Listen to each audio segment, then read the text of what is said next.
Hey guys, welcome to Scaramouch Anime Watif. Say in today's video we're gonna see, what if Deku's son of Mirko had power of Cinderace?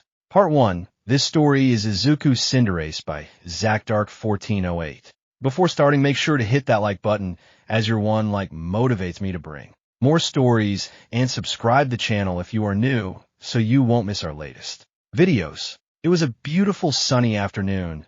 There didn't seem to be any problems, but the world doesn't work that way. There are many problems in the world, and that can be seen in an apartment belonging to the young professional heroine Mirko, 20 years old. What the hell are you talking about, Hisashi? Rumi yelled furiously at her now ex-boyfriend. You're telling me all this now, she screamed, in exasperation, holding back her urge to hit the man. So what do you want me to do? They're my wife and daughter. I have to take responsibility, he said, genuinely frightened of the girl in front of him. Oh, sure, but you told me you were single, she said, looking at him threateningly. You can't fool me. You lied to me and cheated on that Inko woman because you wanted to escape responsibility, and now that I'm pregnant again, you decide to run away with her. The woman looked at him seriously, and he remained silent. She had him trapped. What? Do you want money? I can give it to you. Just don't involve me in your life anymore. The heroine looked at him mockingly. Money? Have you forgotten that the most expensive things you own are thanks to me and my ranking in the top 9? Now she was even more serious. You know what? Just leave. I don't need anything from you.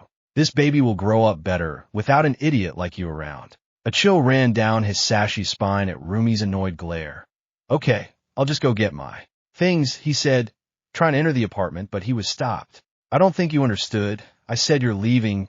Your things are staying here. After.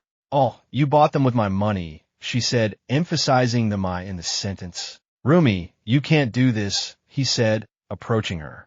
I said get out, he yelled as he gave him a hard kick in the stomach, knocking the wind out of him and sending him flying near the door. Ah, fine, fuck you, he yelled, getting up with difficulty. Fuck you and the monster growing inside you. With that, he stormed out of the apartment, slamming the door behind him. Rumi was still upset, so she decided to take a cold shower to calm down a bit. The cold water running over her body helped her to calm down, at least a little. As she left the bathroom and went to her room to change, she saw her naked body in front of the mirror. Her 1-month pregnancy hadn't yet revealed her changed stomach, but she still placed a hand on her belly inside. You can do this, Rumi.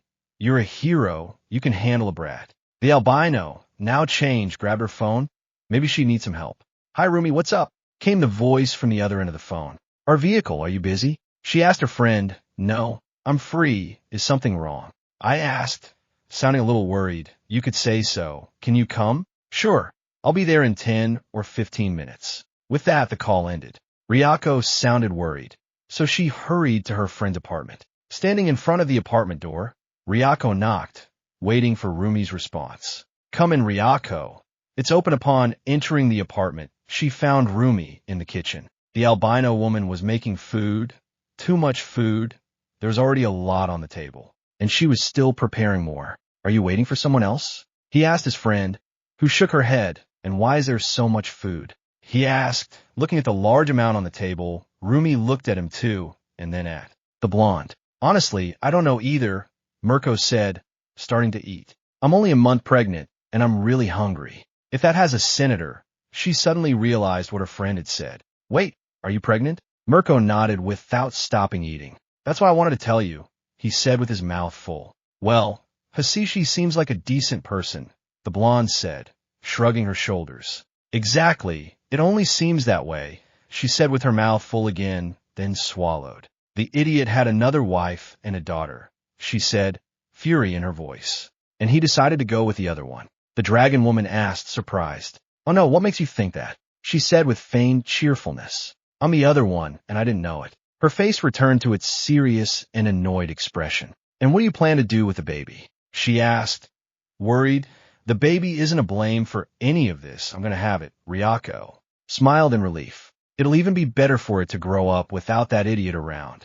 Ryako sat down and ate some food. I know you like this apartment, but you need to get something bigger to raise a baby. Rumi sighed. I know, and I'd better do it before the pregnancy becomes too obvious. or I'll have a hard time moving, she replied without stopping eating. You should think it through carefully. It needs to be a good location, and there have to be schools nearby, Ryako said. Thinking about all of this gave Rumi an idea. It's a shame I don't have a friend to help me with this, she said, looking at the blonde.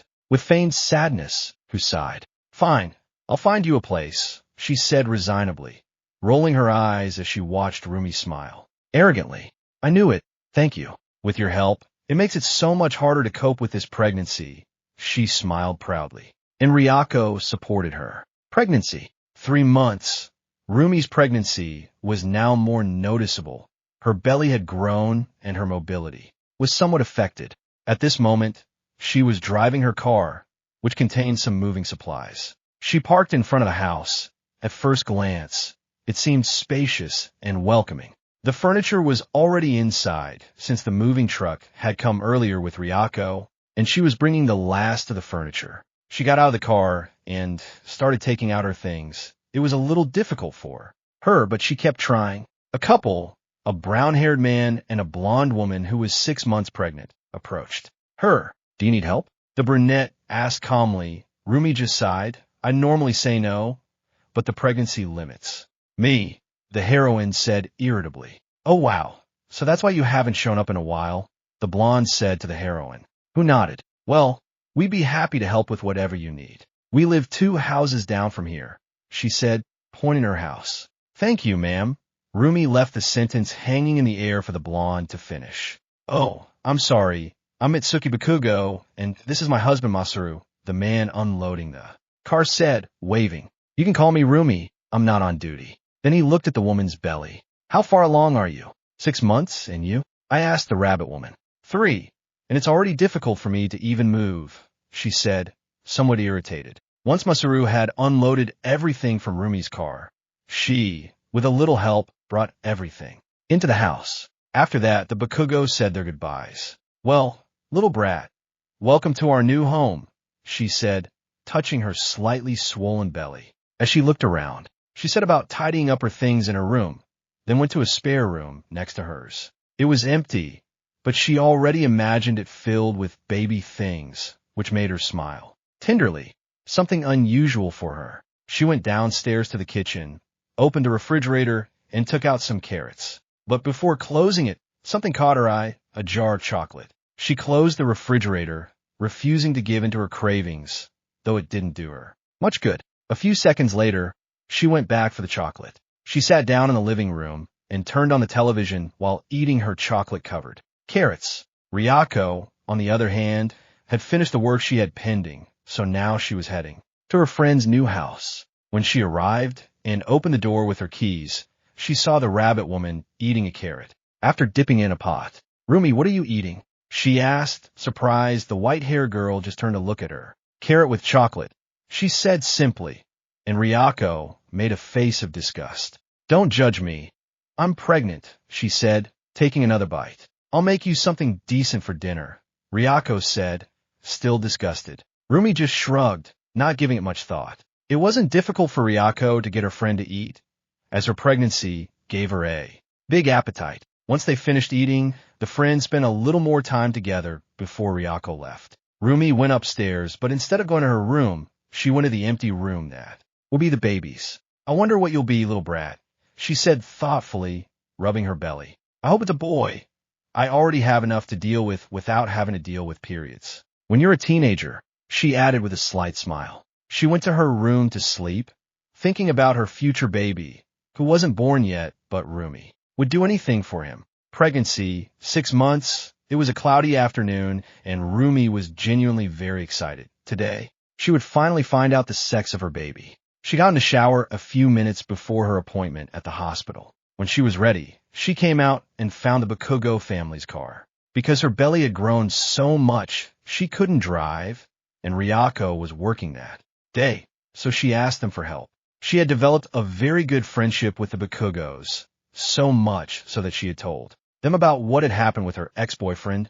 They helped her with anything she might need. If Ryako wasn't available, I got in the back of the car, where there was an ash-blonde baby, just a few days old, asleep in a baby carrier. Thanks again for giving me a ride, Masaru, she said once she was in the car. No problem, Rumi, you know we'll help you with whatever you need, the man said, starting to drive. Also, if you want, you can take it as thanks for taking care of Katsuki, Mitsuki said, smiling at the white-haired girl. Once they arrived at the hospital, the Bakugo family waited in the waiting room while Rumi went into the doctor's office. A few minutes later, a somewhat young doctor came in, greeting Rumi. Mrs. Usajiyama, he said, greeting her respectfully, I understand you're here for an ultrasound and a checkup of your pregnancy. He affirmed with a kind smile, and Rumi nodded seriously. Please follow me this way, he said, heading towards a door. Rumi walked with a firm step, but she was really just hiding how anxious she was to know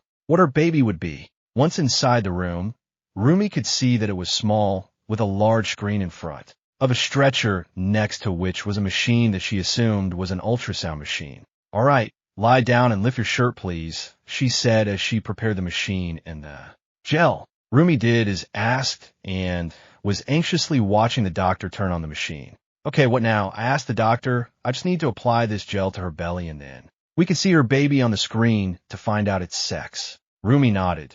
The doctor proceeded to apply the cold gel to the blonde woman's belly, causing her a slight shiver. Then she began to move the scanner over Rumi's belly. On the screen, the figure of the baby could be seen, making Rumi smile. Okay, now let's find out the baby's sex, she began, moving the scanner all over the rabbit's belly. Rumi was too anxious. She had been waiting for this ever since she found out she was pregnant. Well, here it is, she said, looking closely at the screen. It's a boy. Rumi's smile widened. She could no longer hide it. She was very happy. And, is everything all right with him? Rumi asked the doctor seriously, who checked some papers and nodded with a smile. Yes, everything is fine. The pregnancy is progressing normally in your health, and the babies are very good according to the tests you had done earlier.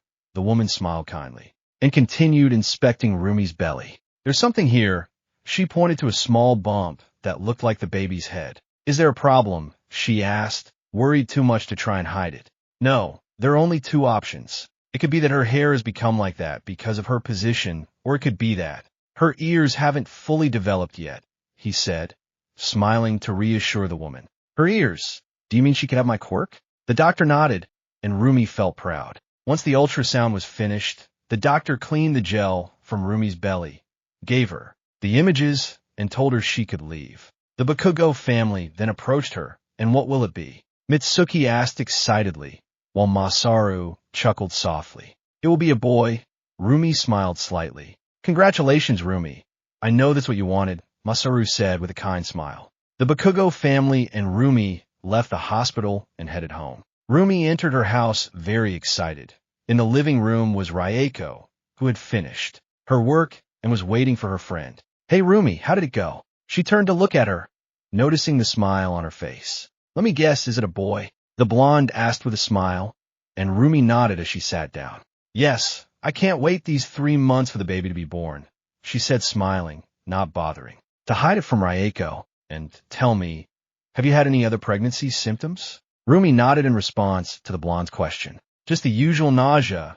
I'm actually surprised I didn't throw up in the hospital, she said, thoughtfully, leaving Ryeko feeling somewhat disgusted. And the mood swings, the blonde asked, and the white-haired girl shook her head. Well, I suppose it's because you're already very temperamental. Rumi frowned and gave her a light tap on the head, making her laugh. Tell me, have you thought of a name yet? Rumi shook her head. No, I didn't want to think about that until I knew their gender. Ryeko nodded.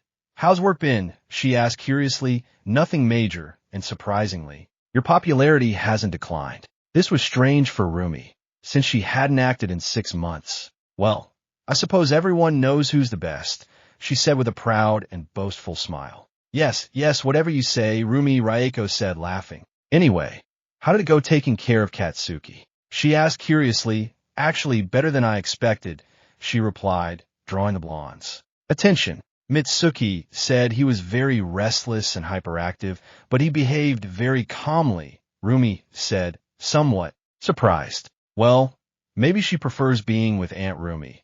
The white-haired woman smiled slightly. You know, dinner's in a few hours. Do you want anything specific? I need to buy ingredients. 4? Rumi shook her head as she watched the blonde take her keys. Surprise me.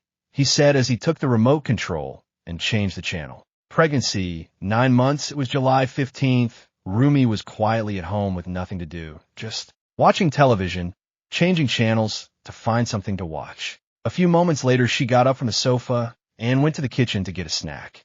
While she was looking, she suddenly felt a sharp pain in her abdomen. She lightly held her abdomen, thinking it was a normal contraction, but a little later, she felt liquid running down her legs. "Damn it," he said, feeling great pain as he desperately searched for his phone. When he found it, he quickly made a call. "Rumi, what's wrong?" Ryako's voice asked from the other end. I heard a groan of pain. "Hey Rumi, what's wrong? Are you okay?" She sounded agitated now. "I need you to come, Ryako," she shouted, then groaned again in pain. "My water broke," she yelled again, startling the blonde.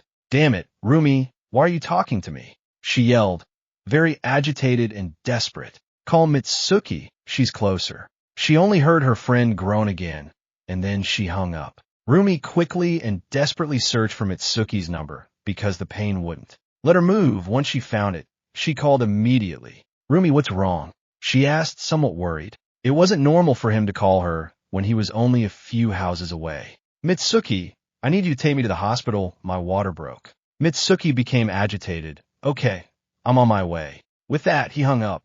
Mitsuki quickly went to her husband, completely distraught, but already knowing what she had to do.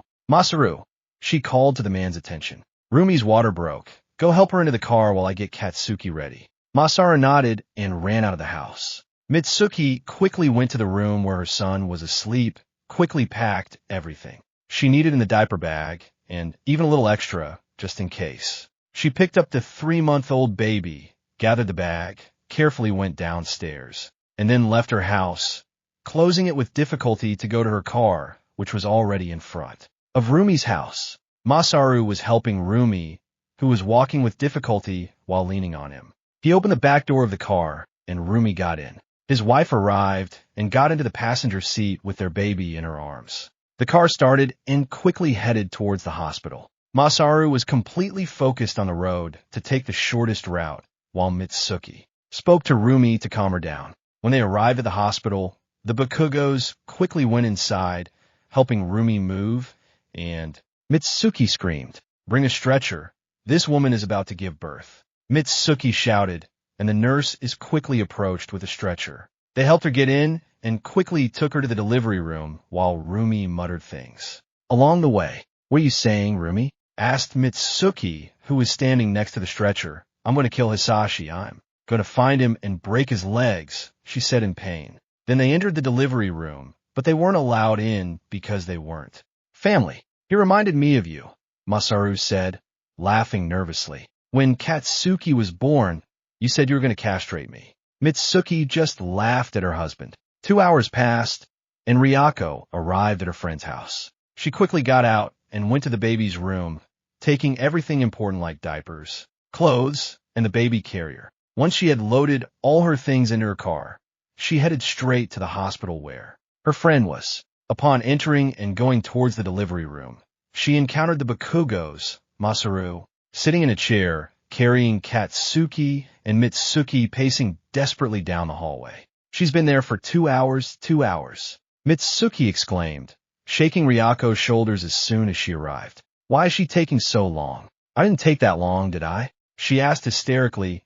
"Honey, you took 6 hours, Masaru said, drawing his wife's attention. "And even then the doctors said you were very quick, since it was your first time. You should have taken longer." Mitsuki became even more desperate, knowing how much time was left. The hours passed. Outside the delivery room, Mitsuki was the most worried, having already been through it herself. Ryako was impatient, eager to see her nephew, and for her, the hours dragged on. Masaru, on the other hand, was the calmest, having already experienced this wait with the birth of his own son. Inside the delivery room, occasional screams and curses could be heard coming from Rumi. For hours passed. 10 hours had already gone by since they had arrived at the hospital. Now, even Masaru was desperate. Suddenly there was a brief silence, and a second later they heard a baby crying from a ward. A few minutes later the doctor came out with a friendly smile to give the good news to those waiting outside. I'm happy to inform you that the delivery was a complete success, she said with a kind smile, cheering up the three of them. You can come in if you'd like. The two women hurried towards the room, pushing the poor doctor a little. Masaru apologized as he followed, carrying Katsuki. Inside the room, they found Rumi with a bundle in her hands. They silently approached the white-haired girl's side. Can we see it? Ryako asked excitedly, but in a low voice. Rumi nodded, moving the blanket to free Izuku's head, revealing his green hair and rabbit ears just like his mother's. Did you finally think of a name? Mitsuki asked with a smile, and Rumi nodded. Izuku, she said with a tender smile, very rare for her. Yusugama, she said, lightly caressing the infant's cheek, causing him to open his eyes, revealing that they were red. A lovely name for a lovely baby, Masaru said with a calm smile. Baby Izuku, 6 months, Rumi, Mitsuki, and Ryako, who had the day off, were in the living room of the Bakugo house while Masaru worked. How is this possible? Ryako said, very surprised, watching Izuku walking. The doctor told me that babies walk around a year old, said a stunned Mitsuki. Katsuki can barely stand up at 9 months old. Rumi laughed somewhat mockingly. I spoke with the doctor about it. He said that thanks to his rabbit quirk, his legs are stronger, she said calmly as she watched Izuku trying to help Katsuki walk. It still confuses me, Mitsuki said, turning to look at the white-haired girl. Don't quirks develop at 4 years old? Rumi shook her head, but then nodded, confusing everyone else. It's the most common age, the white-haired woman began to explain, but with mutant type quirks, we often have them from birth, she finished. Only mutant quirks, Mitsuki asked curiously, and Rumi shrugged, so Ryako replied, no, an example of that is the hero present Mike. He had his quirk at birth, and his crying made the doctor's ears bleed, he said, surprising Mitsuki. Leave that aside, and look at this, he said, recording with his cell phone as Izuku let Katsuki lean on him to take small steps together. They'll be great friends, said a smiling Mitsuki, and the other two nodded. Izuku.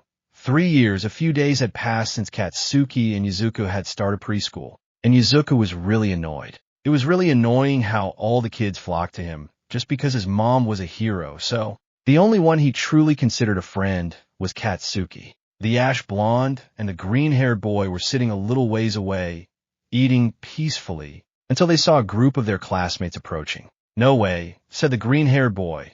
Let's get out of here, said the ash blonde boy, getting up just like Izuku, and starting to run. They didn't want to have to deal with those kids who would only bother them because of Mirko. For Izuku, it was really annoying, and for Katsuki, if they bothered his friend, they were bothering him. The blonde boy really wanted to hit all those children, but he didn't because he had already done it and didn't want to be punished again so soon. The little ones moved away from the other children and finished eating in peace. Both of them had been bothered since they arrived, and Izuku's last name was revealed. Izuku was really proud of his mother and how she was becoming more and more popular because of the great work she did, but that still caused her problems like this. Izuku, for years old, Bakugo had already manifested his quirk and was excited to show it to Izuku. As soon as he returned from the doctor, he ran straight to Rumi's house while his mother followed a little behind. Standing in front of the door of the house where his friend lived, he knocked excitedly, eager for someone to open it. Once later, Rumi opened the door. Hello, Aunt Rumi. I greeted the white-haired woman. Can I see Izuku?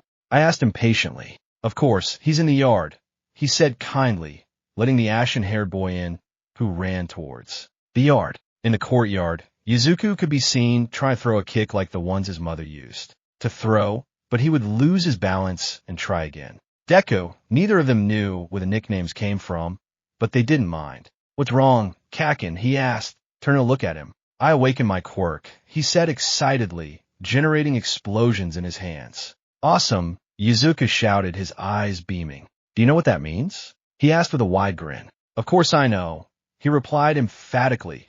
We'll be the greatest heroes ever. They both shouted at the same time as they bumped fists. From inside the house, their mothers watched with a smile the two children who were starting to train since they were really just playing. You know, Rumi said, drawing Mitsuki's attention. Izuku asked me to train him. Mitsuki listened attentively, Maybe I will. He'll keep insisting, she said with a slight smile, and Mitsuki looked at her doubtfully. He's just a kid.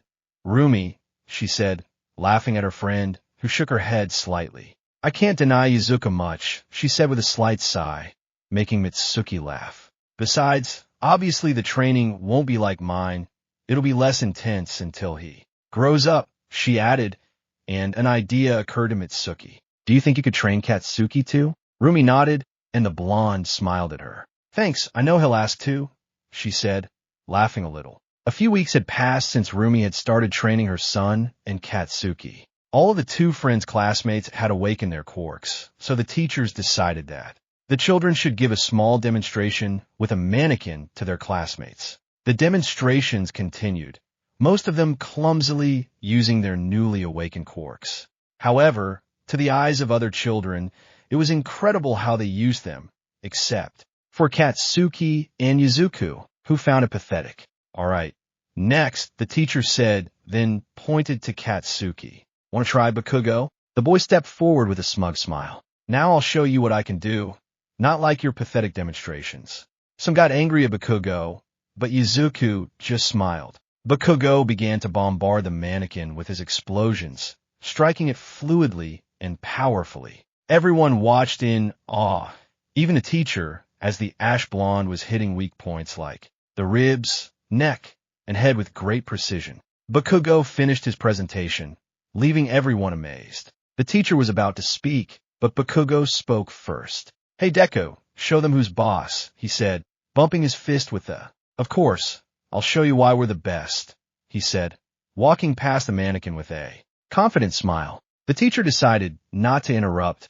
He was curious to see what Izuku could do. The rabbit boy stood in front of the mannequin and then jumped to deliver a powerful kick to what would be its shoulder. Izuku's kicks were incredibly fast and powerful, surprising everyone even more. He delivered blows to the ribs, direct kicks to the stomach that would easily leave a person breathless, and kicks to the head powerful enough to disorient someone. The professor's surprise only increased with each blow the little boy made. They were definitely not as strong as his mother's, who could easily break that mannequin, but for such a small child it was very impressive. The demonstrations ended with Izuku and Katsuki standing out by a lot.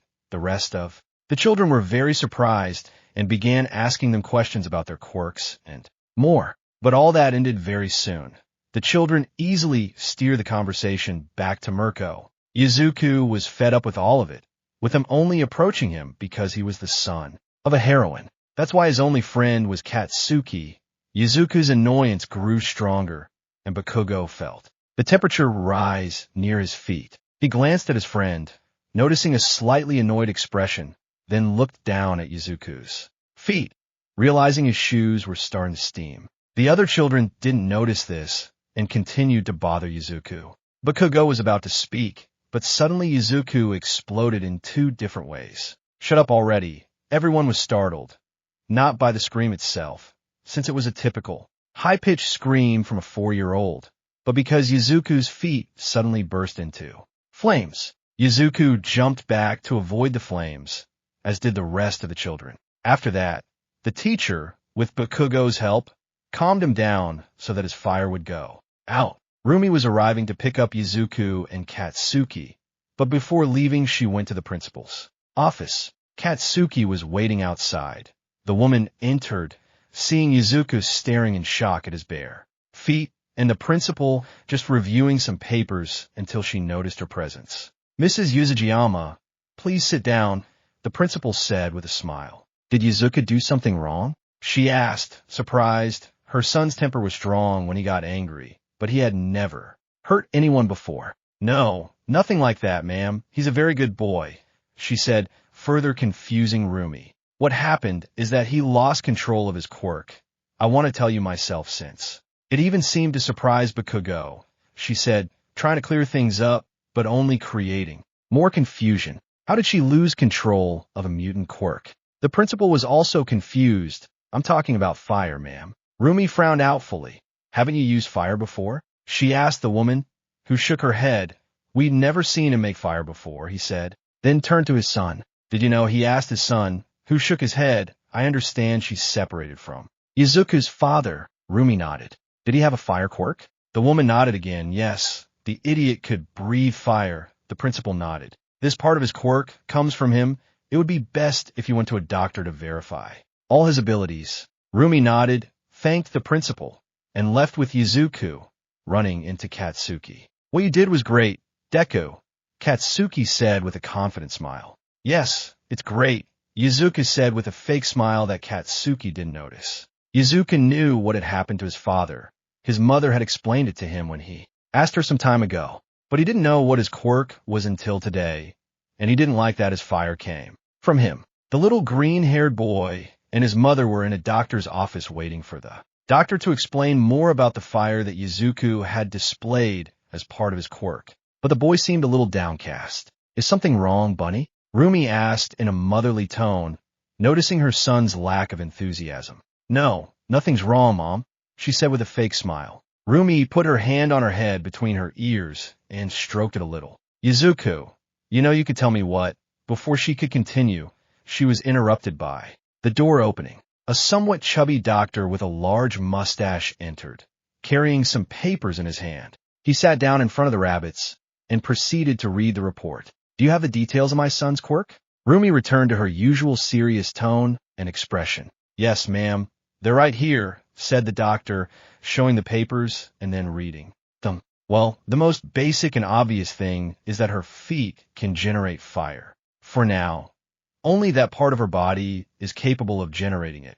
But perhaps in the future, she'll be able to use other parts of her body. Are you saying that his quirk can evolve? The doctor nodded and continued reading. Apparently, he can't shoot fire like Endeavor, for example, but he can shoot fireballs. The doctor's last comment confused them both. Fiery balls, asked the white-haired woman. That's what we decided to call them. They're just simple fireballs, but your son can manipulate them with his feet like they're balls. This surprised Rumi, as she knew that Endeavor and Hisashi could breathe fire, but they couldn't control it. Anything else?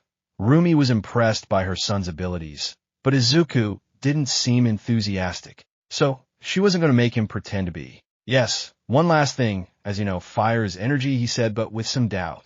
Rumi nodded, annoyed because the doctor was basically calling her an idiot. That energy also affects your son's muscles. This means that when his fire is active, his speed and strength increase. A somewhat sinister smile began to form on the doctor's face. Very well, if that's all, we'll be going. Thank you very much. Rumi was suspicious. Wait, your son's quirk is very interesting. I could run more tests on him. He had a very sinister smile, and Rumi wasn't going to risk her son. No, we just wanted information about his quirk. She gave him a suspicious look and left the office with her son. Damn, that would have been an interesting quirk for all for one, but I can't do anything against Mirko on my own, he muttered to himself, annoyed as the rabbits left. Mother and son were already in the older woman's car. Rumi saw her son still very serious and thoughtful. She hadn't seen him like that before. What's wrong? Bunny, you look very serious, she said before starting the engine. Izuku didn't want to worry her, so he made up an excuse. It's nothing, Mommy. It's just that the doctor was a little scary. I don't trust him, he said, feigning fear. Luckily for him, his mother also distrusted the doctor. It's very strange, but don't worry, kid. She smiled at him like she never smiled at anyone else. He can't do anything to you. Your mom is the best hero in the world. She smiled smugly and then changed it to a motherly smile. Izuku laughed at his mother. It was his way of telling her she would take care of him. The walk home continued without incident. Mother and son talked about various topics, which calmed Izuku's mind a little, as he no longer thought about his fire. The afternoon passed normally. The boy wasn't thinking about his fire. He was just relaxing and spending time with his mother. Right now, the boy is quietly watching television in the main room. Her ears twitched at the sound of someone coming down the stairs. She turned to look at her mother and was thrilled to see her in her hero costume, ready to fight. Hey, Kambizuku, I'll take you to the Bakugo family. The boy nodded excitedly and ran quickly to reach her. Where are you going? He asked, excited about what his mom would do. I don't know, Bunny. They just told me they needed me for a mission. I'll be back later, or maybe tomorrow, so you might be able to stay there. The boy nodded excitedly, jumping up and down. The two rabbits left their house and walked towards the Bakugo house to drop off the child. When they arrived, they knocked on the door and Masaru opened it. Izuku went inside and went to find Katsuki in his room while Rumi talked a little with Masaru. Before having to leave, Izuku stood in front of his friend's bedroom door, grabbed the doorknob, and opened it by throwing the door so that it swung open forcefully. "Watashi ga kita," Izuku shouted, entering his friend's room. Bakugo, who was on the bed, fell over in surprise. "What's wrong with you, Deku?" he yelled, getting up angrily while Izuku just laughed at him. Meanwhile, Rumi, Masaru, and Mitsuki were talking quietly before the white-haired girl left to do her job. "How'd it go with Izuku at Dr. Rumi's?" Masaru asked kindly, as always. "Did they tell you all the possibilities of her quirk?" Mitsuki asked, sounding a little excited. Rumi laughed a little and nodded. "Yes, it's a long story, but I have to go now. I'll explain when I get back. Thanks for taking care of Izuku," she said, starting to walk away from the house. "Don't worry, Rumi, it's no trouble at all." The white-haired girl looked at him and nodded before taking a great leap towards her destination. Katsuki had calmed down after a while and was now just talking about anything with Izuku until he brought up the subject of Izuku's fire again. "And what did they tell you about your quirk?" Izuku sighed in frustration. He still didn't know how to feel about his quirk. "It's good. I can make fireballs with my feet that I can use like a ball and get stronger when I use fire," he said doubtfully. Katsuki noticed this and became worried about his friend. "Hey, that's awesome," he smiled at his friend, grabbing his shoulder. "But why aren't you excited? You can tell me, Deku. Maybe I can help." Izuku sighed, his ears drooping in sadness.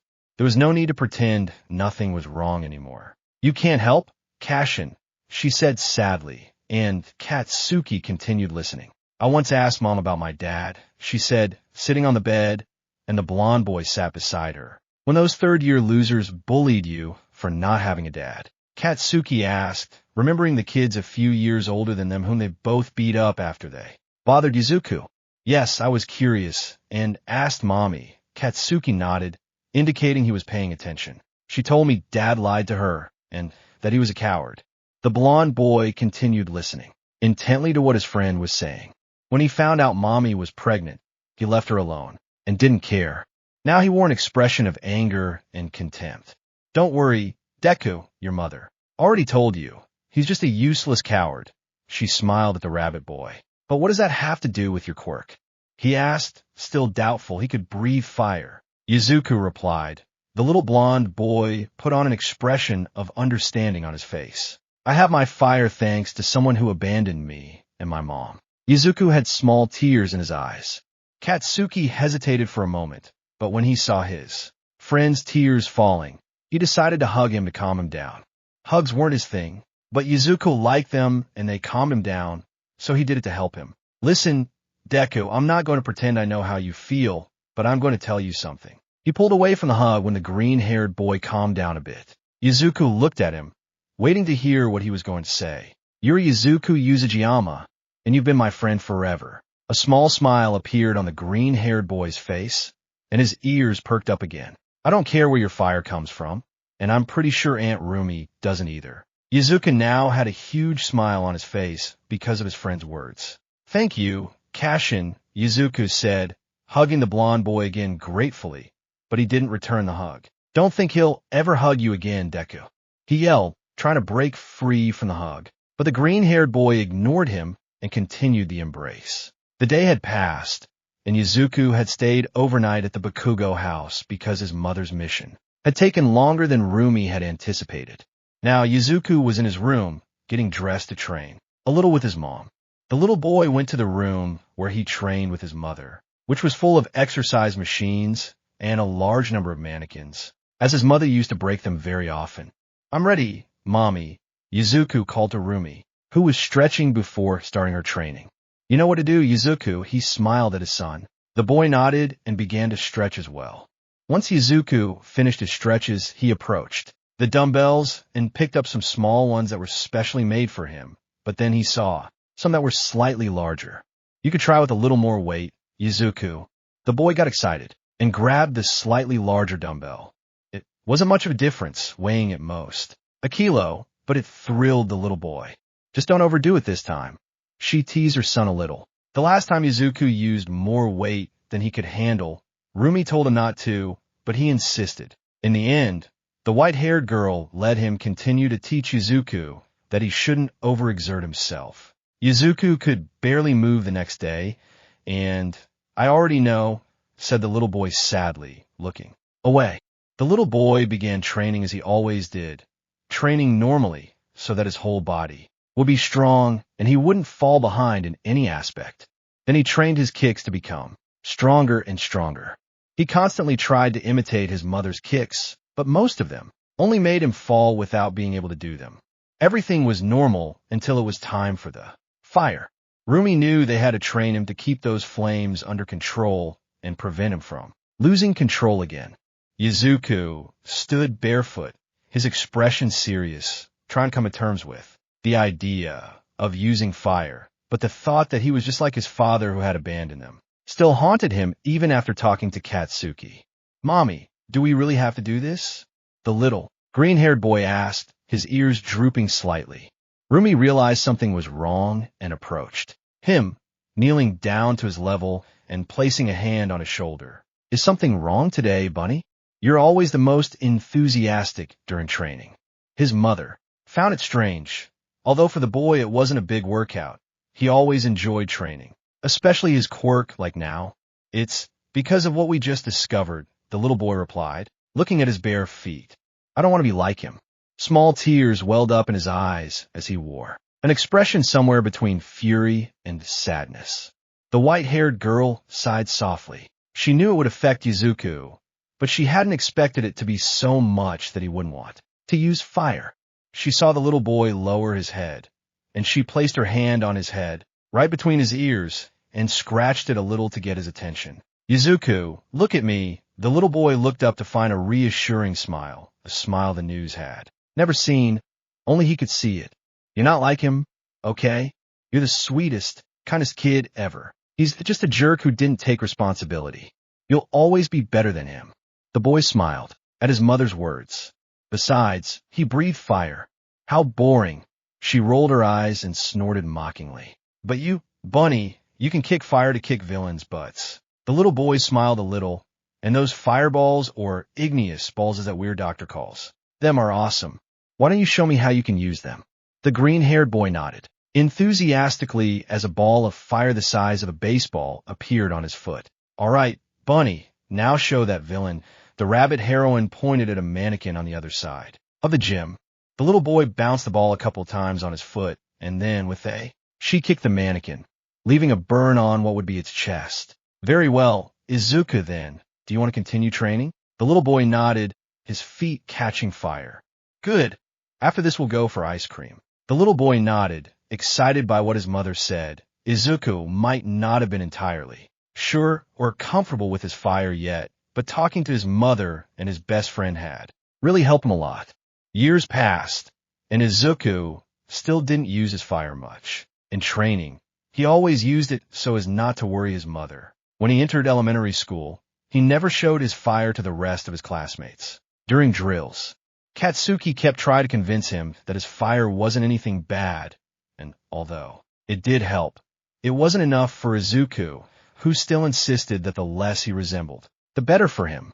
Rumi, on the other hand, was unaware that her son still had this great worry. Izuku always made sure to hide it from his mother at all costs so that she wouldn't worry about him. The Bakugo family didn't know. Neither Izuku nor Rumi told them. Katsuki knew, but he wasn't going to betray his friend's trust. He believed there was a reason he hadn't told them, and that's how it would stay. Not even Rumi knew that Izuku had told the blonde boy. His Aunt Ryaka doubted that a lot, and believed that something was wrong. Yet Izuku managed to try to convince her otherwise. Even though the dragon woman always tried to find what was wrong with Izuku, but she hadn't found anything. At this moment, we can see a 12-year-old Izuku getting ready to go to middle school. Since today was the first day of classes, once he was in his uniform, he went downstairs ready to find his mother, but she wasn't there. He went into the kitchen and found a note on the table. "I had to go out, Izuku. I made you breakfast. When you're finished, go see Masaru. He'll take you to school. Don't forget to bring everything. Take good care of yourself and don't get into trouble. Mom loves you," Izuku sighed. Lately, that had been happening a lot. He wasn't bothered by the fact that his mother was leaving. Rather, it was all he worried about. Each time she left, she became more worried about him when he returned, as it was difficult for her to call him. What bothered her most was that he blamed himself and Hisashi. He told himself that if that idiot hadn't abandoned them, his mother wouldn't be worried because he wouldn't be alone. He sighed, very frustrated and annoyed, as he served himself his food and began to eat calmly, since there was still some time before going to high school. When he finished eating, he went back upstairs to get his backpack and some money. As he was about to leave, he stopped, looking at the rest of his money. He took a little more and left his room to go to the Bakugo family so they could give him a ride. Once he was in front of the house, he knocked on the door and Mitsuki opened it a few seconds later. "Hello," and Mitsuki, I greeted the older blonde politely with a smile. "Hi, Izuku. Come in. Masaru will take you in a moment," she said calmly, letting him in. Izuku sat down on the sofa in the main room, watching as Mitsuki approached the stairs. "Hey, Izuku's here. Come down quickly so you're on time," she said a little louder so they could hear her upstairs. She turned to look at Izuku and smiled, which the boy returned. "Don't rush me," which Katsuki shouted from above, angering Mitsuki and causing a bead of sweat to form on Izuku's face. "Shut up and hurry up, you disrespectful brat," the older blonde yelled back at her son. Izuku was still surprised. His mother generally had a more aggressive attitude than his Aunt Mitsuki. But even so, he had never fought with his mother like his friend did. A few minutes later, Katsuki, now dressed, and Masaru went downstairs to meet Izuku. After another brief argument between mother and son, it was finally time to leave, and the three of them went to the car. The journey was fairly quiet. The two friends chatted about trivial things to kill time before arriving at high school. They didn't take long to arrive, and both got out of the car to head to their classroom and spend the boring day of classes. At least most of it was boring. Within a few hours, the students had introduced themselves and were working on a short assignment to demonstrate their prior knowledge to the teacher. When Izuku finished, he got up from his seat and went to the desk to hand it in. A chubby boy with almost shaved hair was minding his own business until Izuku walked past him. For some reason, the rabbit tail peeking out of his pants caught his attention. "Hey, Bakugo," he called, catching the attention of the blonde boy who was about to yell at him. But the chubby one continued. "What do you think would happen if someone touched Yuzujiyama's tail?" Bakugo looked at him strangely, but then smiled maliciously. His classmates knew they had known each other before, and he was going to take advantage of that.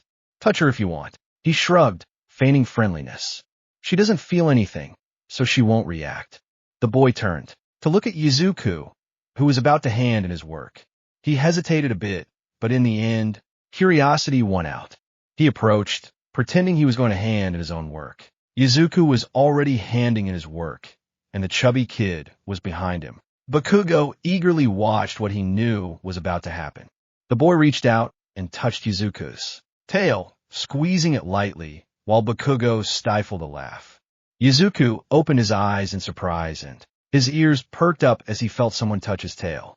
He frowned angrily, raised his right leg, and spun around on his left. When he was face to face, still with momentum, he extended his leg to deliver a powerful kick directly to his chest. Everyone watched in surprise, and Bakugo laughed as the boy flew towards the wall near the door. Izuku, still furious, took deep breaths to calm himself, trying to avoid igniting his flames as soon as he began to feel the temperature of his feet rising. "Yuzujiyama, why was that?"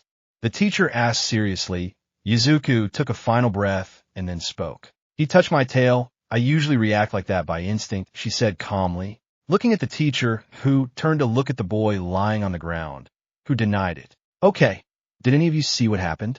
he asked the class, since neither of them would budge from their position. Bakugo raised his hand. The chubby boy gave a confident smile, thinking he would support him, but he saw Bakugo give him a mocking look, and Izuku smiled. He touched Izuku's tail. and it's true that he always reacts that way instinctively when his tail is touched. Bakugo gave a mocking look to the boy on the ground who watched fearfully as the teacher nodded. Right? You and Yuzujiyama have known each other for a while now.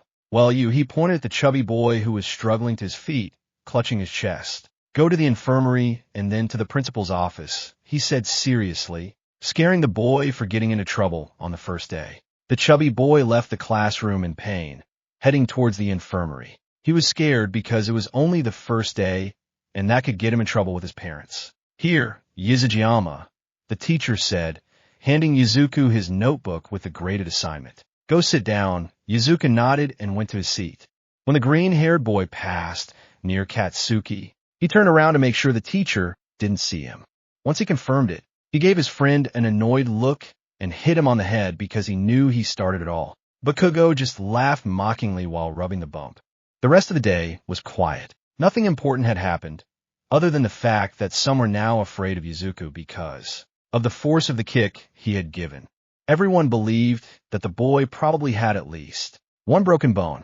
When it was time to leave, Katsuki and Izuku went outside and found Masaru's car. The ash blonde got in, but Izuku spoke to his uncle through the window. Uncle Masaru, I'm going home on my own. There are some things I need to do, he said calmly with a smile, but Masaru doubted it. I don't know, Izuku. The man knew Izuku could defend himself, but he wasn't sure if he should leave him alone. It's close to here. I'll go straight home. Afterward, I promise. Izuku continued trying to convince him. Masaru thought about it for a moment. Their houses weren't that far from the high school, maybe a 20-minute walk. He sighed and nodded. Okay, but if anything happens or it gets too late, call me so I can come get you. Izuku nodded, and Masaru and Bakugo walked away. Izuku went to the high school bathrooms and changed into clothes he had in his backpack, putting on a hoodie that he had cut holes into. Let his ears stick out. He walked calmly. Technically, he hadn't lied. His destination was just a few blocks from his high school. When he got there, he stared at the entrance for a moment before moving forward and entering the barber shop. While Izuku was there, his cell phone battery died. He didn't think much of it. It would take a few hours, but not long enough for it to get dark. He waited his turn to be seen, hesitating a bit, but finally he did it. Izuku had finally finished, paid, and put on his hood to start walking home. After a few minutes, he was almost there. Meanwhile, at Rumi's house, the woman was worried. She had arrived much earlier than she expected, but she couldn't find her son. She spoke with Masaru, and he told her that he had stayed behind to do something. That calmed Fumo down a little, but a few minutes ago, he called him to make sure he was okay, and he didn't answer. He didn't want to panic, so he just kept trying to contact him, but his son still wasn't responding. Just as he was about to call Reiku to go look for him, the front door opened, revealing Izuku. He had his hood up and wasn't paying attention. He closed the door and turned to see his mother, who quickly approached him. Izuku, where were you? She asked, agitated, grabbing his shoulders. Do you know how worried I was? Why didn't you answer my calls? Izuku saw his mother's worried face and felt bad. He was only making her worry more than she already was. I'm sorry, Mom. My phone battery died. I didn't charge it because I thought you wouldn't get here until tonight, Izuku said, trying to calm his mother. Rumi sighed in relief. At least now she knew her son was all right and didn't have a scratch on him. Okay, Izuku, but still make sure you always have battery, she said seriously. Izuku nodded, a little nervous, but Rumi caught a glimpse of a white strand of hair peeking out from under the boy's hood. Izuku, what? Rumi pulled Izuku's hood down with some difficulty because of his ears. When the hood was gone, Rumi saw that her son's normally green hair was now completely white, just like her own. She frowned in confusion. Why? Why did you change it, Izuku? Rumi was truly confused. Izuku had never mentioned wanting to change his hair color. She saw her son look away, embarrassed and somewhat sad. Is it because of him, isn't it? She asked, understanding. Izuku nodded with a sigh. You've been worrying about me a lot lately when you go out, about leaving me alone. Rumi listened attentively. It's all his fault. If he weren't such a complete idiot and were here, you wouldn't have to worry, he said, his voice dripping with contempt as he clenched his fists. I thought it would be better if I looked less like him. He looked away again, now with sadness. The woman moved her hands from her shoulders to her cheeks, to make him look at her and gave him a reassuring and understanding smile. "Izuku, don't worry about it," she said, pressing her forehead to his. "Listen, I'd worry even if you were here. I'm your mother. I'll always worry about you." "Brat," the green-haired man smiled affectionately. "Besides, it's much better for me that you grow up without him. I wouldn't want to turn you into a jerk like he is." She separated their foreheads and looked him directly in the eyes. "Thanks, Mom," but still Izuku was still hesitating. Now Rumi had another idea. "You don't use your fire, do you?" Izuku sighed and shook his head. Rumi sighed, disappointed in herself for not realizing it sooner. "Listen, Izuku, he doesn't matter anymore." She stroked his head between his ears like she used to when he was little. "You're not him.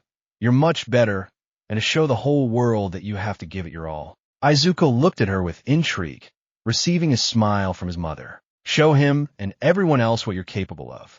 Show everyone who Izuku Uzujiyama is." She gave him a confident smile that was also beginning to appear on Izuku's face. "Show them that without him, you'll always be the best.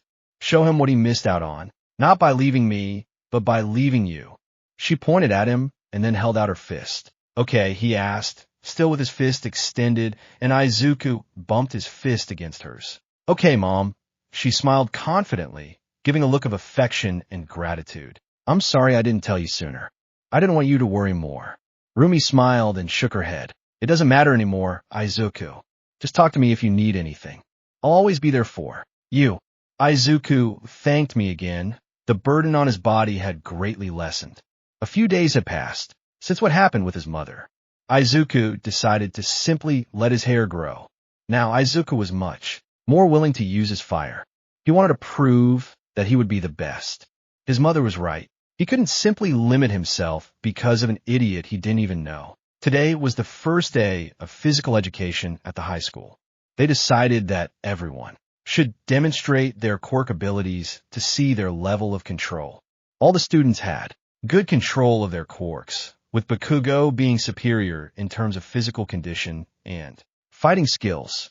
Now it was Izuku's turn, and Bakugo was waiting to see what his friend would do. What's the mystery behind his quirk? "It's just a simple mutation. There's nothing to control," said a boy in the stands near where Bakugo was standing. "That's true, he may be strong, but there's nothing else to control," said another, speaking to the first one somewhat boastfully. "Shut up, you damn extras," he said to the two of them, angry at them for talking about his friend. "Like that. Oh, come on, Bakugo, you know it's true. I understand he's your friend, but his quirk is simple," the first one replied, somewhat nervously, while the other tried to hide his own nervousness. Bakugo was about to yell at them until Izuku appeared in the center of all the mannequins, barefoot and with his pants rolled up above his knees. "Huh, why are his pants like that?" the first one asked, confused, and "why is he barefoot?" asked the second one, equally confused. Upon seeing this, Bakugo's face broke into a confident and proud smile. Izuku, watching from where he stood, also gave him a boastful and self-important smile. "Now you'll see how pathetic you damn extras are," he said mockingly. The two were confused until they heard the coach speak. "All right, ready, Uzujiyama." Izuku nodded, simply standing among all the dummies without even taking an attack stance. "Good, get ready." Izuku looked directly at the first dummy near him. "Now," shouted the coach. As soon as the coach shouted, everyone saw Izuku's feet burst into flames, and he started running. The first dummy received a direct flaming tackle that made it fall. He jumped, hovering above all the mannequins, and began throwing fiery balls at some of them, melting parts of the mannequins. When he reached the ground, he wasted no time and ran to attack the remaining ones, gradually destroying all the mannequins. Only one remained. He ran towards him and jumped. In Izuku's mind, the mannequin transformed into Hisashi. Izuku's anger made his flames grow, becoming more powerful and giving him more strength. When he fell in his kick connected directly with the mannequin's head.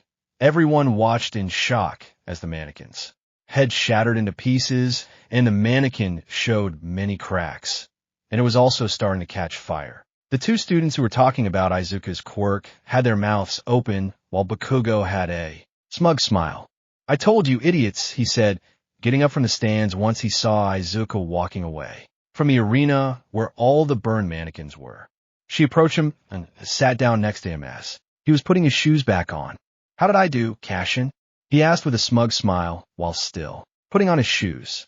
You showed everyone they're just miserable extras compared to us. He smiled, then became a little more serious. Since when did you start using your fire again, Deku? The blonde asked calmly. A few days ago, when I dyed my hair, he said, pointing to his hair. Mom realized I did it for Hisashi. After we talked, she also realized I wasn't using my fire. He sighed and then gave a genuine smile. We talked about it, and it made me realize I shouldn't limit myself just because of some miserable bastard I don't even know. Bakugo smiled. He too had been trying to help his friend, but hadn't been able to. So, no limitations. Izuku nodded in response to the question. Without limitations, he replied, with a confident smile. Do you know what we promised each other as children? He asked with a smile, to his best friend, who nodded. To be the best heroes, they both said at the same time. Like All Might, Bakugo asked doubtfully. No, not like All Might, he said with disappointment. Then they both looked at each other and smiled proudly. Much better than All Might. They bumped fists and smiled. Izuku had finally overcome his limitations. Nothing held back his powerful firepower anymore. Now he was ready to give his all to be the best alongside Katsuki. Izuku, now 14 years old, was outside the Bakugo house waiting for his friend to come out to go to middle school. He was focused on his cell phone until he felt a strong pull on his ear, causing him to lose his balance. He turned around angrily to see Katsuki, who was just laughing mockingly. Will you ever stop doing that? The green-haired boy with white tips asked, annoyed, rubbing his long ear. Nah, it's fun watching you lose your balance, he said mockingly, starting to walk. Just hurry up. The sooner we leave school, the sooner we could go to the arcade. Bakugo said this because it was Friday and they always went to the arcade. Izuku just started walking so he could catch up. Anyway, let's just go already. You took too long to leave the house, he said, annoyed as he reached her side. It's not my fault that the old hag is keeping me busy, he yelled angrily. Izuku just rolled his eyes and kept walking, ignoring him. Don't ignore me, nerd, he yelled, chasing after him. After a brief discussion, they continued walking, determined to reach their high school. Along the way, the two friends heard a loud crash. They both paid closer attention to see the pro hero Kamui Woods fighting a giant villain with a shark-like head. What happened here? Izuku asked, catching the attention of a man beside him. He's just a purse snatcher who acted violently when he was cornered, the man said, answering Izuku's question. I bet we could do it better, Katsuki said, boasting as always, making his friend nod confidently while the man looked at them with intrigue. Do you two want to be heroes? Both boys nodded calmly, and the man just smiled. You'll go far, you just have to work hard, he told them with a kind smile. Katsuki remained silent, but Izuku smiled back and thanked him. Everyone watched the fight intently as Kamui Woods was about to use his final attack. But out of nowhere, the rookie heroine Mount Lady appeared and knocked the villain down to take credit for the victory. This left the two friends and the man beside them in shock. The man remained silent, but the friend spoke. Did she just? Izuku trailed off, and Katsuki continued the question. Steal the credit. Yes, he did, he answered himself after finishing the question.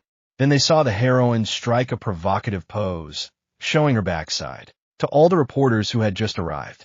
Katsuki and Izuku turned to look at each other with puzzled expressions and just shrugged. Sometimes I think heroes and heroines are getting worse and worse, said the green-haired boy, annoyed, pinching the bridge of his nose in disappointment. Don't take it too seriously, nerd, said the blonde, rolling his eyes, but he was also disappointed. You're right, Kat-chan. I shouldn't pay attention to a useless heroine like her. Izuku rolled his eyes, speaking a little louder.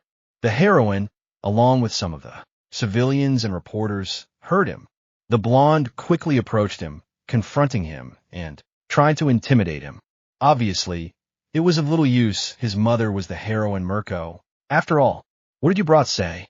The blonde continued, forcing a smile and trying to intimidate them, while the two boys just stared at her indifferently.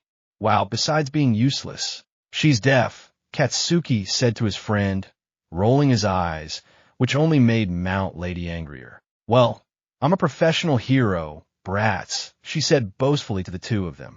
I bet you'll never be like me, the blonde said with superiority. The two friends just looked at each other and then laughed. Much better, Izuku said, confusing Mount Lady. Why would I want to be like some third-rate heroine who can't do anything for herself and has to steal other people's credit? Some civilians were surprised, and the blonde got even angrier. She'll probably only gain popularity because of her body, Katsuki said mockingly, looking at her disdainfully.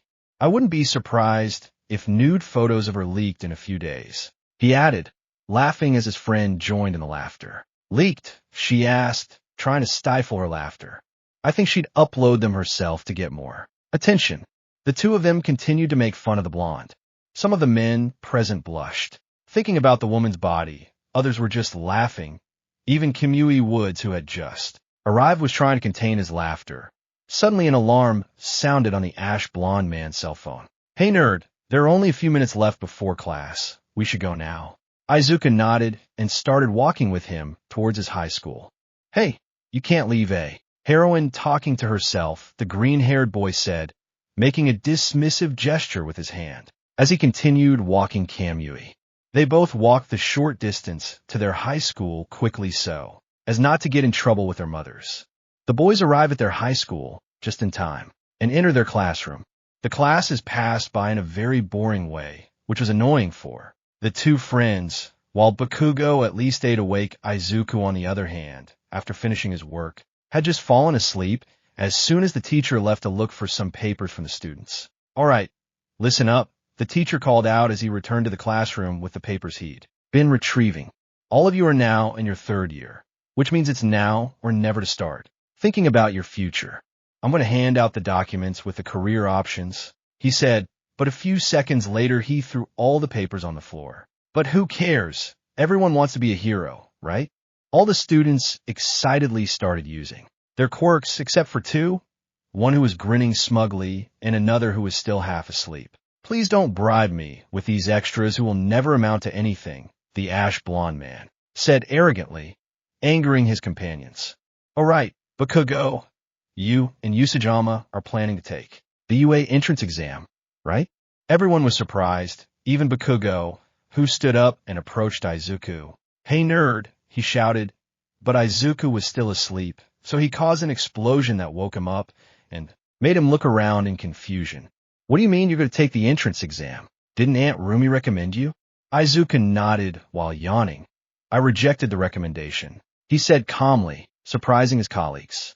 I prefer to show what I'm truly capable of, rather than enter as a recommended candidate without any real opportunity, just because I'm the son of a heroine, he added, rolling his eyes with a smug smile. Katsuki also smiled proudly, nodding to his friend who just looked at him with that same smug expression and nodded as well.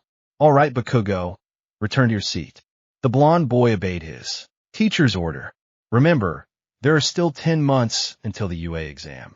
Remember to prepare well, he told the two friends, who just looked at each other with their smug smiles. Izuku and Bakugo were walking calmly towards the arcade, having decided to take a shortcut, so they were about to pass under a small bridge. Are you telling me that if any of the girls in your class asked you out, you'd turn her down? Izuku asked Bakugo, and he nodded. Would you accept? He asked his friend with a raised eyebrow, and the green-haired boy just shook his head.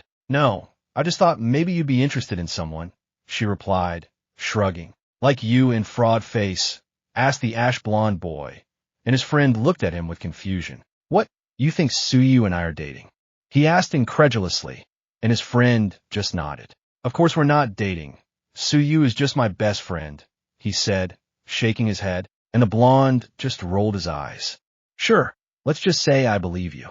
You've even been to his house several times, she said, looking at him accusingly as if she had him trapped. What does that have to do with anything? Even you, being the bitter person you are, have gone. Bakugo hucked in annoyance and hit his arm. You guys never leave each other's side in winter. You're hugging the whole damn time. Izuku just sighed. Kashin, you know that in winter my body generates a lot of heat to compensate for the cold. Bakugo nodded, looking at him without interest. I'm a damn human heater. So you can't stand the cold.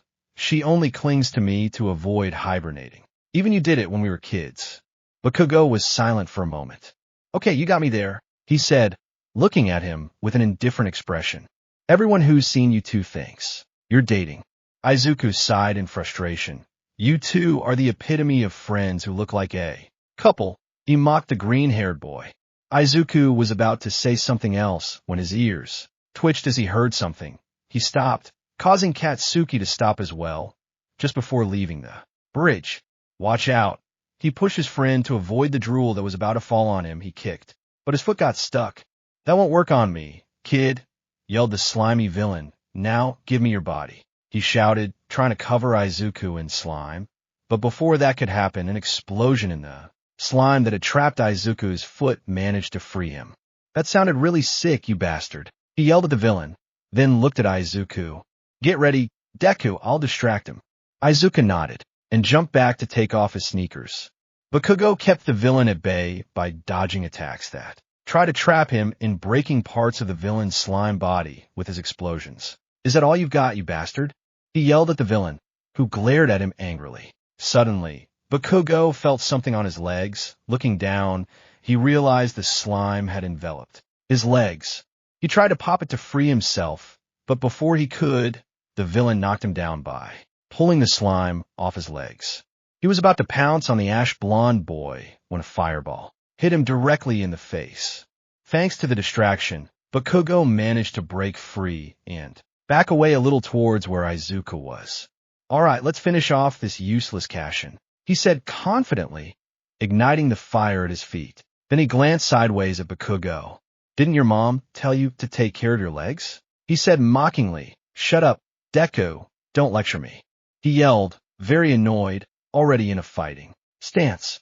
Stop talking. Just surrender. You'll only feel pain for a few seconds, shouted the villain, lunging at the two boys. They both smiled and ran towards him. Bakugo generated an explosion in what appeared to be his face, making him back away. Izuku took advantage of this to kick a fiery ball directly towards what seemed to be the slime's body. They didn't stop there and continued attacking him. The villain deflected Bakugo's hands, but received a direct kick to the face from Izuku, which this time did affect him since his feet were on fire. By delivering an axe kick to the slime tentacle that was holding his friend's arms, he managed to free him. Bakugo wasted no time, and as soon as he was free, he used both hands to unleash an explosion directly at the villain's face, who retreated again, this time closing his eyes. Kashin, his eyes, he said, drawing his friend's attention. Upon seeing them, his friend understood they were his weak point. Prepare an explosive. Bakugo smiled confidently and nodded, with a determined look. The blonde boy ran straight towards the villain, supposedly to attack him. He opened his eyes just in time to see Bakugo close by, so he stretched out one of his slime tentacles to grab him. Bakugo was already close enough, so he raised his hand and punched the villain directly in the eye with his outstretched palm. What's wrong? Have you run out of explosions? The villain shouted arrogantly. No, Bakugo replied, creating an explosion at the tentacle that was holding him to free himself and propel himself backward. My sweat is like nitroglycerin, you idiot, he yelled as he pushed himself to the side. Behind Bakugo, a fiery ball larger than the previous ones came from Izuku. The villain opened his eyes in surprise and fear as he felt the blonde youth sweat on his face. When the fireball made contact with the sweat on the villain's face, a huge explosion was generated, spreading all the slime everywhere, and the fireball continued on its path heading toward the sky.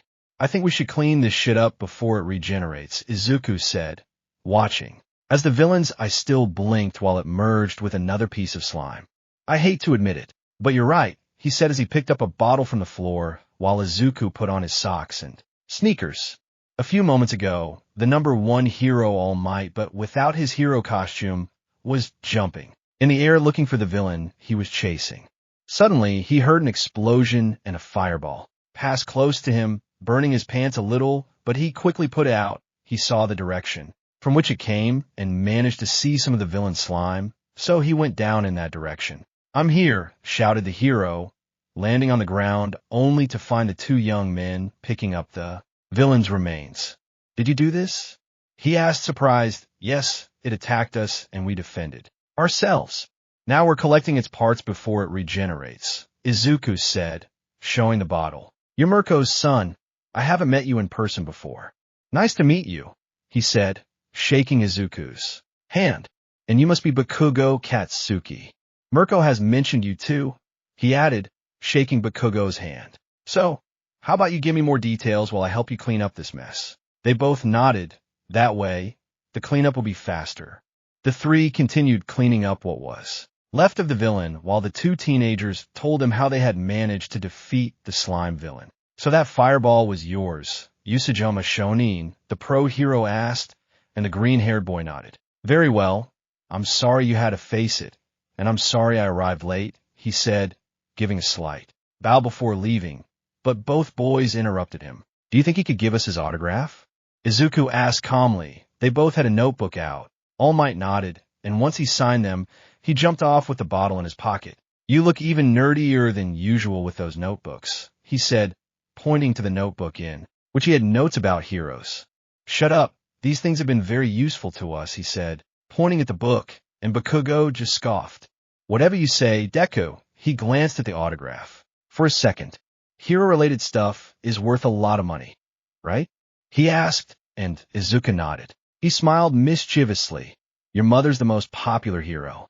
Izuku looked at him strangely, not understanding what his friend was thinking. "How much do you think a crazy, obsessed fan would pay for a lock of your hair just because you're her son?" The green-haired boy gave him a strange look and stepped back a little.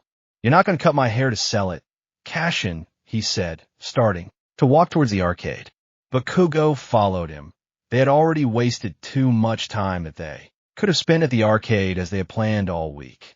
They spent a few hours in the arcade, less than they would have liked, but at least they had a somewhat exciting fight and had met the #1 pro hero, All Might. They left the arcade, ready to return home, both walking calmly while talking about unimportant things other than getting into UA and how they were going to kick everyone's ass on the entrance exam.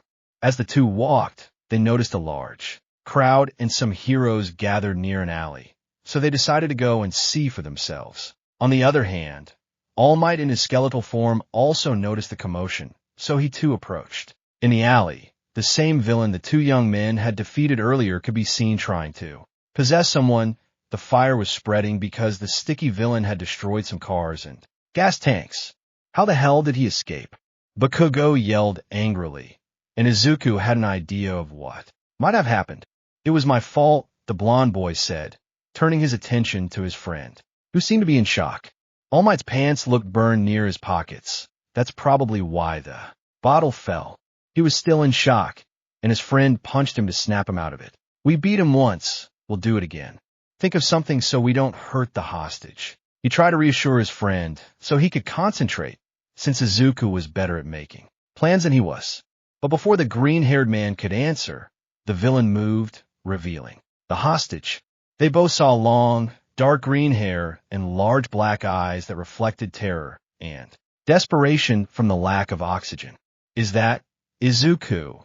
Now with an expression of fear and worry, left the question hanging in the air, and his friend finished it. "Frog face," he said with an annoyed and somewhat frightened look. He wanted to kill that villain. "There's only one lane of traffic. I can't do anything if there aren't two." Izuku heard Mount Lady say in the distance, "The explosions and fire those cars generate aren't very good for me." Kimmy Woods explained, "I must give up my place this time," he said, pushing aside the nearest civilians. "Please move back. This fire needs a lot of attention." Now he was a firefighter hero. Why the hell hasn't the truck arrived yet? He yelled, pushing people aside. "It's too much for us. I can't catch it with my bare hands." Death Arm shouted, "I can't do anything against that quirk. The girl will have to wait for someone with an advantageous quirk to arrive." He said, staying out of the battle, but Izuku knew there was no time. Sue's eyes showed that she was already succumbing to fainting, which would make it easy for the villain to absorb and kill her. So his fearful gaze changed to a determined one, full of resolve. For fuck's sake, Deku, think about.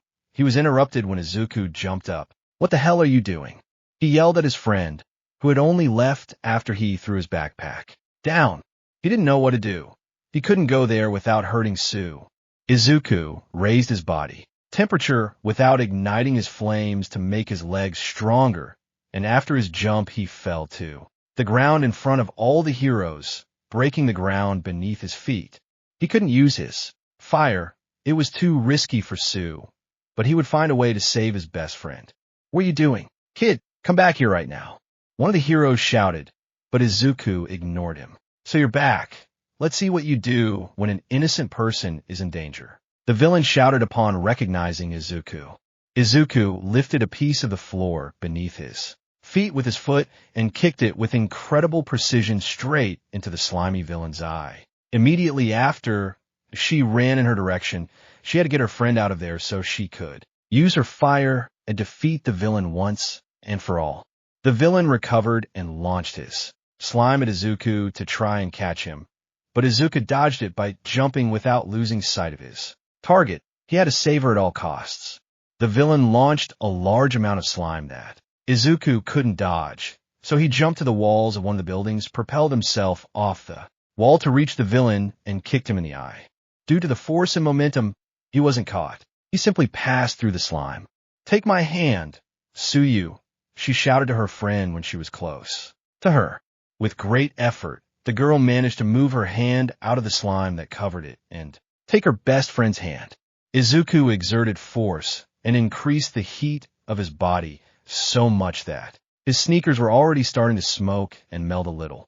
Izuku managed to pull Suyu out and jump back out of the villain's range. The girl couldn't take it anymore.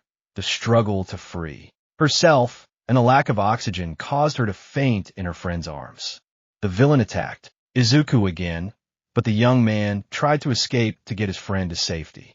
However, the villain wouldn't allow it, grabbing his leg and throwing him to the ground. The green-haired boy managed to maneuver, landing on his back to take the full impact and prevent the girl in his arms from suffering further harm. Izuku had no other choice and ignited the fire at his feet, completely burning his sneakers as well as the lower part of his pants. Once he was free, he got up very quickly, still carrying the girl in his arms and with his fire burning, although not too intensely because it would end up burning Suyu. He won't let me get away. I can't use all my fire if I have Suyu, and I can't just leave her or he'll try to take her again, he thought, desperately staring at the villain. I won't give up. I'll keep you safe, Suyu. I'm going to save you, he thought with great determination, and the villain moved toward him. The green-haired boy took a step back and began shooting fireballs to keep the villain away, but he didn't stop walking. Izuku raised his leg and stomped hard, breaking the ground again. He used the pieces of cement to light them on fire and throw them at the villain, causing more damage. The stones hurt his bare feet. He was sure some had drawn blood, but he didn't care.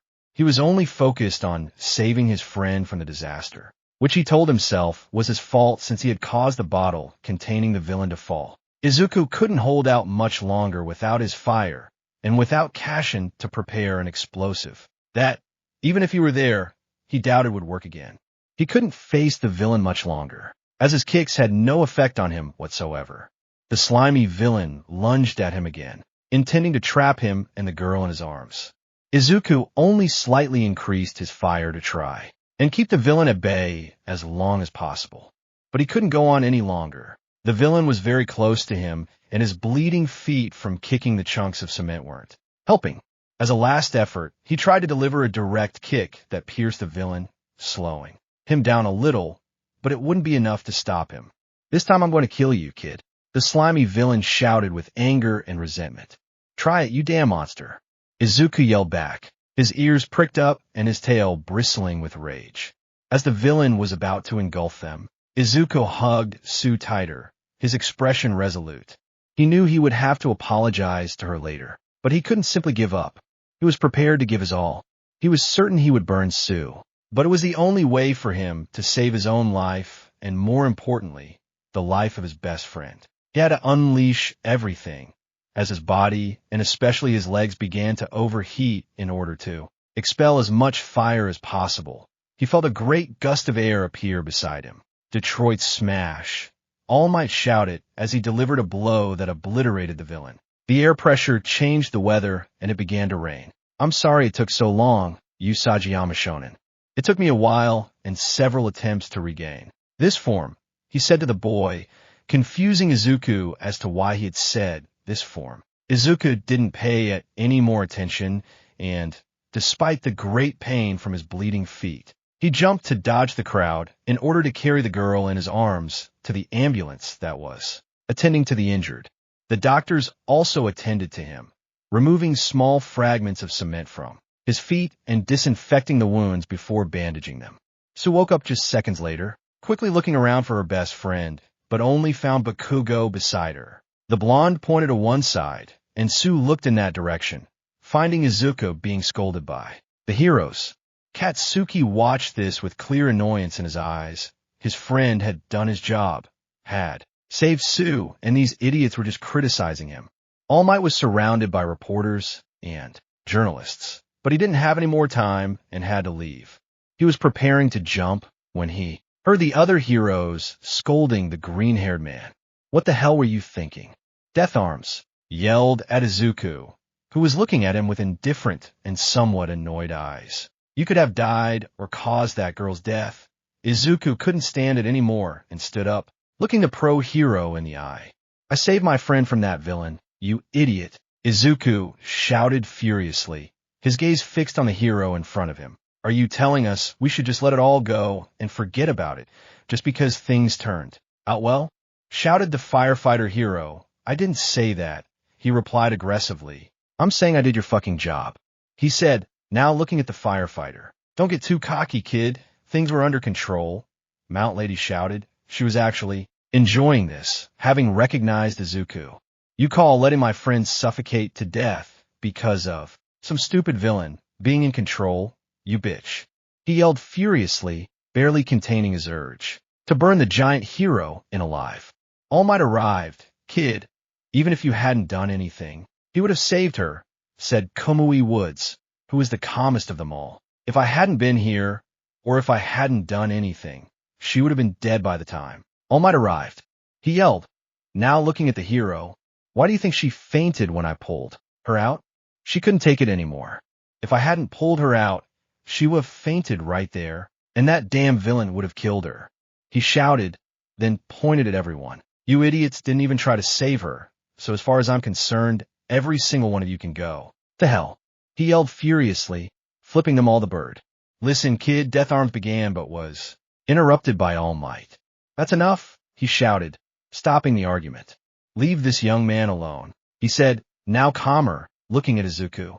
But what? The giant heroine asked, confused. All Might, she was interrupted by the muscular hero.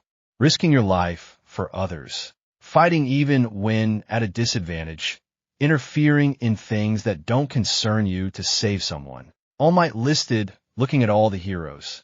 These are some of the greatest qualities of great heroes, and that's what this young man showed today, he said, looking at Izuku with pride. He risked his life to save that girl, even though it meant not using the full power of his quirk, and not interfering. Now he looked at the rest of the heroes, still smiling, but his voice sounded more serious. This young man has acted more like a hero today than all of you. You should all learn more from him, he said, silencing the heroes and leaving Izuku with a smug smile. His expression directed specifically at Mount Lady. I should learn from him. The number one hero whispered something that only Izuku managed to hear because of his highly developed sense of hearing. After that, and after coughing up some blood, All Might jumped away while the heroes remained silent.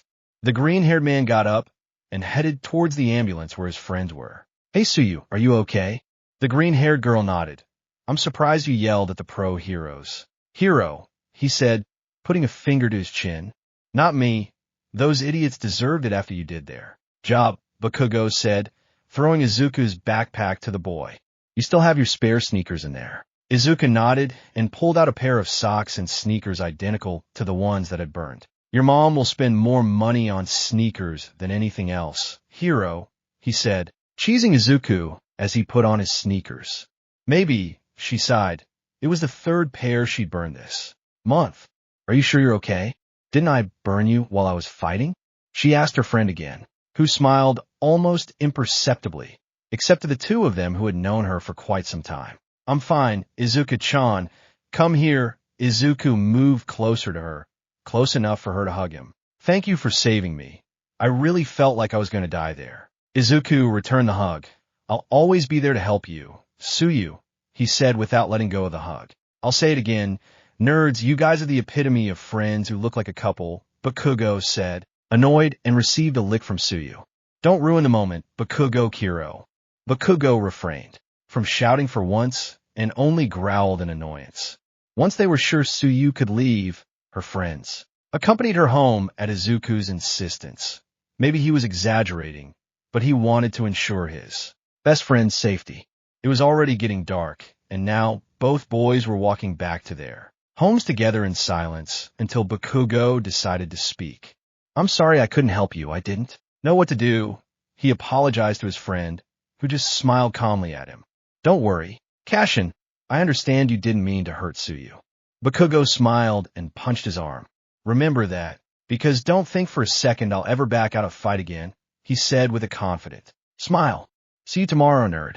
Good luck with Aunt Rumi. Your fight was all over the news. Izuku sighed and nodded. Bakugo went into his house, and Izuku continued on his way. Only 2 houses away from his own, but before he could move forward, All Might appeared out of nowhere.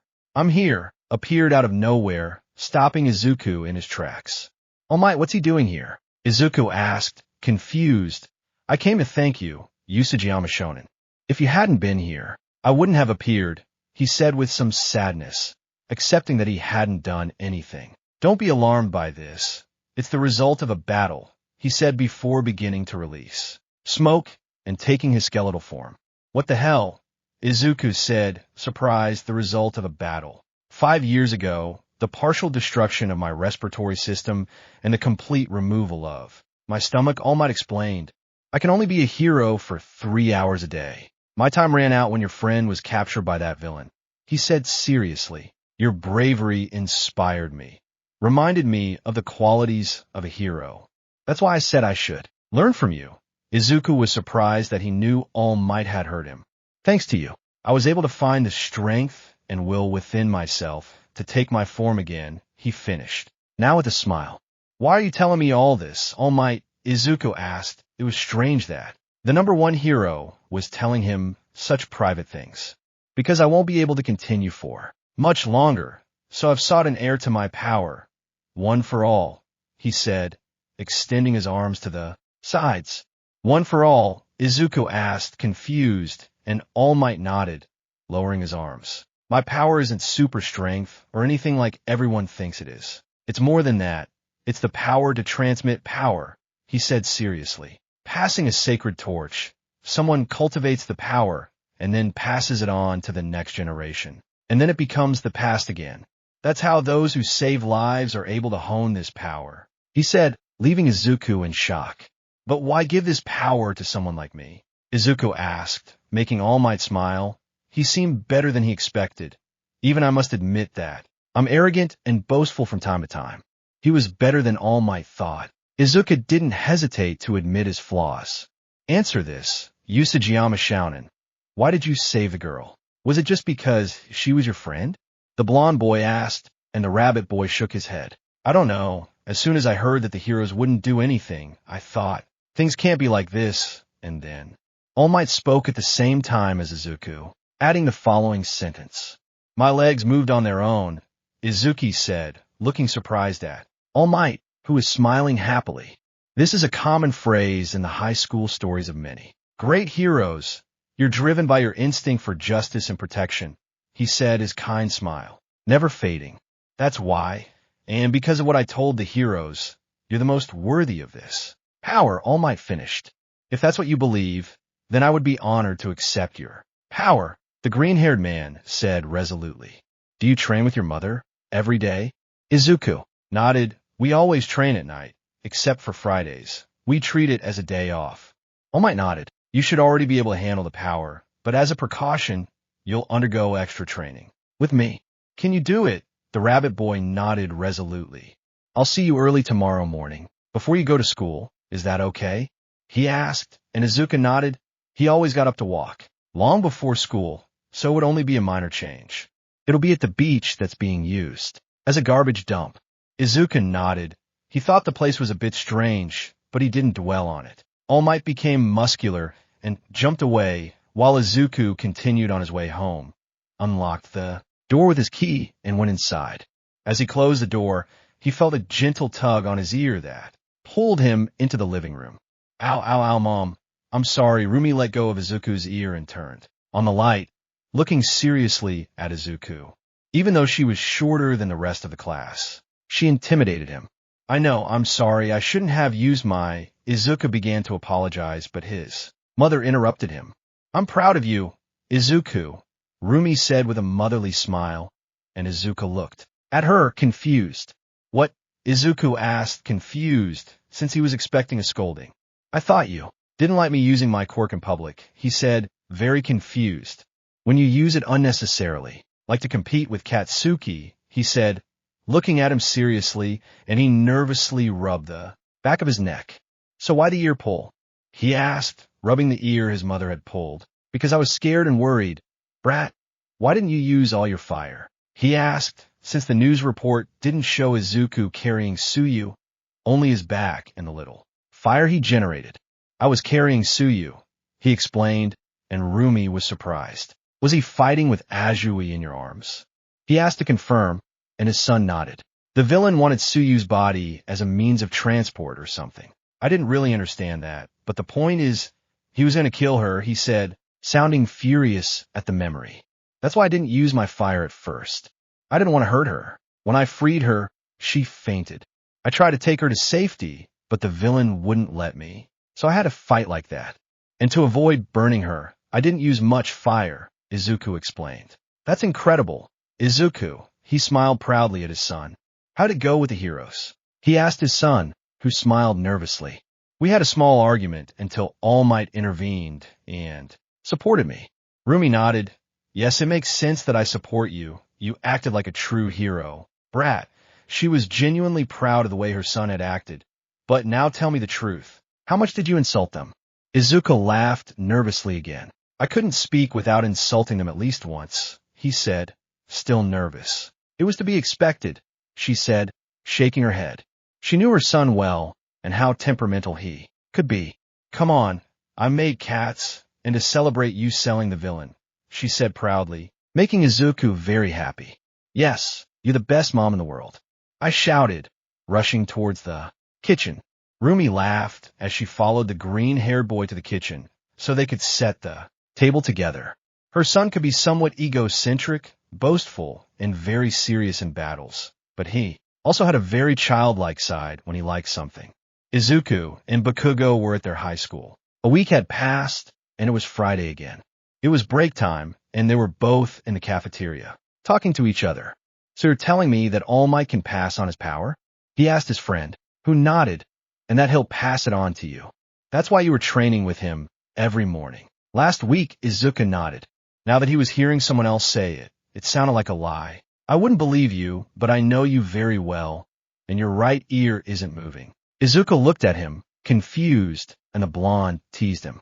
You have a tick when you lie. Your ear moves. The green-haired boy, somewhat embarrassed, touched his right ear. Why didn't you ever tell me? He asked, annoyed, increasing his friend's mocking laughter. So, when and how will he give you his power? He asked, intrigued, and his friend just shrugged. Honestly, I don't know, he said, sounding somewhat annoyed. All Might says it won't be long, and since my body is already in good shape, I'll be able to handle it and train before the exam, he said calmly, taking a bite of his lunch. Why are you telling me this? Shouldn't it be a secret? He asked, somewhat confused, to his best friend, who nodded. You've known me since we were born. You know exactly how my quirk works, so you'd easily notice if I suddenly gained All Might's abilities. he said, looking at him seriously. Bakugo just nodded. It really made sense. Besides, if Deku kept a secret from him, he usually found out. Hey, Deku. The boy looked at him while chewing. I know you well. Accepting a power like that isn't your style. Why did you do it? He asked curiously, and Izuku sighed. I want to help as many people as possible. I know I can't save everyone, but if obtaining this power helps me save more people, and All Might believes I deserve it, I should try. Katsuki couldn't help but smile. That had always been his best friend's mindset. Even so, I think I'd use it as a bonus, he said, shrugging. There was the Deku the blonde knew. Too proud of his quirk to use one for all so much. I guess you're right, Deku. Even so, your quirk is somewhat similar, so maybe it'll be easy for you to control. Izuku looked at him strangely. I don't know about you, but I can't picture All Might with bunny ears or throwing fireballs, he said mockingly, and Bakugo threw a piece of meat at his forehead, leaving the stain that Izuku quickly wiped away. I'm talking about strength, you idiot. He yelled angrily, then calmed down so that nosy students wouldn't hear. You use the energy generated by the heat of your fire to become stronger. Bakugo said seriously. Yes, you're right. Although if I overuse it, I can overheat. He said thoughtfully until he heard the bell signaling that they had to return to their classes. Anyway, nerd, you're generating more and more heat without overheating, right? He asked doubtfully. He knew Izuku had been training for this. Izuku simply nodded as he stood up from his chair. By the way, how did it go with Aunt Rumi on Friday? Izuku just shook his head and dismissed it. He wasn't bothered at all. He was just worried about me. Katsuki nodded, though deep down he did expect Deku to have been scolded. After classes ended, the day passed normally. Nothing noteworthy happened. Both boys returned home when the school day ended. The green-haired boy barely arrived home before meeting his mother, and they ate together before training and waiting for nightfall to go to sleep. The next day, very early as usual, Izuku left his house in his workout clothes, did a few stretches before starting to run straight toward the beach. Once he arrived, he found All Might in his skeletal form admiring the ocean while sitting on the sand until he noticed the boy's presence. Ah, Usajiyama Shounen, you arrived early. Izuku nodded, sitting down next to him. What are you doing here? All Might just shook his head, relaxed. I was just relaxing a bit while I waited for you, he said, getting up. You made a lot of progress over the weekend, and you've already taken out the lighter trash. Ready for the heavy stuff? The blonde man asked, patting one of the refrigerators and pointing to the other appliances and large trash items. More than ready, he said, getting ready and approaching some tires to pick them up and take them off the beach where a garbage truck would pass. All Might watched as his student exerted himself, not only carrying heavy things but also occasionally stopping and concentrating to avoid generating heat and gain more strength. Izuku stood in front of a refrigerator. He grabbed it by both sides and tried to lift it. As he struggled, he unconsciously began to generate heat in his body. He dropped the refrigerator and sighed in frustration as he relaxed to dissipate the heat from his body. Why don't you use your quirk to make things easier? All Might said as he approached him. My quirk makes me stronger with fire or heat energy, but that makes training less effective. I want to do this right, he said determinedly, picking up the cooler again, this time without generating heat to carry it off the beach. You always try so hard, you Sagiyama Shonen. That's admirable, Izuku smiled at All Might. I heard you rejected Mirko's recommendation, he said to the green-haired boy, who nodded. Is there a reason? The young man nodded again, placing the trash he had collected on the ground. Many believe that being the son of a famous heroine like Mom is the best thing in the world, he said, gazing at the sea, but it's not all good. All Might was giving his full attention to his now student. People always expect me to be like her, but I'm not. All Might nodded. It seemed the boy also wanted to vent a little. Don't misunderstand me. I'm proud of her work, and I know I'm her successor as much as yours. But even so, I want to show myself and everyone who I really am, he said seriously, looking at the horizon, the rising sun reminding him of his fire. You want to show the world who you really are, not be what the world wants you to be. Show that you don't depend on your mother, and you can do everything your own way. Izuku nodded at the words of his now mentor, who also seemed thoughtful. And even when the time comes that Mom can no longer be a hero and it's my turn, I want to uphold her legacy and even elevate it, she said with a calm smile. The perfect combination of forging your own path and making those who came before you proud. The blond man said to the young man, who simply nodded. He saw it that way too. Mom has always taught me that hard work brings great things. That's why I want to take the exam, like everyone else, to show how strong I am. All Might smiled as he nodded proudly. I think you're becoming more and more worthy, you Sagiyama Shonen. You'll truly be someone great in the future. I'd even say you already are. Izuku nodded gratefully and smiled before picking up the trash he had left aside to resume his training. The months passed slowly. Izuku had grown stronger even without generating fire. This conditioning of his body allowed him to generate even more fire without overheating, so the training had been more useful than he thought. Now teacher and student were on the now clean beach. There were still 3 months until the UA entrance exam, which gave the blonde boy time to train the green-haired boy a little using one. For all, you've done very well, you Sagiyama Shonen. You're ready to receive my power, he said, proud of his student's rapid progress. But before, you said you increased the capacity of your fire, right? Izuku nodded with a proud smile, refusing to increase his strength with. His fire energy had helped him more than he realized. What happens if you overheat? He asked, clearly curious. Not much. After that I stopped for a few seconds, and I can't use my fire for a while, he said thoughtfully, then remembered something else. It can also get a little out of control and start trying to come out of other parts of my body, but I still can't generate fire in other parts of my body, so it can hurt me. The blonde nodded, understanding the situation. Do you think you could show me what it's like? Izuku nodded as he took off his sneakers and rolled his pants up to his knees, though they would still get a little hot. He gestured with his hand to All Might to move away. The blonde obeyed and moved a few meters away. The green-haired boy took a deep breath, concentrating on generating as much heat as possible within his body before expelling it. He gave his master a determined and confident look before releasing his fire. A large and powerful flame spread rapidly all around the boy's legs. The burst of fire was so powerful that even the older boy, standing a considerable distance away, felt the intense heat it generated. Oh my goddess, he said in amazement, taking on his muscular form and remaining that way. At Izuku's feet, the sand began to yield to the heat and turn into glass.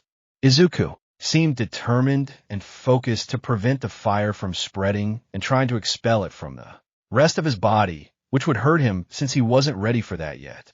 A few seconds later the fire stopped. Izuku was breathing heavily and remained in place for a few seconds, unable to move. At his feet, a thin layer of glass could be seen due to the heat in the sand. All Might approached him, but before that he saw Izuku approach the seashore and enter, getting his legs wet. He faintly saw smoke rise from the water, indicating a change in temperature. The boy came out of the water after a few seconds and approached his master. That was incredible, you Sagiyama Shonen. You even managed to turn the sand into glass. Izuku looked around in surprise at where he had been before. He had never accomplished anything like that before. I'm even absolutely certain that you surpassed the temperature of Endeavor's fire. At least its normal fire temperature, he said with a smile that the green-haired boy proudly returned. But I think it's time. Izuku nodded, ready to receive one for all. Okay, I'm ready for that. What should I do? He asked decisively. The blond man brought his hand to his head and pulled out a hair, which he then placed in front of his student. Kerr, he said, making Izuku look at him in shock. You must obtain my DNA. So do it. The green-haired boy took it and swallowed it quickly with some effort. I was expecting something different, Izuku said, disgusted, taking a sip of water and then spitting it out. I still don't feel anything, he said, looking at his hands, then horrified. Tell me I don't have to repeat myself, he said to All Might, who just laughed at him. Don't worry, you Sagiyama Shonen. Your body needs to digest my DNA. I'd say about 3 hours. Izuku sighed, then went to his phone to check the time. I have to go now. All Might, I'll see you tomorrow to train one for all," he said as he put on his sneakers to go back home and get ready for school. The blonde boy nodded and took a great leap away from there. Izuku walked calmly until Bakugo appeared around a corner. "Did you really eat his hair?"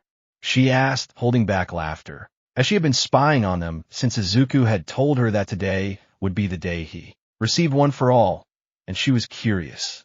The rabbit boy simply nodded as he continued walking home, ignoring his friend's taunts.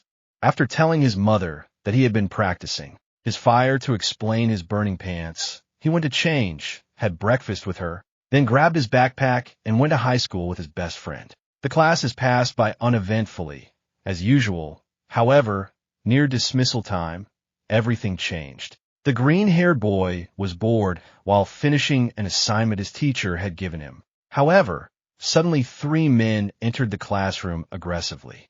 Outside, other students could be seen and heard screaming and escaping. It seemed only they were trapped. The men quickly used force to make everyone go and sit on the floor against 3 of the walls, each man watching over a group. "Listen carefully. We know that among these foolish children, there's someone who has a close relationship with All Might, perhaps as a student," said the one who seemed to be the leader. Bakugo glanced stealthily at his friend, whose brow was slightly furrowed. "We saw you together and followed you here, though he didn't catch a glimpse of your features. So let's skip this. Which one of you is it?" He waited for an answer, but no one responded. Some were even trembling with fear. "Fine, I guess I'll settle for the son of the top 5 hero," he said, looking at an approaching Izuku. He brought a sphere of blue energy close to his face. The boy looked around and noticed that one of the men with a quirk that had transformed his arms into maces was watching where Katsuki was. On the other side, the man pointed at the green-haired man's companions with his dripping hand, which froze upon touching the ground, probably hydrogen. "There's a major flaw in your plan," he said, looking at him seriously. "Yuzujama," the professor began, but was silenced by the leader who pointed the energy sphere in his hand at him. "I want to hear this," he said, turning his attention back to the green-haired boy. "What went wrong with my plan?" Izuku gave a confident smile. "You're underestimating me," he said, angering the man who was about to fire the energy sphere at him. Izuku punched his hand upwards, causing the energy sphere to hit the wall. He then jumped, delivering a powerful knee strike to the man's jaw, sending him tumbling backwards. "Kashin!" I shouted to Bakugo, who also smiled confidently. The ash-blonde man stood up very quickly and put his hand on the face of the man with the mallets, making him explode while forcefully knocking him back. Izuku leapt back towards the hydrogen man and kicked him hard in the face. The man quickly recovered and tried to put his hand over Izuku's face. However, the green-haired boy moved without difficulty and punched him in the stomach, causing him to bend down and clutch his stomach in pain. I grabbed him by the hair and pulled him down hard, where he received a direct knee to the nose, which probably broke it and knocked him unconscious. I managed to hear the leader getting up. The man made another energy sphere and launched it from behind Izuku, but he jumped, doing a backflip to avoid the blow. When he fell, he turned around and quickly kicked him in the chest, propelling him toward Bakugo, who met him with an explosion to the stomach and a blow to the neck, knocking him unconscious as well. The man with the maces stood up and struck Bakugo, sending him flying towards the wall, but his explosions allowed him to stop in midair and propel himself towards him. However, the man shielded himself with his 2 arms, still transformed into maces. However, Izuku slid under him and delivered a powerful kick to his back, knocking him face first to the ground. He then jumped and delivered a powerful kick to the man's head as he fell, knocking him unconscious as well. Their companions watched them with surprise, gratitude, admiration, and a touch of envy, since neither of them had hesitated even a little to fight, while the other young men just trembled with fear sitting where those men had left them. The teacher called the police, who took the 3 men away. The police thanked the young men. After all, they hadn't used their quirks in public.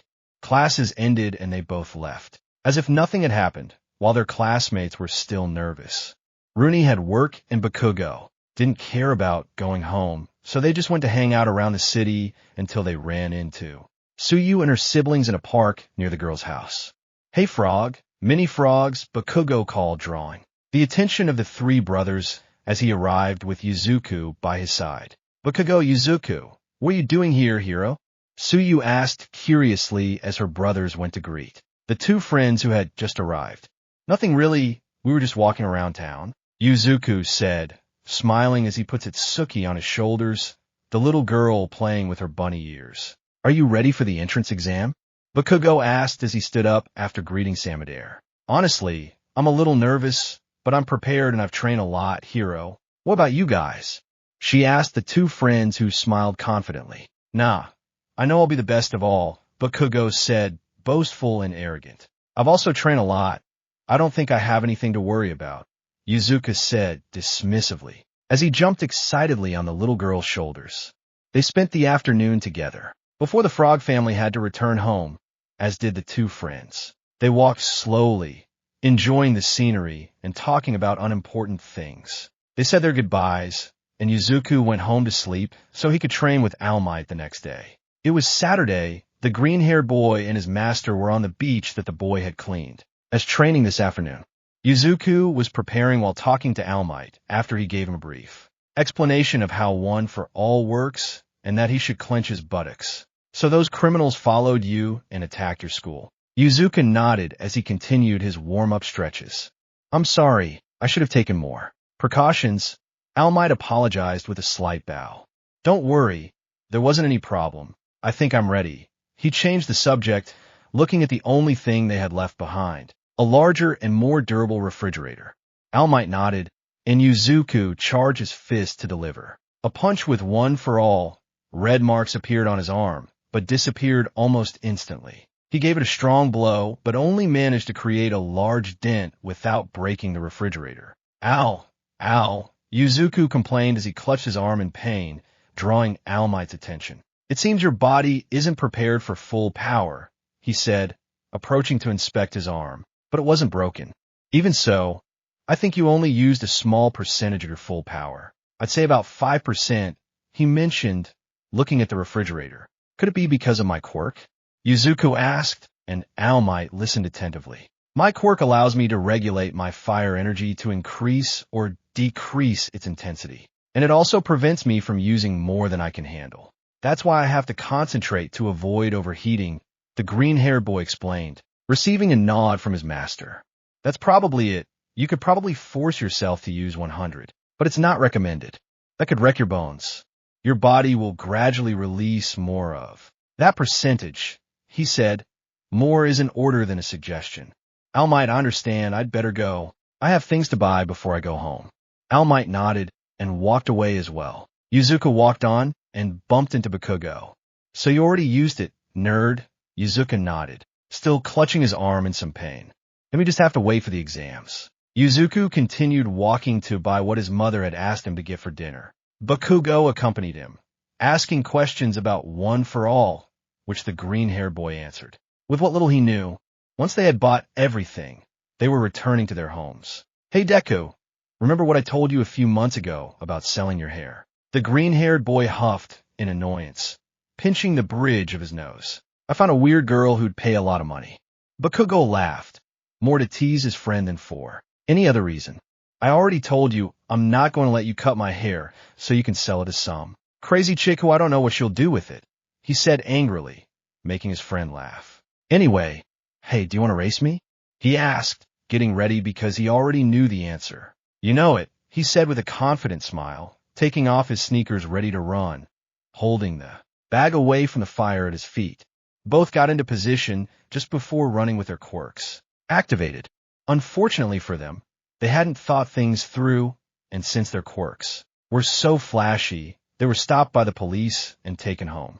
Needless to say, neither of them received a friendly welcome and are now grounded indefinitely. Izuku was now barefoot, sitting on the windowsill of his second-floor bedroom while his mother was preparing dinner. Suddenly, he saw a messy-haired blonde man of about 29 years old approaching his door, so he sighed. Kigo Takami, better known as Hawks, was approaching the Usajiyama house, ready to ask Mirko out on a date. Just as he was about to knock on the door, a ball of fire passed by his head, so he turned to look at the boy at the window. You do know that Mom is like 6 years older than you, right? The green-haired boy raised an eyebrow, intrigued and annoyed. That doesn't stop me from trying, the blond boy said, shrugging with a hopeful smile. The green-haired boy just shook his head. Anyway, Mom's fed up with you. Maybe she'll only agree, so you'll stop bothering her. The boy was already somewhat annoyed by Hawk's attempts to woo his mother. Thanks for the encouragement, kid, he said, knocking on the door as Izuku sighed and rolled his eyes. The rabid woman opened the door and, upon seeing the blond man, made a face of annoyance. When he was about to speak, she interrupted him. Listen carefully, I'm fed up with this. Today was a very stressful day. I had so much paperwork, and because she emphasized the last word, looking towards where her son sat, who simply looked away, decided to have a race with his stupid friend using their quirks, and the police brought him in. Izuku was now whistling. So save yourself the trouble and get lost. Now Rumi just stared seriously at the winged boy. Yes, but She couldn't finish because the door slammed shut in her face and the boy at the window burst out laughing. Oh man, Izuku jumped and landed near the blond boy. Honestly, I feel sorry for you. The blond boy looked at him, annoyed, which made Izuku let out a slight laugh. Although I don't really like the idea of you and Mom, I'll give you some advice. Now the blond boy was looking at him with interest. Don't try so hard, if you even have a chance. With Mom, you'll ruin it by bothering her so much. Hawks then put his arm around the boy's shoulders. Thanks, kid, you're amazing. Izuku flicked his bare foot so a fireball braced Kigo's face and singed his hair a little. Okay, no hugs, I get it. He pulled away and started to walk off. Thanks, kid. After that, he just walked away. The green-haired boy jumped up to his room, lay down on his bed, and waited for his mother to finish dinner so he could help her set the table and eat with her. Izuku was arriving at Yua, prepared to take the entrance exam. He was confident his mother had managed to get the people who would make his hero costume to give him fireproof shoes beforehand, and he was carrying them in his backpack. He was really anxious. He would prove to himself and all the teachers who he really was. Suddenly, he felt his foot get stuck, causing him to start falling forward. He put his hands up to receive the blow, but it never came. He looked around, confused, and found himself face to face with a pretty brunette girl, who smiled kindly at him. I'm sorry I used my quirk on you. I thought it would be bad luck if you fell right now, she said with a smile while Izuku remained mesmerized. Release, the girl whispered, clasping her fingers together, and the boy touched the ground again. See you later. I hope you have good luck, she said, waving goodbye. The boy waved back with a smile. Were you seriously going to fall, idiot? Bakugo asked, mockingly, arriving at his side. I was anxious and generated a lot of heat, he said, picking up his sneakers, whose soles were melted. Come on, I need to put on the others before the exams, he said before going into the building with his best friend. After changing into his special fireproof sneakers, he went to take the exams. The first was the written exam, which he was sure he had gotten a good grade on. Now it was what really mattered, the physical test. Now he sat next to Bakugo to listen to the explanation of the hero present mic. Welcome everyone to my show, he shouted as soon as he arrived. Everyone say, hey, he called out, but was completely ignored. What a boring audience, he muttered, sounding dejected and annoyed. I'll explain how this is all going to work. Are you ready?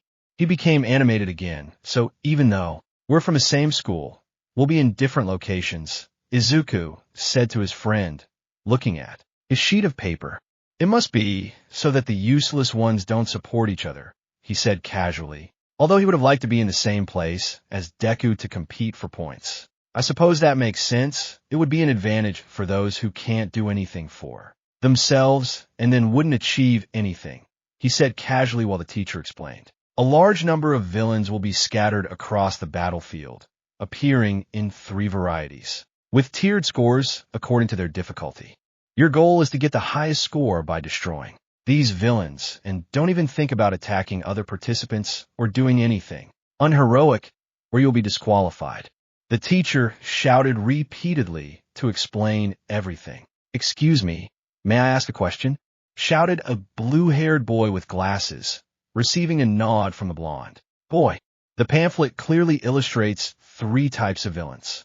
Such an error would be a disgrace to an institution of UA's caliber, he said rudely and seriously. While he was talking, Izuku mocked him, giving him a haughty look while his right hand mined a mouth talking too much. But Kago just laughed slightly. It was somewhat childish, but in his opinion, the blue-haired boy really was a chatterbox. "And you too," he shouted, pointing at both of them, but they didn't pay attention. The bunny boy and the blonde one, they both turned to look at him bored. "You haven't stopped talking the whole time, being disrespectful. If you think UA is just a joke, you'd better leave. And forget about this place," he said with a serious look. President Mike was about to speak, but his friend spoke first. "Just because you need to pay so much attention to understand such simple instructions doesn't mean we're all equally idiotic," but Kago said mockingly to the guy who had supposedly scolded them. He was about to speak even more angrily, but Izuku interrupted him. Besides, President Mike never said he'd finished his explanation. The blue-haired boy turned to look at the blonde, who nodded since the explanation wasn't over yet. "So, who's more disrespectful? Us," who spoke quietly without interrupting. "Are you?" actually interrupted President Mike's explanation. The green-haired boy said, looking at him in a conceited and arrogant manner. The blue-haired boy remained silent and sat back down, apologizing to the adult on the stage. "As I was saying, the 4th villain is actually worth 0 points. He's just an obstacle meant to be avoided." The blonde teacher finished explaining. "Now, let's move on to the main event. Give it your all, plus ultra," he shouted, letting the students leave. "I'd wish you luck, nerd, but I know you don't need it," he said, trusting his friend. Likewise, Cashin. They bumped fists and separated to go to their assigned exam areas. Izuku stood before the large gates that separated him from the fake city where the exam would take place. He was warming up, raising his body temperature so he could leave faster as soon as the signal was given. As he stretched, he caught sight of the brown hair that had helped him when he arrived at UA. The boy headed towards her to thank her, but the blue-haired girl placed a hand on his shoulder to stop him. "You're not planning to block that girl's path, are you? Are you planning to break her concentration?" he asked seriously. Izuku jerked his shoulder away, trying to get him to let go. "This girl helped me earlier. I was just going to thank her, idiot," he said, glaring at the blue-haired boy in front of him. "And we begin," President Mike shouted. Izuku ignited fire at his feet, causing the boy in front of him to back away and leapt powerfully towards the fake city. "What are you waiting for? There are no countdowns in real fights, so runner that kid will take everything," followed by the loud crashes of robots being destroyed. The other participants also rushed to run towards the fake city to score points. Izuku was easily destroying the robots. None of them posed a significant problem. He only had to approach quickly and deliver a powerful kick to destroy them in just a few seconds. Izuku saw one of the 2-dot robots hovering over one of the participants. He ran towards it and kicked it away once it was out of the other boy's reach. He threw a fiery ball, destroying the robot's head and rendering it useless. "Thank you," said the boy, getting up with difficulty. Izuku helped him to his feet. "Are you okay?" The boy nodded and thanked her again before saying goodbye and going back to his spot checked. Izuku jumped and, using the buildings for momentum, traveled throughout the fake city to find as many robots as possible and help those in trouble. Izuku had quickly achieved over 80 points and was confident he could get many more. That's what he planned to do. On the other hand, inside a room with many cameras and some teachers, including the director of UA, "It seems we have a good crop of candidates this year," said the rodent, looking intently at the screens and then at the teachers. "Is there anyone you're interested in?" Some nodded. "The explosion guy is interesting. Very strong," said the blood hero better known as Vlad King. "I find the metal boy in the redhead interesting," said the 18-year-old hero in Midnight, looking at the screens. "They exude a lot of youthful energy," she added, making strange movements with her body. "The one with the engine seems like a good candidate. He seems very agile and strong," said the hero Ectoplasm. "The girl with the plants in her hair is also doing very well. and she's very relaxed, Cemento said, pointing at the screen. I'm interested in that boy, Izawa said, surprising everyone present. For you to say that, it must be someone very special, said the principal, looking in the direction. Izawa was looking. That kid has earned a lot of points, but he still throws them away if he sees someone in trouble, Izawa said, looking at Izuku on the screen. Izuku Usajiyama, said Principal. Nizu, reviewing papers. Is he Mirko's son? Asked Vlad King, and the director nodded. Why wasn't he recommended? He asked, confused. He was, but then the recommendation was cancelled. According to Mirko, the boy wanted to prove himself, the rodent replied, looking at Izuku's papers. Well, it's time to begin the real test. With that, he pressed a button. Izuku was looking for more robots since most had already been destroyed when suddenly a loud crash was heard.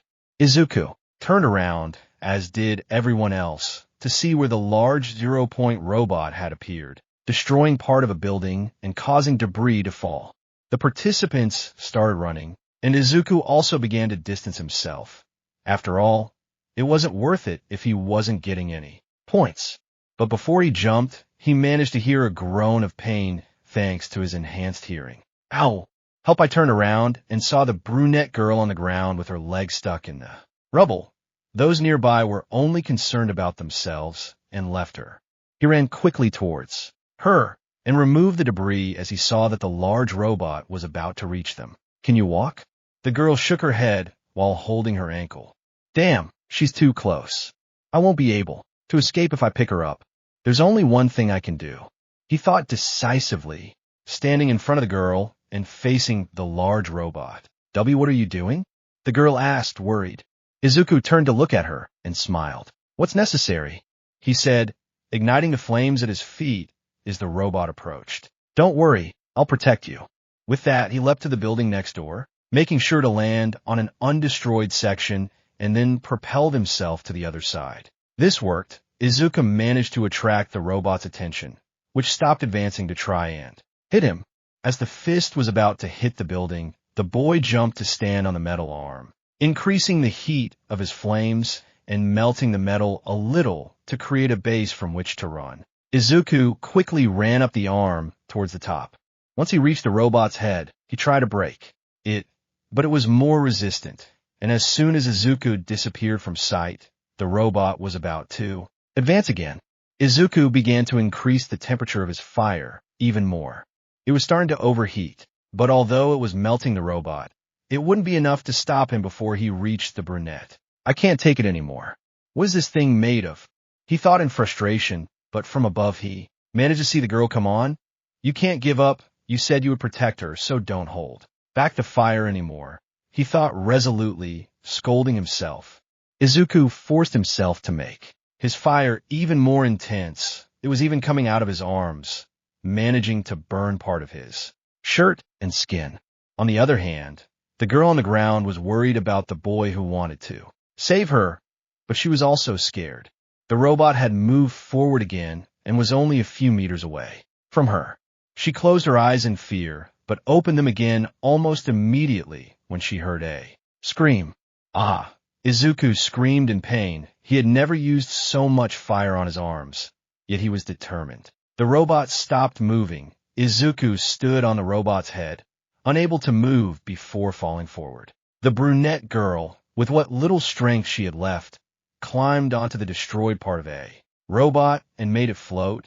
She almost vomited because of it, but she had to help the boy who saved her. Izuku was falling and still couldn't move. He knew that, like his mother, he could fall perfectly well, but to do so he had to move and get into position, but his body wouldn't respond. When the boy was a short time away from hitting the ground, he felt a slap and was left suspended in the air. Release, the girl said with great effort, clasping her fingers together and letting the green-haired boy in the room. She was in fall. Izuku stood up slowly. He couldn't move any faster. Once he was up, he approached the girl. Are you okay? The girl tried to nod, but the nausea was too much, and she only vomited rainbow-colored vomit. The exam is over, President Mike shouted as if nothing had happened.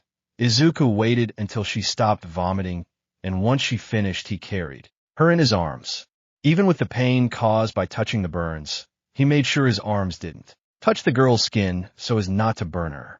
"I'll take you to the infirmary," she said, starting to walk once her mobility had returned. "It's not necessary, young man," said an old woman, with a serene-shaped cane, approaching them. "She's the backbone of UA, the teen heroine recovery girl," said an eccentric blonde.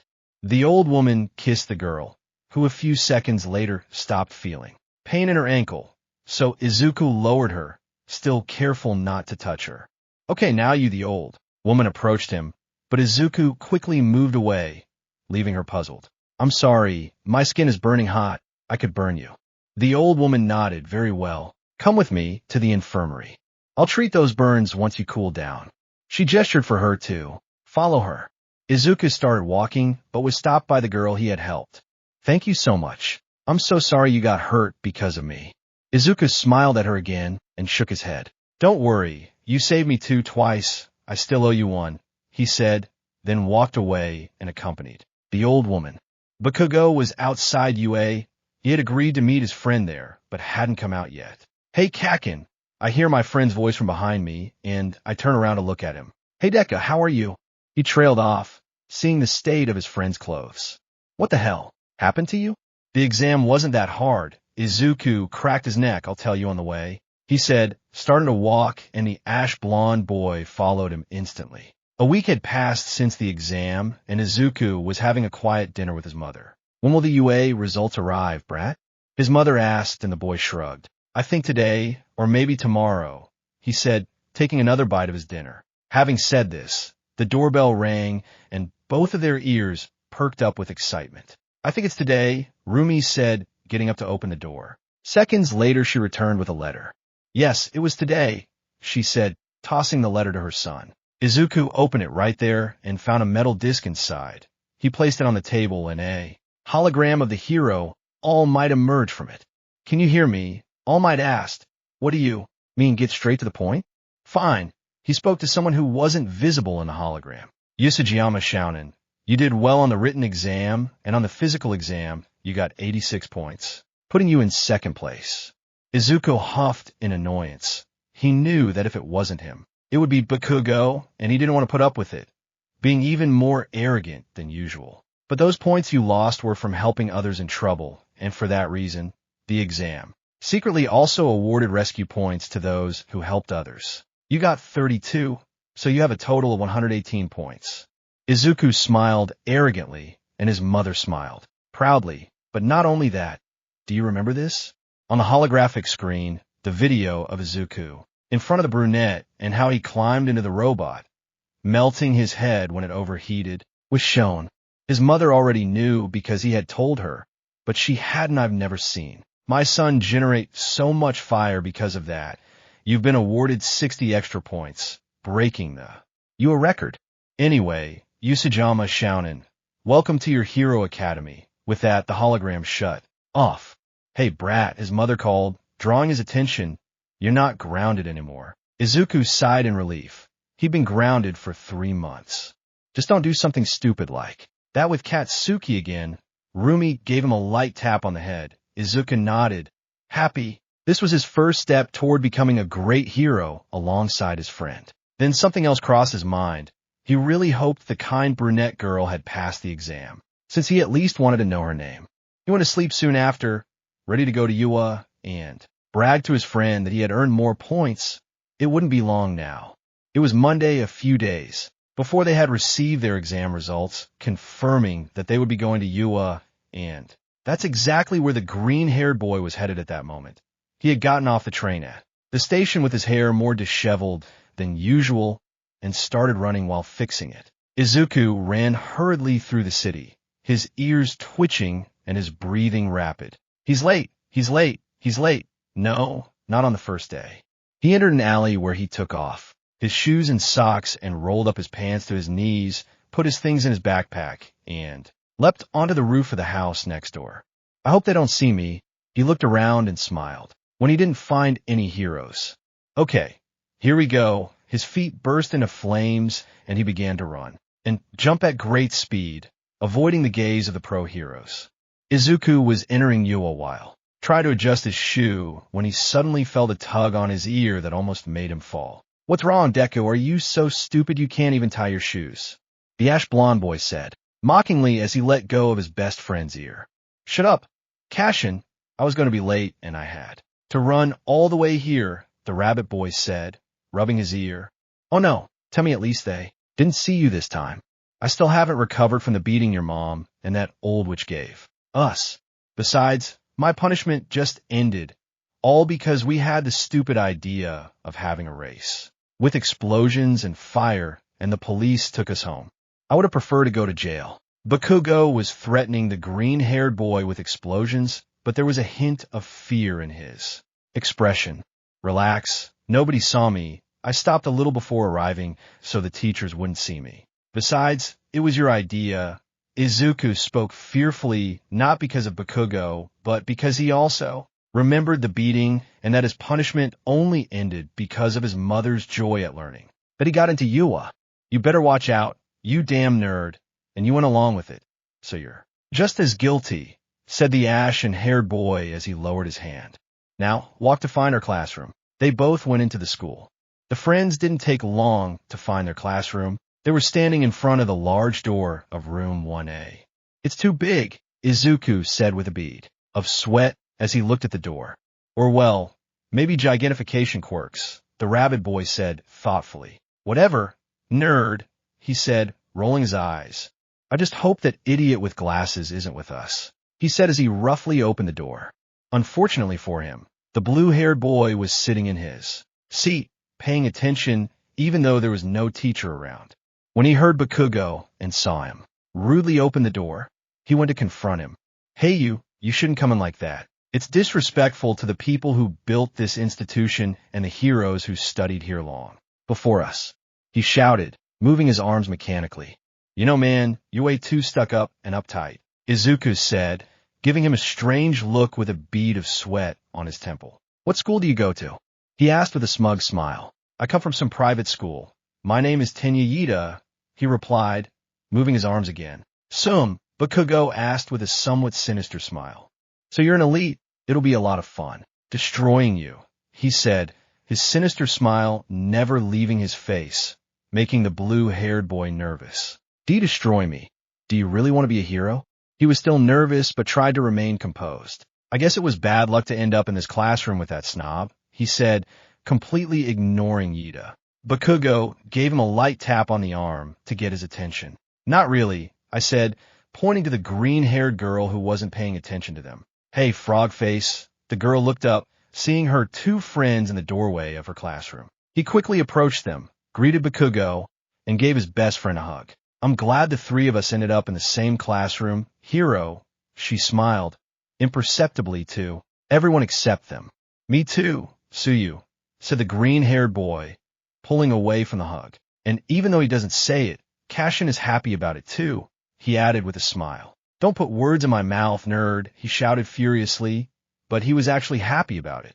"Oh, it's you," said a lively brunette behind Izuku, making him shiver in surprise. He turned to look at her, opened his mouth, and pointed at her with a confused expression. "How come I didn't hear you coming in?" he asked, very surprised. The girl shrugged. Maybe she'd just been focusing too much on her best friend. "It's okay, whatever. I'm glad you passed the exam," she said with a big smile. "Me too. Although I knew you'd get through it. After all, you saved me." She smiled adoringly. "It was amazing. You just ran to me, even though it was dangerous. You always protected me. And then you climbed on top of that thing. I was worried when I heard you scream in pain, but then I saw your fire go whoosh." The girl spoke quickly and excitedly. When she mentioned fire, she extended her arms, simulating an explosion of flames. To Izuku, she looked like a little girl. She was the cutest thing he'd seen in a long time. "Oh, sorry, I got carried away and haven't even introduced myself," she said sheepishly, rubbing the back of her neck. "I'm Ochaka Uraraka," she smiled, and the green-hair boy nodded. "Nice to meet you. I'm Izuku Usajiyama." Most of those who had managed to hear were surprised. They would have 2 children of top heroes in their class. "Wow, I recognized you," said a boy with red hair. Izuku thought it would be like his old school, and that he was coming for his mother. "I'm a Jiro Karashima. I was in the same fake city as you. What you did was incredible. It was very manly of you to risk everything to save her. Izuku smiled. This wasn't like his middle school, if you're looking for friends. I'd like to ask you to look elsewhere. Everyone except Izuku, who had heard him arrive, was surprised by the man on the ground inside a sleeping bag. Life is short, and yet children like you lack common sense. He looked at everyone there, stopping at Izuku, the boy who had caught his attention since the exam. It's a pleasure to meet you. I'm your assigned teacher, Shota Izawa. Everyone stared at him, in surprise, except for Izuku, who looked at him curiously. This is sudden, but put these on and head to the campus exit, he said, handing them the gym uniforms. While the boys were changing in the locker room, a dwarf with purple hair approached the rabbit boy. Hi, I'm Mineta. Izuku looked at him curiously, wondering why he had suddenly approached. Since you're the son of a heroine, you must have a lot of girls after you. Maybe you could introduce me to one. Someone sexy, he said with a smile. The younger boy was about to mention Mirko, but he thought better of it. You disgust me, Izuku said with a look of disgust, and I'm warning you, if you go near my friend, Suyu, the one with green hair, he implied, or even the brown-haired girl, I'll annihilate you, he said with an annoyed and terrifying look.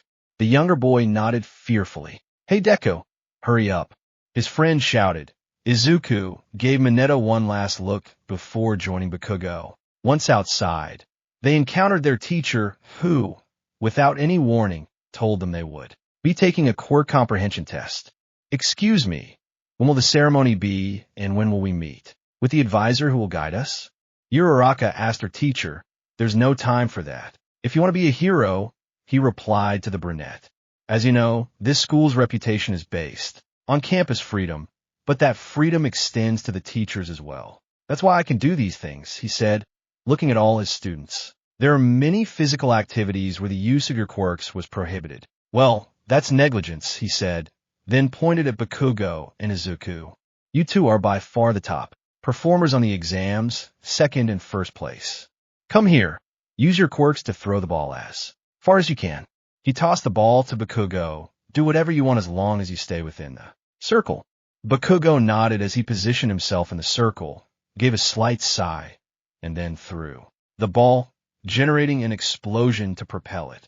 Shiny, a wave of wind swept through everyone, who were surprised except for Izuku. Hey Shine, that's new, Izuku said to himself with a smile. 750.5 meters, said his teacher, showing him the device. Usajiyama, your turn, he said, throwing him another ball. Izuku smiled arrogantly at his friend. He knew he had the advantage. He just had to do the same thing he did with his fireballs. He took off his sneakers and socks. He stood in the center of the circle and dropped the ball onto his foot to start bouncing it. He threw it up and then jumped. Along with the students, Uraraka, Kirishima, and an eccentric blonde boy, they watched in anticipation of what would happen since they had seen his fire in action. However, having already jumped and about to kick, Izuku was unable to ignite his flames, so he only kicked the ball, disappointing the three of them a little. Minus 762.3 meters, the teacher displayed the screen. Izuku knew it was obvious he would be better than Kashin in that aspect, but still his suspicion had been confirmed. Why did he erase my quirk? He asked his teacher, and many looked at him in surprise. You know who I am, his teacher affirmed, who only thought that this boy was full of surprises. I had my doubts, but now they're confirmed. Eraserhead, he said with a confident smile. His teacher just threw him another ball. I wanted to test your abilities within, without fire.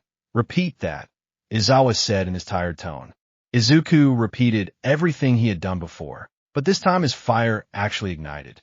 Uraraka was thrilled to see that fire again coming from the boy who had saved her life. Kirishima was excited by his new classmate's abilities, and the flamboyant blonde thought those flames were almost as bright as he was. 963.6 meters, said the professor, showing the device again. It was surprising to all the students. Almost a kilometer. Even so, the three who had seen him use his overheating ability, and Bakugo himself, knew that wasn't all of his fire. With overheating, he could easily surpass a kilometer. This strength was awesome, said a blond boy with a black lightning bolt shaped streak in his hair. I want to try it too. Using our quirks will be fun, said a girl with pink skin and hair and horns. Fun, huh? Izuku said. Izuku, who was standing closer, felt a slight chill at his teacher's expression. So you were planning on spending your 3 years here just having a good time. What happened to becoming heroes? Izuku slowly backed away from his teacher. He had faced villains who wanted to kill him, but his teacher was still terrifying. In that case, there's a new rule. The student with the lowest score after all the tests will be expelled. Most of them were scared by this, but the two friends just looked at each other. They both understood a competition to get points. Yuwa has great freedom in allowing you to use your quirks on the premises, but this freedom also allows us to control our students as we see fit. So, welcome to the hero department, he said with a sinister smile on his face. But that's unfair. It's only our first day here, said the brunette nervously. She had seen some very powerful quirks. The green-haired boy patted her on the head and smiled, giving her confidence. Natural disasters, massive accidents, psychopathic villains. Japan lives in injustice. All you can expect from your life at Yuwa is hardship. Izuku and Bakugo were excited, both confident they could do it. This is plus ultra, surpass your limitations, and reach the top. It's time to take action. Izawa observed all his students, nervous yet determined, except for Free. He gave a faint smile, hidden beneath his scarf, watching the two friends, so resolute and without any nervousness.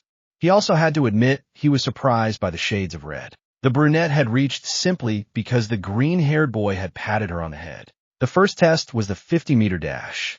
The blue-haired boy had a great advantage. It was Bakugo and Izuku's turn. Both prepared, Izuku with his fire lit, a little ways away so as not to burn Bakugo. They both ran. Izuku managed to arrive faster than Bakugo in 3.8 seconds, only behind Ida, both annoyed that the stuck-up one beat them. The next test was grip strength. Izuku only ignited his fire to increase his strength, achieving 164 kilos, but upon seeing a boy with multiple arms reach 540 kilos, he further increased his fire, achieving 248 kilos, leaving him second only to the boy with multiple arms. Then came the long jump and the lateral jumps. Needless to say, Izuku excelled at these. After that, the rest of the students took the chestnut throwing test, achieving infinity. That was amazing. Araka, Izuku said, hugging her shoulders, making the girl nervous. But Izuku didn't understand why. Well, these are the results, said the teacher, showing them on the screen. Izuku was in first place, Bakugo in second, followed by Yaoruzu and Todoroki. And in last place was Manita shouted, standing next to Izuku, which annoyed him because of his sensitive ears. The expulsion was a lie, he said, leaving Manita relieved. It was obvious, said a somewhat haughty dark-haired woman. No, I wasn't, Izuku said, looking at her mockingly. You didn't lie, did you? He asked Izawa, who just stared at him and then nodded. You continue to surprise me, Usajiyama. Everyone has potential in some way. You almost weren't here, he said, pointing at Manita. But I think everyone here can achieve something, he added, to everyone's relief. Even so, don't get overconfident. If you don't reach that potential, I'll still expel you, he said in his tired but serious tone as he walked away, leaving Izuku looking down at Yaoruzu with a superior air. That makes me even more nervous, Araka said, trembling slightly at her teacher's attitude. Don't worry, you'll be fine. You're great after all, he said with a smile, hugging her shoulders. Again, why yes, and I'm going to change, she shouted as she broke free from the hug and ran towards the locker room. Izuku just watched her, confused, until Bakugo approached him. Did I say something wrong? He asked his ashen-haired friend, who only sighed heavily. You're an idiot, Deku, she said, walking away from him, leaving the prince even more confused, until Suyu approached him. She seemed somewhat enthusiastic, but even so, you approaching her so energetically and hugging her makes her nervous, Izuku Kiro. Izuku remained silent for a moment. Yes, I think you're right, he said, laughing nervously and cracking the back of his neck. Let's go, Izuku. We still have more classes, said Tsuyu, gently pushing him towards the locker rooms. The rest of the day passed as it would on any normal school day. The green-haired boy in Bakugo talked with Kirishima, who had become a friend of theirs. Now the three of them were walking to leave Yurua. They had planned to go get something to eat since Izuku's mother was at work. They were leaving when a chestnut-haired woman caught the attention of the three of them, running towards them. Hey, you three. The three of them stopped when they heard her. Are you going to the station? She asked cheerfully. No. Actually, we're going to get something to eat. Do you want to come with us? Izuku asked the girl with a smile. I don't know, Usajiyama. I don't want to bother you, and I don't have any money with me, she said apologetically, rubbing the back of her neck. You can call me Izuku or Deku. It's shorter, he said, shrugging. Besides, don't worry about the money. Kashin's paying because he lost the bet we made about who got the highest score on Izawa-sensei's tests. The aforementioned boy grunted under his breath. Do you mind if I go, guys? He asked the other two. Nah, the more the better, said the dyed-haired man with a sharp-toothed grin. Whatever, nerd, Bakugo said, shrugging dismissively. That's fine if you don't mind. Yuruka agreed with a smile. All right, let's go. I'm hungry, said Izuku, starting to walk alongside the others. By the way, what does Deka mean? The brunette asked, and Izuku remained thoughtful for a moment. The truth is, I don't remember. Do you know, I asked the blond boy, who shook his head in doubt. He couldn't remember where the nickname came from. I like it. It sounds like you can do it, she said, as cheerful as she had been before. Izuku made her nervous this morning. Haha, that sounds nice. That'll be its meaning now. Izuku had a kind smile, which the brunette returned. I'm going to claim copyright, Bakugo said, looking at the two of them who were laughing at the joke. The four of them walked leisurely through the city to find a place to eat. The chestnut-haired girl had quickly become one of them. The most obvious was with Izuku. They spoke as if they'd known each other for a long time. Hiroshima wasn't too difficult either, due to his chivalrous and kind personality. The most complicated was Bakugo, who didn't care much about all that, but he was managing to get along with him. Did you really fight with the pro heroes? Hiroshima and Yururoka asked in surprise. Yeah, I think Mount Lady hates me, he said before laughing, and Bakugo nodded in agreement. She hates us both, Bakugo said as he walked into a restaurant. We basically called her a bitch in front of reporters from all over the country. He found a table, and everyone went to sit down. Maybe we should have brought Tsuyu, Izuku said. Once everyone was seated. Frogface has to look after his brothers. You know it's hard for him to go out much if we don't plan it beforehand, said the ash-blonde man while reading the menu. I know, but it's been a while since we went out with her, he said, taking the menu from Bakugo's hands. He grunted and grabbed another menu. Did you already know Azui? Hiroshima asked, and they both nodded. They seem to get along very well with her, Yururoka said with a smile. Yes, even if it doesn't seem like it, and the Muslim doesn't show it, he does have feelings, he said mockingly, and the ash-blonde man threw the menu in his face. Have you decided what you're going to order? A waitress asked, sounding a little nervous after seeing them argue. The four of them ordered their food. Izuku actually ordered more than he was going to eat just to make Bakugo pay more. When they finished eating, they were walking along, and the green-haired boy was carrying a bag with the rest of the food. Do you want to go somewhere else? The green-haired boy asked as he rummaged through his bag for food. He pulled out a mochi and gave it to the brunette, who happily accepted it. We could go to the arcade. I heard they recently added a new game, Hiroshima suggested. Sound good, what do you say? Bakugo nodded while on his phone. I don't know, Deku-kun, I'm not good at video games, said the brunette, rubbing the back of her neck. No problem, it's just for fun. I can help you, he said, taking a bite of a mochi and giving another one to the brunette. Okay, I guess, replied the brunette, and they all headed towards the arcade. Upon arriving at the arcade, they started playing various games. To everyone's surprise, the brunette learned quickly, defeating Kirishima and sometimes Bakugo and Izuku. They spent the rest of the afternoon there playing and having fun. Uraraka had a better time than she expected. Night was beginning to fall and the cold was increasing, so the four left the arcade to head to the nearest train station. As they walked, Bakugo punched Izuku's arm. Hey nerd, He pointed towards a place where Mirko was after a fight. He was about to leave to avoid the reporters, but he managed to see his son, so he went over to him and his friends. "Hey, how's it going, brats?" He greeted, approaching them, until he saw the brunette. "It's the first time I've seen you with a girl other than Ajui," he said as he approached her. I'm Ochaka Yururoka. Nice to meet you," she said nervously, shaking the heroine's hand. "Nice to meet you, little girl. Hey, Izuku, it seems you like this girl." Izuku smiled and hugged Yuroka by the shoulders. Or could it be that it's time again, too? Rumi was interrupted by her son. No, Izuku repeated as he pulled away from the hug, blushing. "We're not going to talk about this here, and especially not in front of her." He gestured to the brunette, who was simply confused by the mother-son interaction. "Akuma and Izuku, it's natural. You don't have to be embarrassed. It's your puberty stage." She was interrupted again by her son. No. He repeated as he carried Yururoka on his back and walked away with a nervous girl on his back. "By the way, I already brought dinner." Izuku stopped and showed the bag, then continued walking. "I don't understand what happened," Kirishima said, confused, while Mirko laughed. "Seriously?" Aunt Rumi asked the ash-blonde boy, and the older woman shrugged. "Izuku doesn't bring any girls home besides Ojui. I should take advantage of opportunities like this to embarrass him," the white-haired woman said, laughing at her. "Son, well, I have to go.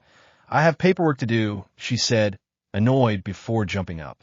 "But what happened?" Kirishima asked, not understanding his green-haired friend's reaction. Aunt Rumi was talking about her heat cycle. Deka has them a few times a year since middle school, he explained as they both started walking to catch up with the two who had gone ahead. "Isn't heat when animals reproduce?"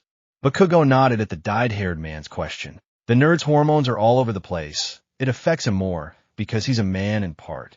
"Rabbit," she replied dismissively, and Kirishima just nodded until they reached the station where a very flush brunette was still on the green-haired boy's back. "Hey, Deku, you can put it down now." Yuru Araka just blushed more and looked away. "She was the one who decided to stay there," Izuku said, smiling. Both boys looked at her, and the girl nodded. "It's cold, and being here is warm," she said, blushing and hiding her face in the green-haired boy's shoulder. "Warm?" Kirishima wondered. Izuku placed a hand on his forehead. "Yes, you're warm," he said, surprised to feel the heat emanating from him. "My body gives off heat when it's cold," she said, smiling as she entered the train car that had already arrived. The other two also boarded the train car. People looked at the girl on Izuku's back with a mixture of curiosity and tenderness, thinking they were a couple. Izuku and Bakugo were the first to get off, since their station was the first one. They said goodbye to their two companions and went home to wait for the next day. Bakugo and Izuku were arriving at their classroom while talking about trivial things. They opened the door, and quickly a pink blur approached them and grabbed the rabbit boy by the shoulders. "Why didn't you tell me?" she said, shaking the boy. "Why didn't you tell me that you and Yururoka were dating?" She had a big smile, and her completely black eyes with yellow irises shone with excitement. "I don't even know who you are," he said, pulling away from her grip and recovering from the dizziness. "And what do you mean?" he asked the pink-skinned girl, very confused. "I'm Mina Ishido," the girl stated emphatically. "Don't try to deny it. I saw you last night with Yururoka." "You were carrying her," she said, pointing at him accusingly. She knew the brunette's name because all the girls had already introduced themselves. "What are you talking about?" "Yururoka and I did go out last night, but Kashin and Kirishima were with us," he said, confused about this girl invading his private life. "I didn't see them with you. I only saw the two of you," he said with a mist of smile, but the green-haired boy didn't react at all. "Yes, we left early because my mother showed up and was bothering me," she said, shrugging. The pink-haired girl was about to speak, but a voice interrupted her. "Nina, stop bothering him. It's only the second day," Kirishima said, arriving at his side. Bakugo, who was nearby watching them with amusement, huffed in annoyance at the interruption. "Oh, come on, Kiro. I'm just—" She was interrupted again by the dyed hair. Cheesing him, "Nina understands that not everyone who gets along is dating," the pink-haired girl huffed in annoyance and went to sit down. "I'm sorry about that, USCJ bro. I've known." her since middle school, and she's always been overly enthusiastic about romantic things. He said with a sigh. He had become friends with the pink-haired girl, but she did things like this too often, and he had to stop her. Don't worry, Kirishima, I was just surprised, said the green-haired boy with a completely sincere smile. The day seemed normal. The first part of the day consisted of classes that were typical of any other school. Then came lunchtime, just before their hero study classes and physical training began. What do you think we should do this time, Deku-kun? Yuruka asked the green-haired boy while they were in the classroom. I don't know. I hope it's something interesting. He replied cheerfully with his characteristic smile, a little mocking but very sincere. I hope we use our suits, Kirishima said excitedly. I hope the idiots who made my suit did a good job. The ash-blonde man shouted furiously. Izuku managed to hear something. It sounded like someone was running. Since they were close to the door, he made his 3 friends move further away. I'm here, All Might shouted, appearing in the doorway. Entering through the door like a normal person, he entered with a somewhat bizarre pose. The 4 of them simply went to their seats. All Might is really going to teach us, shouted the blonde boy with a black streak in his hair, excitedly. It's the Silver Age outfit, Kirishima mentioned. The Hero Training Studios, where we'll form your hero base, he said, flexing his muscles. Let's get started right away. He held up a card that said, Battle Rehearsal. This clearly excited many. Battle Rehearsal. Izuku and Bakugo repeated with a somewhat sinister smile on their faces. Most of the students prayed internally that they wouldn't have to face those who seemed to be the most aggressive. And for this occasion, we have prepared the hero costumes that you sent. Briefcases with numbers emerged from the wall. Our hero costumes, most of the class exclaimed excitedly. Awesome. They quickly grabbed their bags and ran to the changing rooms. The suit you wear on the battlefield is of vital importance. The symbol of peace spoke. Don't forget that from now on, all of you are officially. The students emerged from the tunnel in their suits. Heroes, everyone except Izuku was already there. Very well, since everyone is here. He looked at everyone, but Izuku was missing. Wait, Deku-kun, the nerd is missing Uraraka, and Bakugo said at the same time. Here I am. Sorry, he said, arriving alongside the others. I'm sorry, there was a problem with my suit, he said, adjusting his hood behind him. You look great, Deku-kun, the brunette said, approaching him. Thanks, Uraraka. Although it was supposed to be long pants, she said, pointing to the shorts. But I changed the highest temperature setting on my fire at the last minute. This is temporary until I get the other one. She rubbed the back of her neck while laughing. Softly. Even so, it's great. I think I should have been more specific. My suit is a bit tight. She also rubbed the back of her neck, blushing slightly. The heroism course is great, Mineta said, giving a thumbs up that earned Izuku a hateful glare, which scared him. I'd love to fight you, idiot, Izuku said, his expression terrifying and threatening. Mineta just backed away, his face etched with pure fear. And yet you still look amazing. Uraraka, he added with a wide grin and a slight blush. She thanked you, Deku-kun, she replied, also blushing, both of them being watched by Bakugo, Kirishima, and Tsuyu. I bet they'll start dating before the end of their first year, Kirishima said with a smile. I bet round face confesses first, Bakugo said, looking at his friend. I think it would be U.S. age abroad, the dyed-hair man said confidently. No. It'll be Ochako-chan, the green-haired girl replied expressionlessly. The 3 sealed the bet with a handshake. They would discuss who would win later. This will be an indoor battle rehearsal. All Might spoke again, drawing everyone's attention. 1 team of villains and 1 team of heroes. Each team will consist of 2 members, the blonde explained. There will be a nuclear weapon. If the villains keep the bomb the entire time, or capture the heroes, they win. The heroes must reach the bomb and touch it or capture the villains to win. All the students nodded. Excuse me, All Might, but how will the teams be formed? Ida asked, moving his arms robotically. They will be chosen randomly, as will who they face, and whether they will be villains or heroes, he said, taking out a box. The teams were selected. Izuku and Uraraka ended up on the same team and would face Bakugo, who, to the blonde's fury, had to team up with Ida. I'm going to patent the Muslim's ass, Izuku said, his forehead's bumping with Bakugo as he looked at him defiantly. I'll kick your ass, you damn nerd, the blonde boy shouted in the same defiant manner. All right, to your positions, said All Might, and both teams went to the building. The green-haired boy and the brunette were outside, the building planning what they would do, and studying the building's blueprints until All Might gave the signal. So how are we going to find the bomb when we train? Yururoka asked, and the green-haired boy shook his head. We won't get in the way they think. Look at this, he said, pointing to what was the building's rooftop on the plans. There's an entrance to the stairs from up here, he added with a smile. Well, that might take them by surprise. Izuku nodded. They were both ready. While everyone in the observation room watched as both teams prepared, Bakugo, without saying a word to Ida, and the other two effortlessly planned their strategy. You'd think that being the son of a heroine who doesn't like teamwork, he wouldn't be good in a team either, said a girl with jacks in her earlobes. I thought the same thing when I first met them, Kiro, Sue said, her voice rising in the air.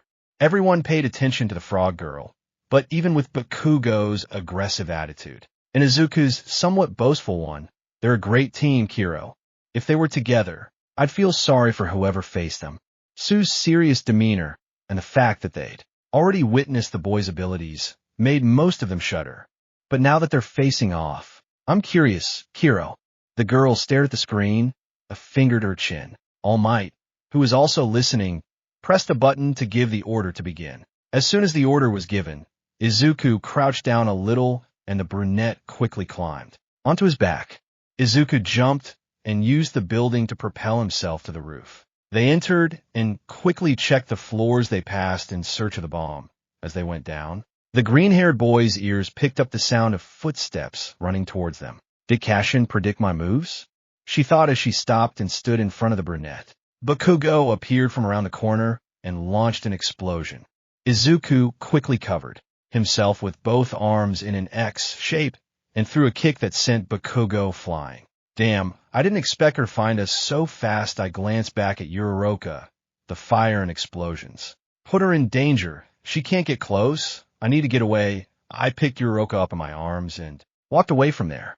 What's wrong, Deku-kun?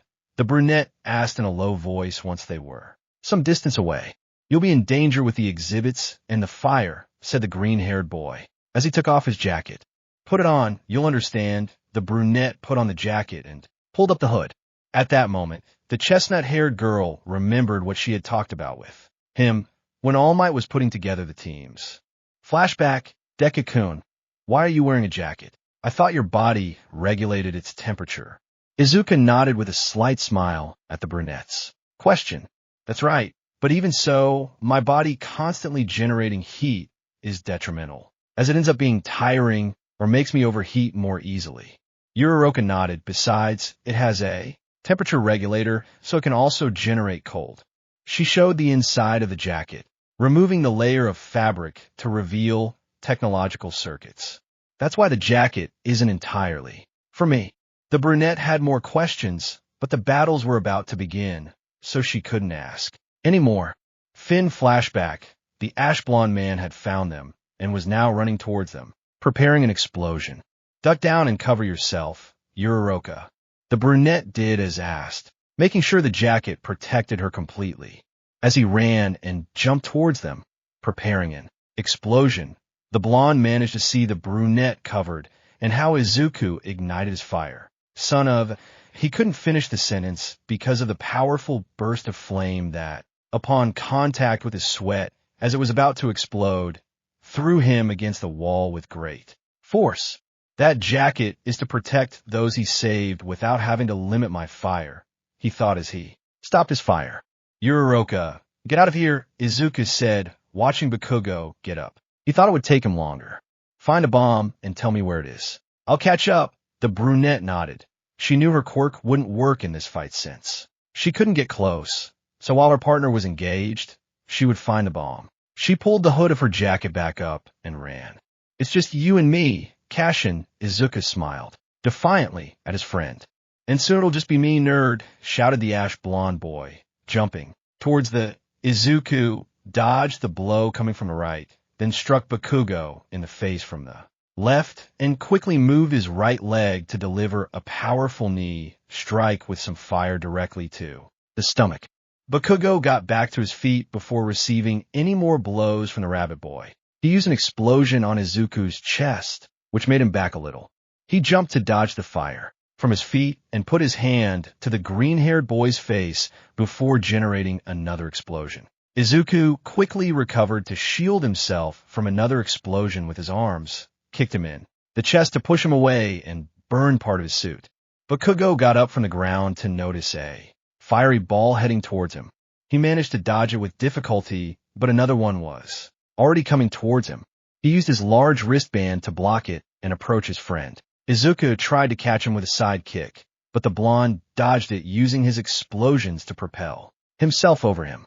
Once behind him, he delivered a powerful explosion to his back that knocked him to the ground and burned the back of his uniform shirt, as it wasn't fireproof like his jacket, pants, and sneakers. If these things are made as I ordered, they can store my explosive. Sweat, he said, getting into position and holding the safety lock, and when you release the lock, they'll generate an even bigger explosion. Izuku tried to get up, but although his body could withstand the heat, he wasn't prepared to use fire, so he suffered burns from the explosions. Bakugo shouted, "Stop, you'll kill him," the symbol of peace shouted over the loudspeakers. But Bakugo just laughed a little. No, it won't. He removed the safety and a powerful explosion was released, destroying part of the building. The green-haired boy was breathing heavily. His shirt had almost completely disappeared, revealing the many burns this fight had caused him. He stood up and wiped the little blood that was coming from his nose. In the observation room, everyone was surprised. The strength they both displayed was very imposing, but worrying. "This needs to stop. One of you will end up dead," Karashima said, worried about his friends. He knew how competitive they were, even though he'd only known them for a day. All Might was about to speak, but he noticed the challenging, determined looks they both had. It froze him. This battle had been almost like a game to them before, but now they were taking it seriously. "If that's how you want to play, Cashin," Izuku looked at him resolutely, tearing off what little remained of his shirt. "Let's play." His flames reignited, and Bakugo smiled. All right, this was getting boring. Bakugo ran towards the green-haired boy to attack him. Izuku dodged it by jumping over him.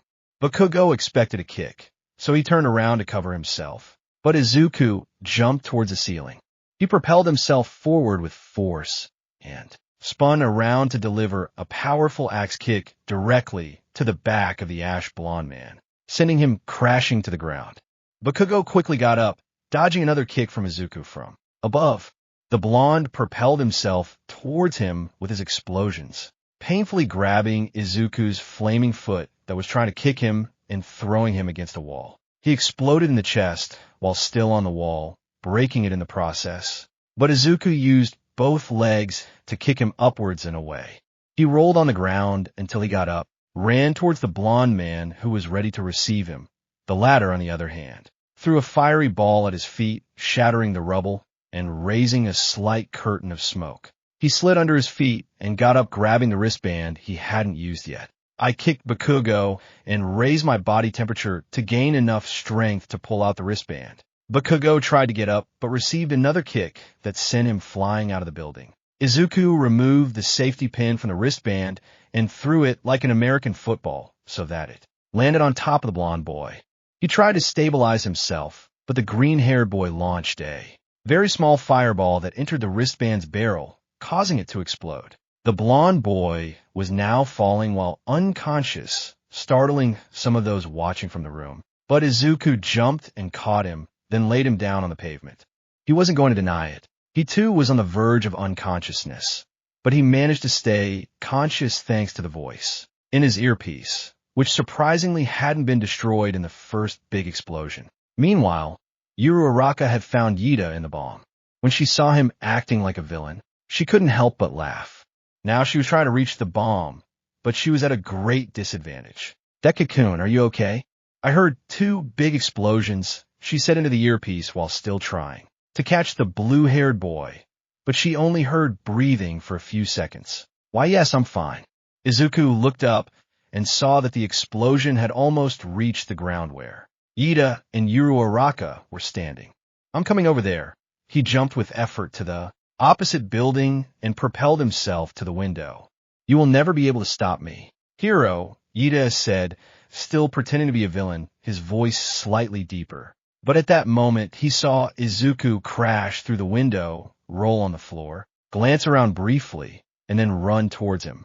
Ida easily dodged him, but Izuku smiled. Now, Yuru Araka, he shouted to the brunette who was behind the blue-haired boy. Izuku knew that in his current state, he wouldn't last long enough to fight. So he made Ida head towards Yuru Araka when she dodged him. The girl quickly touched him, making him float. In his confusion, the blue-haired boy dropped the bomb, and the girl quickly caught it before it hit the ground. The heroes win. All Might shouted from the loudspeaker, still amazed by the intense fight. We did it, Deku-kun, although I think you did more than me. She shouted excitedly, running to hug him, and then worried about the freckled boy's condition. Yes, we did it, he said, returning the hug with difficulty. Then he fell unconscious. Yuru Araka felt Izuku's weight and held him tighter, floating him to try and wake him up. The robots arrived shortly after to take both unconscious boys to the infirmary. Everyone thought it would take them longer to recover, but only a few minutes later, while the others were getting ready, they returned. Izuku was still shirtless, making the brunette blush, even though he had bandages for his burns. Bakugo was in the same state as him, since both were exhausted. Recovery Girl didn't heal their wounds, but they still insisted on going to watch the upcoming battles. Everyone watched them with respect and a touch of fear. The power and the aggressive way they attacked each other had frightened some.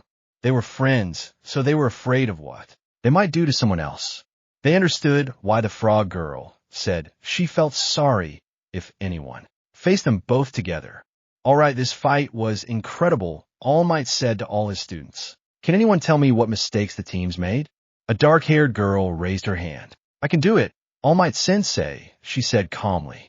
Izuku looked at her, and a smug expression appeared on the green-haired boy's face. Watching the battle, it's very obvious that the fight between Bakugo and Usajiyama was purely due to rivalry. That's why Usajiyama kept Uraraka away, and a long-range attack in a confined area was idiotic. Bakugo was about to shout, but Izuku stopped him. Seeing his confident smile, Bakugo calmed down. His friend was planning something. Uraraka's game was lost the moment she couldn't contain her laughter. The brunette lowered her gaze, but the green-haired boy placed a hand on her shoulder and gave her a reassuring smile. Not to mention that it was risky for her to go alone against Ida instead of calling for backup when he discovered her, considering her quirk isn't useful for combat. Uraraka was just like Bakugo. She tried to speak, but Izuku stopped her. Ida really got into character, so he made the right decisions. He finished. She just said more than I expected, thought All Might, somewhat nervously. W good answer. The blonde man gave a thumbs up. We should always start our studies as if they were familiar to us. And if we don't help each other, then we'll never be good heroes. The dark-haired woman placed her hands on her hips, exuding an aura of superiority. The room was silent for a few seconds until suddenly a loud laugh echoed through the room, coming from the green-haired man. You're a complete idiot for saying all that without knowing what really happened, the green-haired boy said with a smug smile. The black-haired girl glared at him and was about to speak, but Izuku continued. I admit I have to congratulate Bakugo Square for how he acted, and we all made mistakes. Uraraka lost focus. Kakin used that attack irresponsibly, and I didn't pay attention to Bakugo's team, so I got overconfident. The green-haired boy calmly conceded. But my fight with Kakin wasn't just because of our rivalry. It was because we're evenly matched. Besides, the reason I kept Uraraka away was because she was in danger. She couldn't get close to the fight because my fire would hurt her, so the smartest thing was for her to look for the bomb and try to get it. Bakugo was smart to leave Ida in charge of the bomb while he looked for us in case he couldn't find you, or if, like Uraraka did, one of us escaped. He looked at the black-haired girl, who was trembling slightly from his cold gaze, and he smiled slightly. Bakugo nodded in support, And yes, as I said, Yururika lost focus, but it wasn't irresponsible of her to fight Yida. Despite being at a disadvantage, if she had led Yida escape, we would have lost since I was at my limit. She kept herself at bay from the fight with Yida, but she wouldn't let him go to help his teammate. Besides, if I had gone to help her and she had called for backup, Kakin could have caught up with us, and in a 2-on-2 fight, without Yururika being able to fight properly without getting burned, we would lose, he said, seriously, supported by the brunette. The black-haired girl remained silent. The cold and somewhat aggressive look on the green-haired boy's face sent chills down her spine. She felt humiliated by how he had dismissed all her arguments. Izuku didn't hate the girl or anything like that. He simply didn't like how she spoke, as if she knew everything, and it bothered him that she belittled all the efforts of him and his friends. For those reasons, he enjoyed this. His mother had always taught him that he shouldn't let anyone belittle him. The other students, except for Sin, even All Might, were surprised that seemingly chaotic battle was actually the result of 2 good plans and many good decisions clashing. The following battles passed without anything noteworthy except for the boy who froze a large part of the building.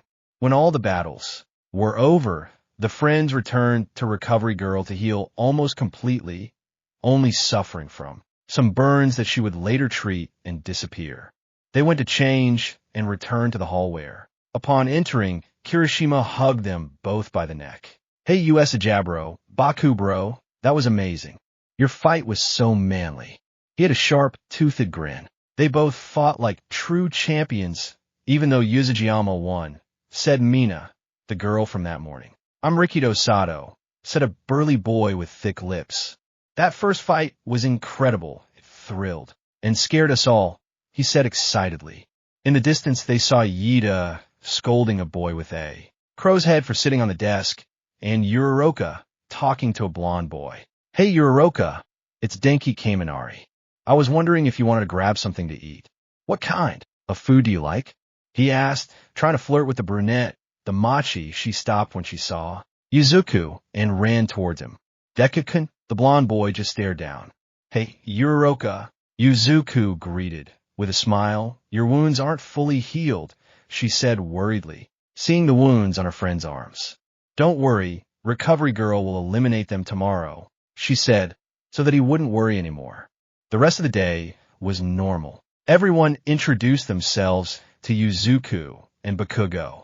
The black-haired girl, now known as Yaoyorozu, didn't want to talk to Izuku, and he didn't really care. However, at the insistence of her friend Jiro, Yaoyorozu apologized to them for the way she spoke. Izuku told her it was fine as long as she didn't belittle him or his friends again. The green-haired boy walked calmly towards his school while eating a sandwich. He still had some bandages from his burns, but Recovery Girl would remove them today. He stopped to buy it since he hadn't eaten breakfast because he woke up late. Bakugo walked ahead, so he thought he had already entered UA. However, at the entrance of his school, he encountered reporters detaining some of the students from Class A. As soon as he got closer to try to enter, he was stopped by a reporter. The boy huffed in annoyance. He hated reporters, probably because of how much they bothered him when he was a child and went to the park with his mother. Excuse me, the green-haired boy turned to look at the reporter with an indifferent expression. "What kind of lessons does All Might teach?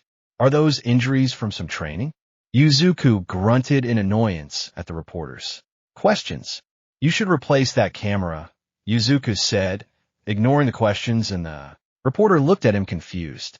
"Why?" she asked, very confused. The green-haired boy smiled and slightly activated the OFA on his middle finger, probably less than 1%. That's why he placed his hand in front of the camera and released his middle finger, striking the lens and shattering it, leaving behind the indignant reporter who was confronting him. But he ignored her. He saw his brunette friend also being bothered by reporters, so he approached her. "Tell us, what's All Might like as a teacher?" the reporter asked, almost putting the microphone in the poor girl's face. "He's muscular." Yes, the girl didn't really know what to say, so she blurted out the first thing that came to mind. Suddenly, she felt someone hug her shoulders. She turned her head and found red eyes and a kind smile. She looked to the other side and saw her arm with bandages. Why, yes, muscular, the brunette stammered, blushing furiously. I'm sorry, but we have classes we need to attend. Izuku guided his friend inside the building, still holding her by the shoulders. Congratulations, Izuku. Kiru, the frog girl, a friend of both of them, arrived at his side. She had simply ignored the reporters. Now you have a girlfriend in the eyes of the press. To the brunette, her expression didn't change. To Izuku, it was a mocking one. Huh? Izuku asked, confused, while Uraraka almost fainted. He could be very intelligent and strategic, but he was also naive from time to time. On the other hand, the reporters wouldn't leave Bakugo alone. He was popular with them because he was friends with Izuku, and therefore somehow connected to Mirko. He ignored them and gently pushed them out of his way. As he walked on, he saw the purple-haired girl who had introduced herself as Jiro yesterday, also being harassed by the reporters. He approached her with a serious expression. When he was beside her, he placed his hand under the camera that was pointing at the girl and created a small explosion so that the smoke would obscure the camera's view. Let go ears, we have class, the purple-haired girl smiled. The boy was aggressive, so she didn't expect his help.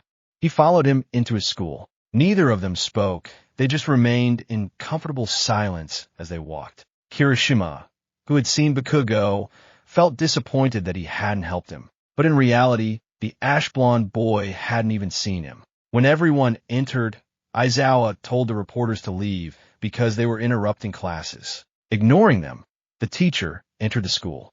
A reporter tried to follow him, but the security doors closed, all under the watchful eye of a hooded figure. After going to the infirmary, so Recovery Girl could finish treating their burns, they learned that since Bakugo's burns were more severe, he should return later. Once the old woman finished, the green-haired boy and his friend headed to their classroom. A few minutes later, their teacher entered with his typical tired expression. I hope you all rested after the battle rehearsal, she said, looking more specifically at the two who had suffered burns. I took the liberty of checking your grades and evaluations, she said, now looking at everyone. Usajiyama, Bakugo, you took things very seriously, which isn't a bad thing, but Bakugo, you need to control yourself better with such a destructive quirk. The aforementioned Bakugo nodded. Usajiyama, you did well and didn't cause any major damage to the structure. I understand that Yuurosa's comments bothered you, but try to be more respectful to your classmates. Izuku also nodded. All right, let's get back to class matters. I'm sorry to tell you this, but this startled some who thought it would be another surprise test. We need to elect a class president. Most of the class relaxed. Just a normal school activity, shouted the students, except for Izuku and Bakugo, who were really hoping to fight again. All the students started vying to be class president. Amidst the shouts and proposals, Izuku punched Manita, calling him a perverted idiot. The green-haired boy truly hated those like him, though it was understandable considering his mother's popularity, which obviously attracted people like Manita. Not just anyone can do this job, so I think it should be decided by vote, Yida said, raising his voice to get everyone's attention. But we'll all vote for ourselves. We don't know each other well enough, so Yuzu replied, but she would vote for someone else. That's precisely why whoever receives multiple votes will be the most suitable for the job, he said decisively, moving his arms mechanically. Would that be all right, sensei? He asked Izawa, who was already inside his sleeping bag. As long as you meet the deadline, do whatever you want, the teacher said, sounding bored. Thus the voting began. Most voted for themselves, so they only had one vote each, except for Yaoyorozu, who got 2, and Izuku, who got 3, meaning that he had 1. Very well. Yaoyorozu will be the vice president and Usajiyama the president, Izawa said when they were both standing in front, but Izuku spoke up. Izawa-sensei, I want to say something. His teacher nodded. Thank you for choosing me and all, but I'm not cut out for this. He smiled as he rubbed the back of his neck. I don't know if those who voted for me chose me because of the battle rehearsal, but they're different things. I can lead a battle, but not a class. So Yida, I'll give you the position. The blue-haired boy was surprised. Me, he asked, confused. They got along better than the first time, but they still weren't exactly friends. I voted for you. even though we don't get along perfectly. Your attitude is that of someone who can guide others. I suppose it runs in the family." He sat down as Yida stood up and thanked the green-haired man. Classes passed, and Yaoyorozu seemed somewhat disappointed as she thought that if Izuku refused, she would become the student council president. Now, it was recess, and at a table in the cafeteria were Kirashima, Tsuyu, Yuruaraka, and Izuku, since Bakugo had gone to have recovery. Girl finished treating his burns. "So who voted for me?" Izuku asked those present, already knowing that Bakugo had voted for himself. "I did it. I thought you'd be a good leader," Yuruaraka replied, and Tsuyu nodded. "Me too, but I guess you're right. Hero, leading a class isn't the same as leading a fight," said the green-haired girl while eating. Izuku turned to look at Kirashima, but he shook his head, implying that he hadn't voted for him. Who else might have voted for me? He wondered to himself before taking a bite of his lunch. "That was me," Yida called, drawing their attention as he approached them. "I also thought you'd be a good leader, but I came to ask, why did you say it runs in the family?" he asked, recalling what he'd said earlier. "You're related to Ingenium, aren't you?" Yida nodded, somewhat surprised. "I didn't recognize the last name at first, but your quirk and your suit made me remember," he said to the boy with glasses. "Is he my brother? Do you know him?" The blue-haired man asked, moving his hands mechanically. "Yes, I met some pro heroes thanks to Mom," Izuku said, shrugging dismissively. While they were talking, the siren started to sound, making Izuku groan through his more sensitive ears. "Security breach level 3. Students, please evacuate immediately." "What is a level 3 security breach?" I asked one of the running students. "That means someone infiltrated the school," the boy said and kept running. The four who were sitting stood up, and along with Yida, also moved away, but the large crowd was crushing them. Yida bumped into the glass and realized it was just the press. "Yururoka, make me float," Yida pleaded, trying to reach the brunette girl's hand. Izuku noticed and pushed aside those between them to allow them to touch. Once airborne, Yida used his engines to reach a point where he attracted attention. "Everyone calm down. It's just the press. There's nothing to worry about," he shouted once everyone saw him calming the crowd. Izuku looked out the window. The disintegrated security door made him frown. A mere reporter might have a quirk like that, but he wouldn't use it to break into Urawa. The day had passed, and Izuku was still thinking about what had happened. He couldn't shake the fact that someone had destroyed the door to let the reporters in. "Today we'll be doing the rescue drill. It's been decided that you'll be supervised by 3 teachers, including myself," Izawa said, explaining what they would be doing this time. "It's up to each of you whether or not you wear your suits," he said, pressing the button, and the briefcases emerged from the wall. "The training area is quite far away, so we'll go by bus. Go get ready." The students nodded, quickly got up to grab their briefcases, and went to the locker rooms to change. Already in their uniforms, the students stood in front of the bus waiting to leave. Yida was explaining some things while Yururoka approached Izuku. "They've already changed your suit," said the brunette, seeing how the green-haired boy with white tips was now wearing long pants, but of the same design as before. "Yes, and they made it just like my jacket. It has a temperature regulator, which will help me avoid overheating," she said with a smile. A few seconds later, they both boarded the bus, as did the rest of their class. As they got on, Yida seemed disappointed, but the green-haired boy and the brunette didn't know why, since they hadn't paid any attention to him. "Hey, Usajiyama, how does it feel to be so famous?" Kaminari asked, showing a picture of himself that had appeared in the news. "It's really annoying." The blonde boy and others listened attentively. "No matter what I do, the only thing the media cares about is my mom," he said with a very small smile. "Don't say that to yourself," the purple-haired girl sitting next to Bakugo said, drawing his attention. "Believe it or not, the most popular news story about you is about a fight you had with a slimy villain." She showed him her phone. "Really?" the Electra blonde asked excitedly, grabbing Jiro's phone, which annoyed her. The girl attacked him by connecting one of her jacks to his neck. He dropped his phone, but Yuru Araka caught it and saw a photo. Surprised, she looked at it more closely. "Is that Su-chan?" he exclaimed, showing the phone. This time Jiro didn't react. He understood the surprise, so he let it go. The device displayed a picture of Izuku, carrying an unconscious Sue as he tried to get away from the villain. Yes, it was a little difficult to peel without using my fire so as not to burn her. That's what the jacket is for, to protect others like Yuru Araka during the combat rehearsal, Izuku said, his smile still small. Sue and Yuru Araka regarded that smile with distaste. It lacked its usual boastful and confident air, appearing more cautious and subtle. The brunette felt she shouldn't interfere, but Sue, who had known him for a long time, decided to speak. Izuku, you've been acting really strange since yesterday, Kiro. Is something bothering you? Sue asked her friend, intrigued by his behavior. He shook his head. No, don't worry, Sue, I just have a strange feeling, she said, smiling but also with a grimace on her face. Relax, U.S. age abroad.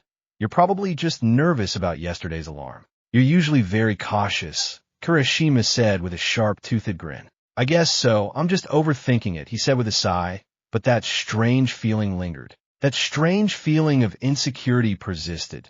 The security door was damaged. He also managed to see the principal and some teachers inspecting the damage. Furthermore, thanks to his developed sense of hearing, he overheard the principal say that perhaps it was a declaration of war. The worry that all of this caused him made his body unconsciously generate heat as if he were ready to jump into a fight at any moment. When they arrived in front of the large building, everyone got off the bus. Bakugo approached him and lightly bumped his shoulder. Relax, Deku. You're generating heat, said the ash-blonde boy with an indifferent look. Izuku stopped his thoughts, and only then did he notice the heat his body was generating, so he relaxed to suppress it. Floods, earthquakes, fires, and so on. Someone in a suit similar to an astronaut said as they entered the building. This is a training area I've created to simulate all disasters and accidents. Its name is Ultimate Space for Jams. Are USJ for short? He said, surprising everyone with the building's enormous size. Wow, I've always liked number 13, the brunette exclaimed excitedly, jumping up and down. Hey, calm down, I'm supposed to be the rabbit, said the green-haired boy, placing his hand on Uraraka's head to stop her jumping. The girl just blushed and fidgeted with her fingers, while Izuku overheard the teachers talking about how All Might hadn't been able to come. The boy was lost in his thoughts. The strange feeling he hadn't gone away. He just grunted under his breath, trying to ignore it.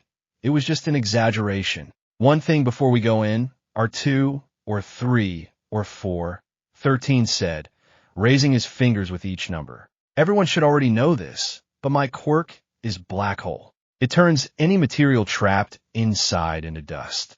It's useful for rescues, but it can also be used to kill. Some tense to that.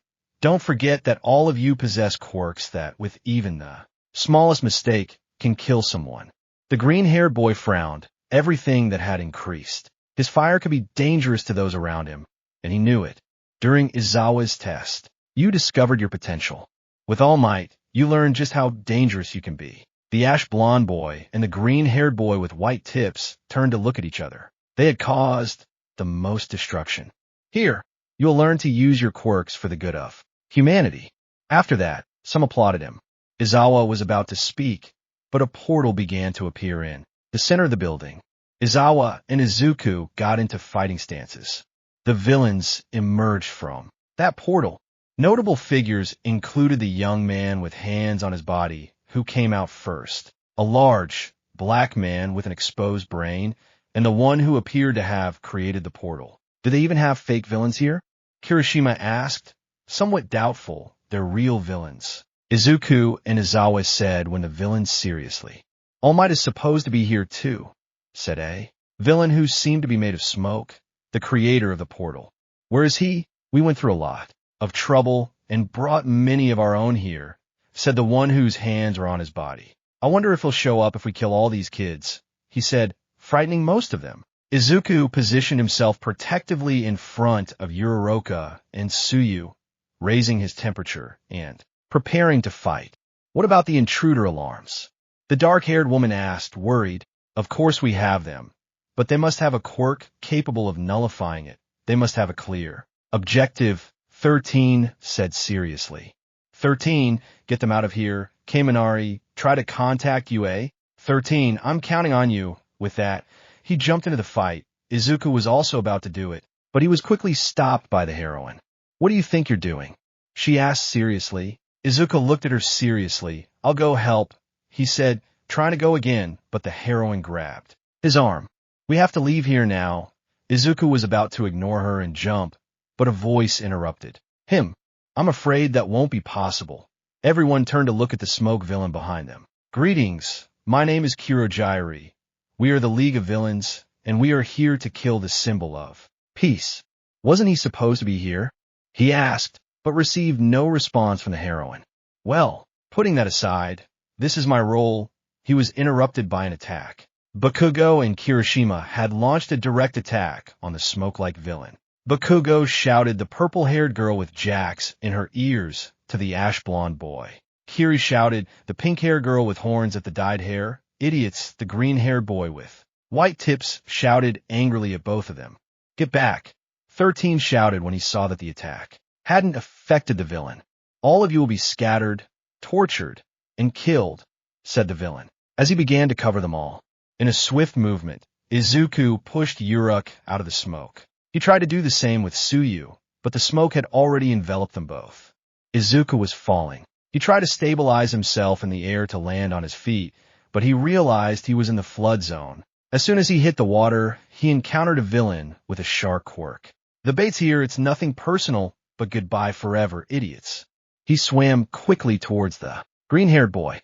Izuku prepared to strike. His fire wouldn't work, but he hoped one for all would, though he doubted it due to the difficulty of moving in water. Before they had to fight, Tsuyu appeared, kicking the villain with both legs. She had Mineta under her arm, wrapped her tongue around Izuku, surfaced, and threw him onto the ship. She's a frog, but her breasts are soft, said Mineta, putting his head on the green-haired girl's breasts. The girl, blushing slightly with embarrassment, threw him harder at the ship.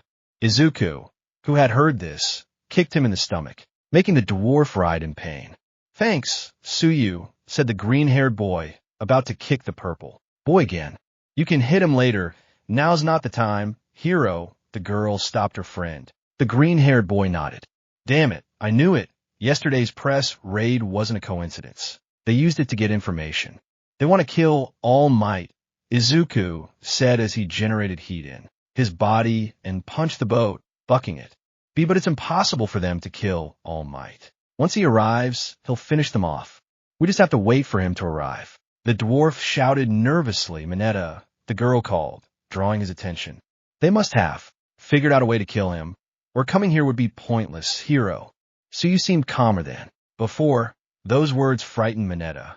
Not only that, they planned to torture us to death, Izuku said to his friend, frowning. I don't know if we'll make it until All Might arise. And if he does, will he be okay, hero? The conversation between the two green-haired boys was scaring Mineta more and more. Come back here, I'll kill you. The villainous shark, along with many others, emerged to the surface. If those idiots have any way of killing All Might, then we only have one thing to do, the green-haired man said, looking seriously at the water. We'll fight and finish off all these sons of bitches.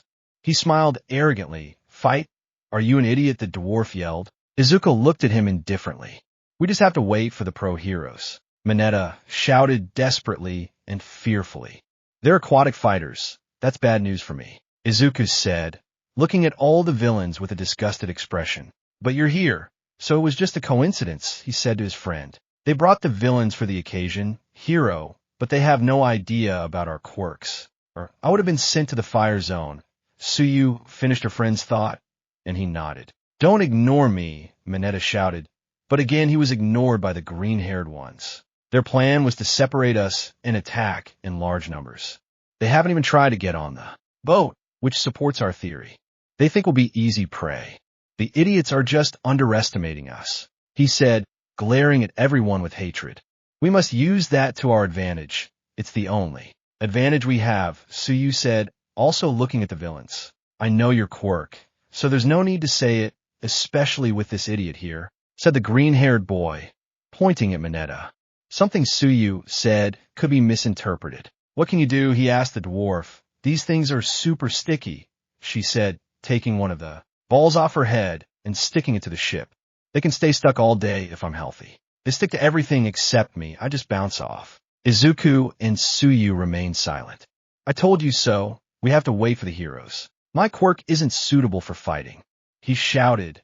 Agitated, Izuku, fed up with his yelling, was about to hit him, but the girl stopped him.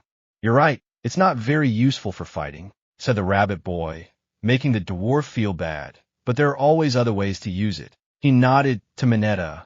A villain used his quirk to move the water and split the boat in two. The three of them clung tightly to the edge. It's too much power, Hero, the girl said. Try to regain her balance. Mineta was panicking. Izuku kept staring at the villains while growling, looking for a way to overcome them. It will take a minute for the boat to sink, and in the water, victory will be ours, said the same villainous shark. He's right. We're dead, the dwarf shouted, again as he fell to the ground and moved away from the edge. Do you really want to be a hero? The girl asked, confused. Shut up, the purple hair boy yelled at the girl, annoying Izuku. It's crazy that you two aren't scared. He shouted at both of them. We're just students, and we're about to die here. At least I'd like to touch Yorozu's boobs. Izuku took a breath. He was tempted to throw the boy overboard and let them attack him. Nobody said I wasn't scared, the green-haired boy said, but his expression remained unchanged. I am. My quirk is at a disadvantage. My friend could die, and I could too, but panicking won't do any good. Mom taught me not to show fear to the enemy. He gave a determined look. Get back, Tsuyu. Catch me in midair. They both obeyed and moved away from him. Their flames ignited, preparing to leap. The amount of one for all I control isn't enough, but combined with my fire, he thought, and he jumped.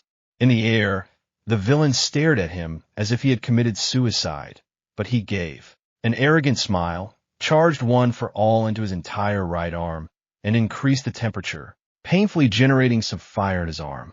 He swung a punch straight towards where the villains were in the water. A sharp pain shot through his arm. He had forced himself to use a little more than last time. The pain was more intense, but his arm wasn't broken. He also felt a burning sensation from burns. The air current generated by the blow impacted the water, causing it to separate and carrying all the villains with it. So you jumped and caught her friend with her tongue. Mineta watched this with tears in his eyes. Damn you, Sajiyama. Do you ever do anything that isn't so cool? He launched as many of his fears as possible. The water began to rush back to the center with force, and the villains were stuck together by the balls in the water. The water rose, and all the villains were trapped. The three of them made their way to the water's edge. Izuku activated the regulator on his jacket so the cold would relieve the burning sensation on his arm. Izuku, what was that? Kiro asked the girl who had never seen anything like that from her friend. I forced myself to concentrate my strength in my arm, he said, lifting his right sleeve to show the burns, then lowering it to feel the cold again. Fortunately, the girl believed him. Izuku was grateful that she didn't know the true limitations of his quirk like Bakugo did. The three of them approached the shore, and Izuku deactivated his regulator. Outside the lake, they saw their master fighting against all the villains. Izuku wanted to jump into the fight, but Tsuyu stopped him. It was reckless to jump with the burns on his arm. Izawa was fighting the villains until he saw the one with his hands on his body and ran towards him. The villain also went towards the teacher. Are you the strongest? He asked as he approached, and the light blue-haired boy was counting. They both began to struggle. The students watched with concern as the light blue-haired boy grabbed his teacher's elbow and partially disintegrated it. Izuku was about to jump again, but stopped when he saw his master break free and even defeat two other villains. You're so cool. Eraserhead, you jumped into the fight to give those kids confidence. Even though it's not your specialty, the light blue-haired boy said, chuckling slightly. Izawa looked at him seriously. You're so cool, really cool. But anyway, he stopped laughing and looked at him. I'm not the strongest here. Behind Izawa, the black creature appeared. The three watched in shock as the beast struck and subdued their master, pinning him to the ground. pressing his head down and holding his arm in such a way that it broke his elbow. "The ultimate weapon to kill the symbol of peace, Nomu," said the light blue-haired man. "Your quirk is respectable, but against such overwhelming power it's nothing." The Nomu slammed Izuku's head against the ground. Izuku watched helplessly, trying to think of what to do. It would be stupid to attack that thing directly, but it seemed to be just following orders, so his target would be the leader. Just as he was about to attack, Kirojiri appeared. "Shigaraki Tamura," the smoke villain said respectfully. "Black Mist, did you kill 13? asked the one now known as Tamura, looking over his shoulder. "I incapacitated her, but the students I couldn't disperse prevented me from doing so. One of them managed to escape to call for reinforcements," Kirojiri said, and Izuku felt his anger and worry increase at the thought of Yuru Araka in danger. "If you weren't an exit point, I'd disintegrate you," Tamura said, clearly annoyed. "I suppose we should go. We don't stand a chance against so many professionals," he added, sounding somewhat calmer.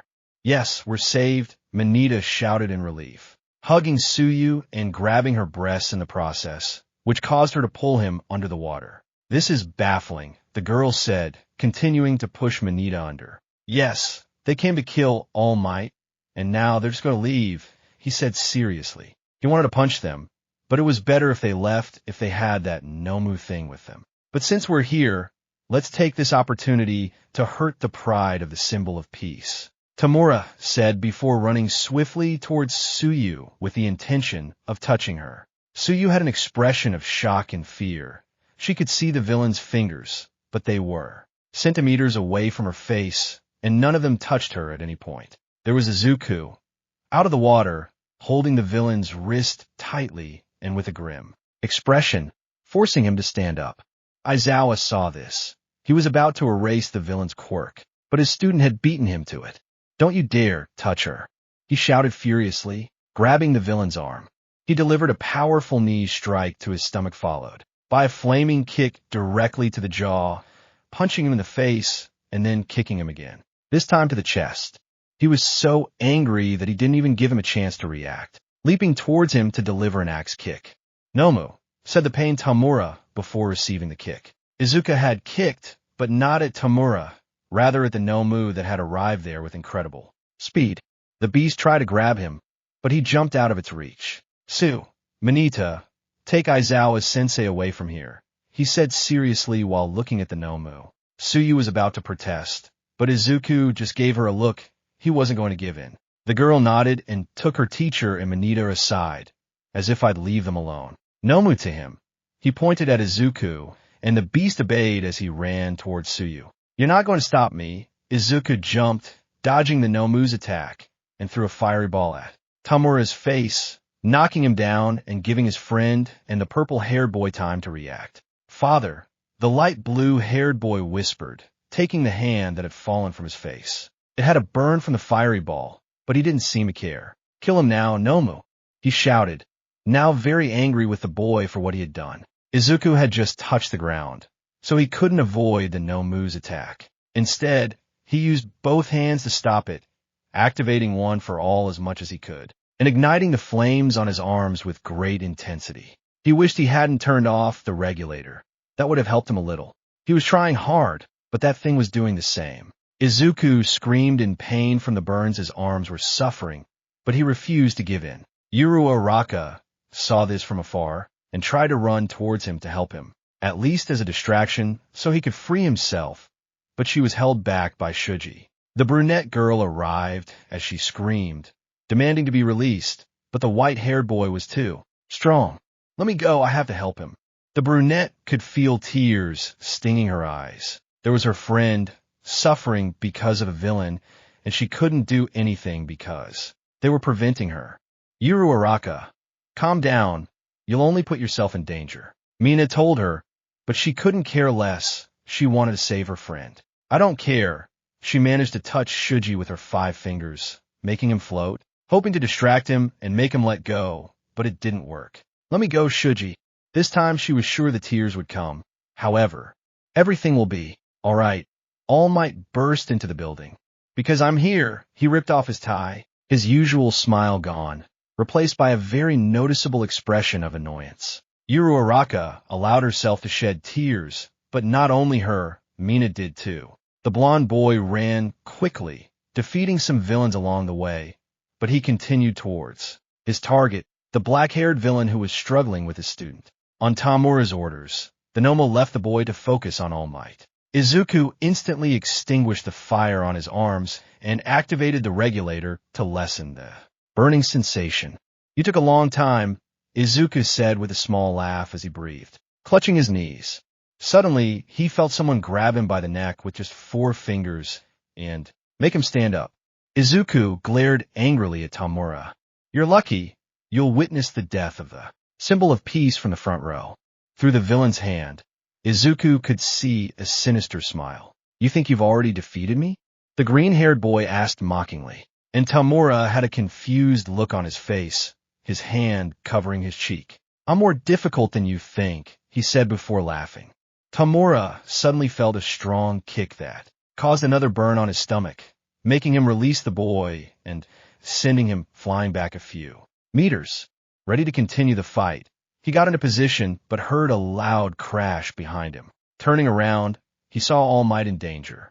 He appeared to have suplexed the Nomu, but a portal opened beneath it, causing it to emerge and grab All Might, its claw piercing his wound. He ran towards Kirojiri. If he knocked him out, perhaps the portal would close. Before he could reach him, an explosion knocked Kirojiri down. "Did you think you'd get all the nerdy fun?" the ash blonde asked with a somewhat sinister smile as he held Kirojiri back. "I guess I can share a little." He smiled confidently, also seeing Todoroki freeze part of the Nomu. He turned his head to see Kurashima almost hitting Tamura, but he dodged it. Speed wasn't the dyed-haired boy's strong suit. "Damn, I almost had it," Kurashima said to himself. In frustration, All Might broke free from the grip of the now immobile Nomu. Everyone was now facing the leader of the villains, who glared angrily at everyone, especially Izuku and All Might. "Now that we've lost control of the escape door, things have become dangerous. We've been cornered, you're almost unharmed, and you hurt me badly," said the light blue-haired boy, glaring angrily at Izuku while touching the burn on his face. "I think I did you a favor, you idiot. You're less disgusting," the green-haired boy replied, mockingly. "Stop moving, or I'll tear you to pieces," Bakugo threatened Kirojiri, pressing him harder against the ground. "Nomu, finish off the explosive boy. Let's reclaim our exit," he ordered the frozen beast. The Nomu began to rise, breaking through the ice and its limbs at the same time, leaving it without half of its body. "How the hell is he moving without half his body?" Izuku asked no one in particular, regaining his fighting stance. "Everyone back off," he told the teenagers, but they ignored him. "Wasn't his quirk shock absorption?"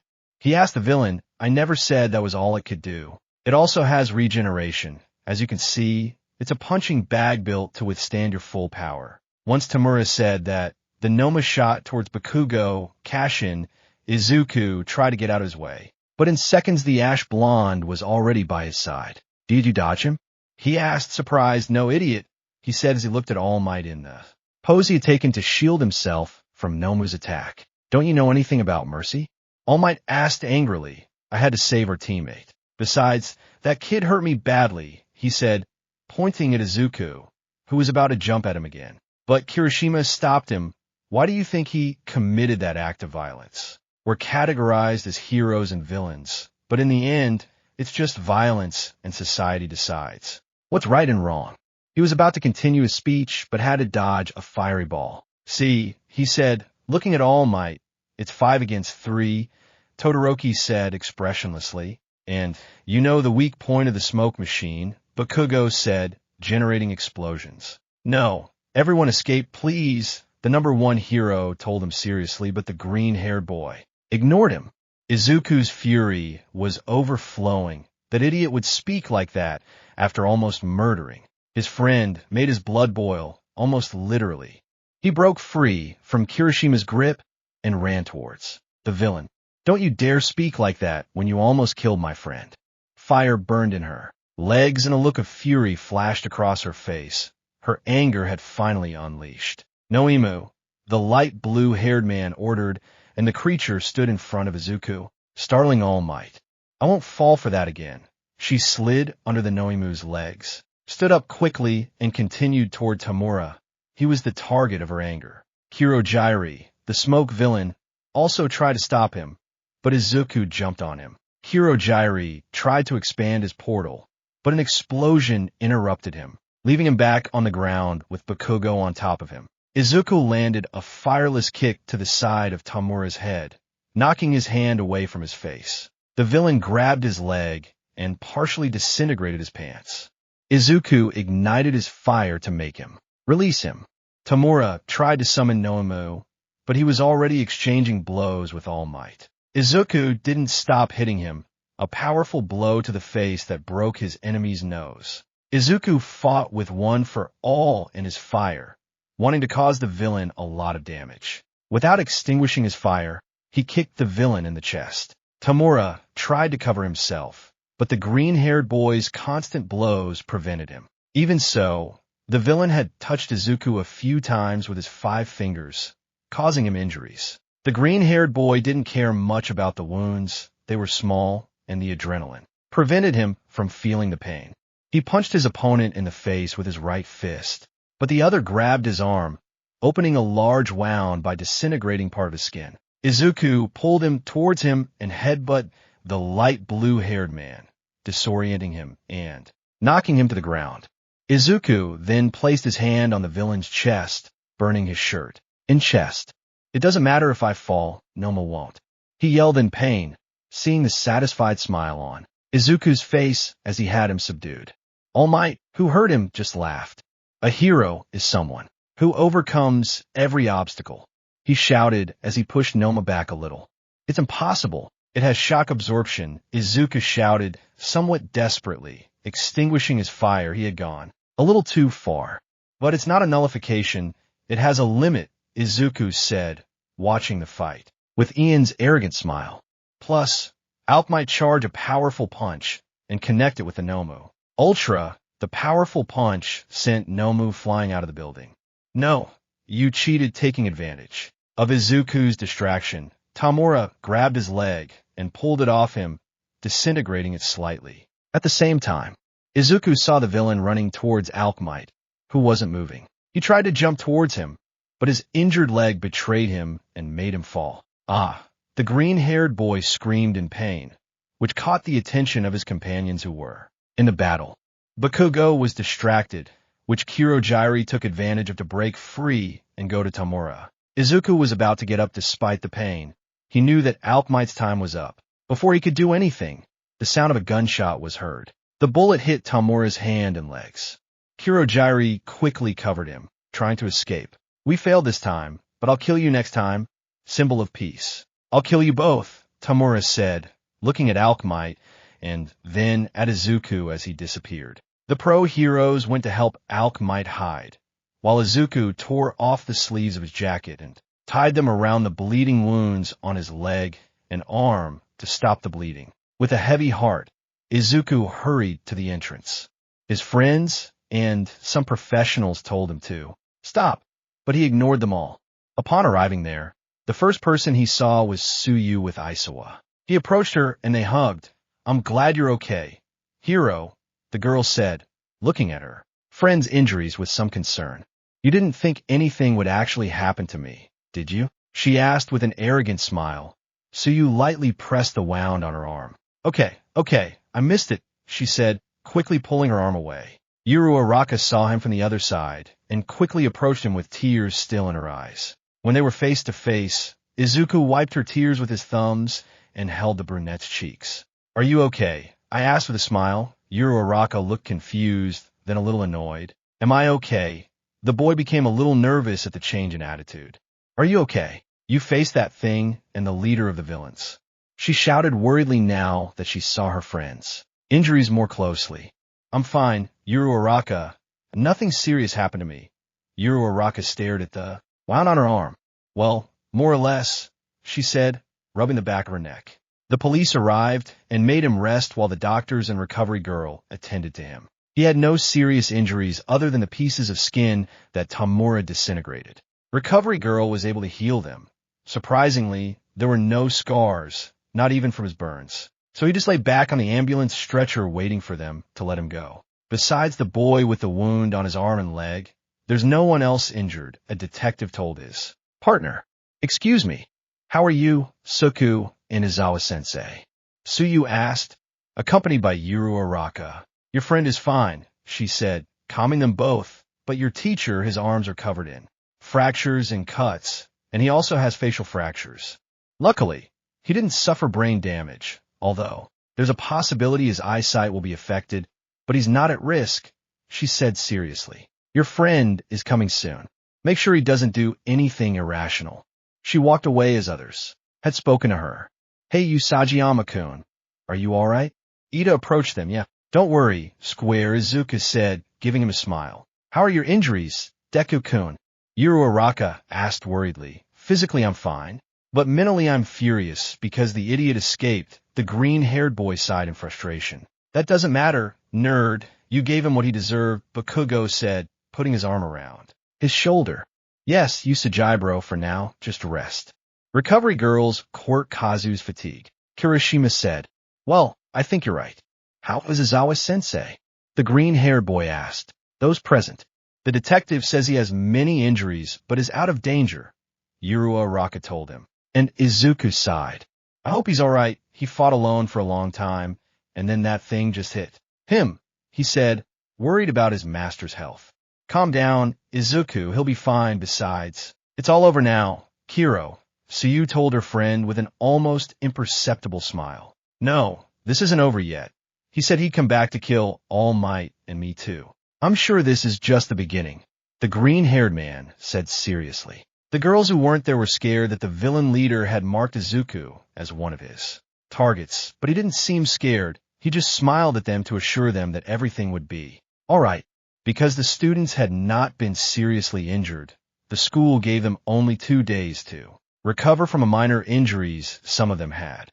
On his first day off, almost at sunset, All Might in his slim form jogged near the beach where he had trained his successor to receive one for all.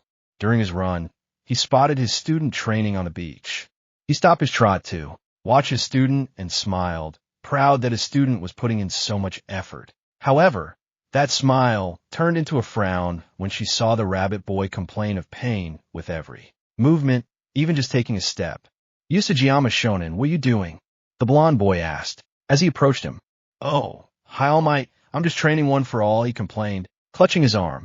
How long have you been here? I asked the boy somewhat seriously, but he didn't answer.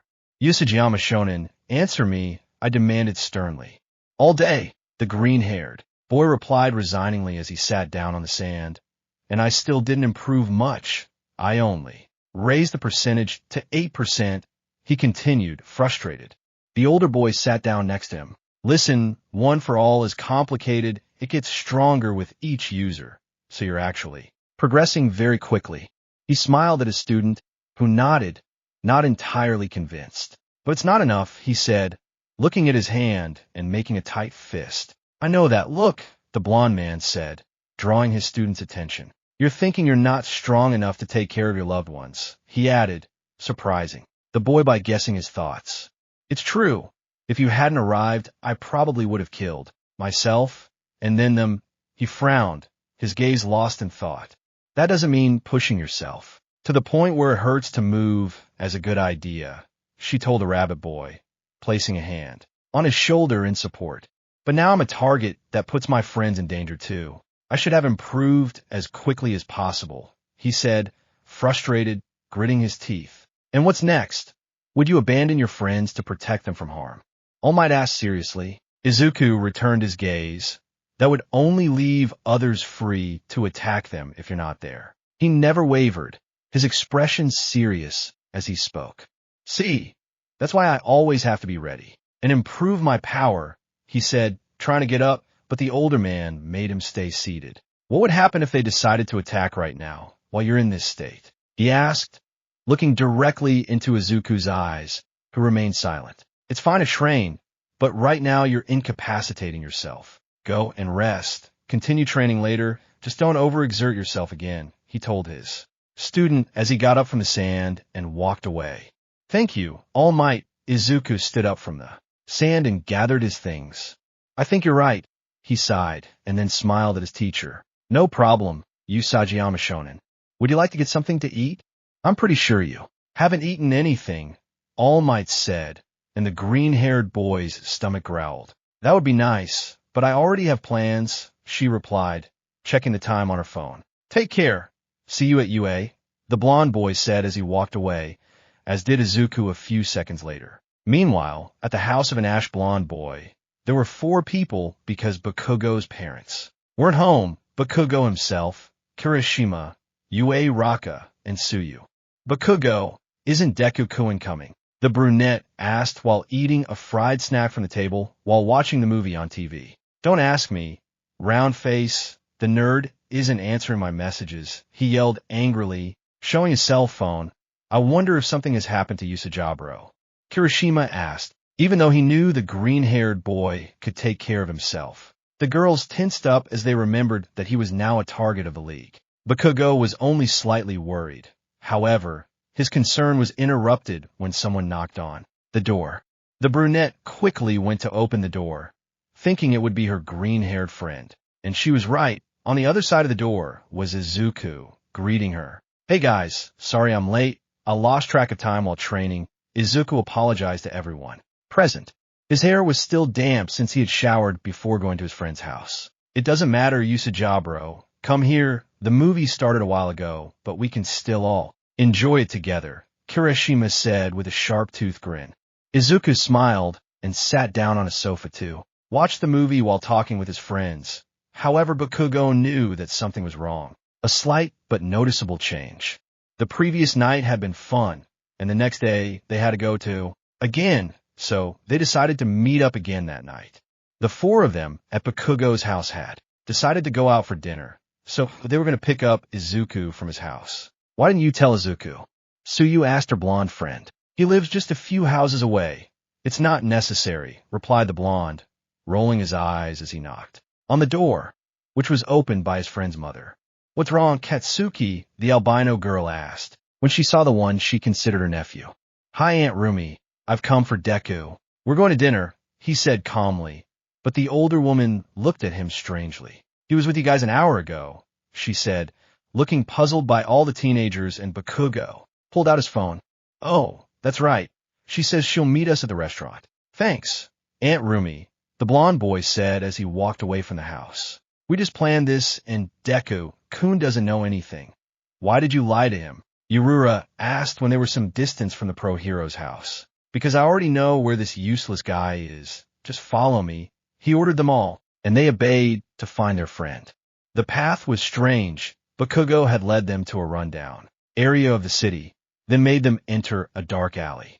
It was definitely something weird. Bakugo stopped in front of a metal door, which he knocked on 3 times in a row. He waited 2 seconds and knocked on it 2 more times. A window opened, revealing 2 eyes that looked like snake eyes.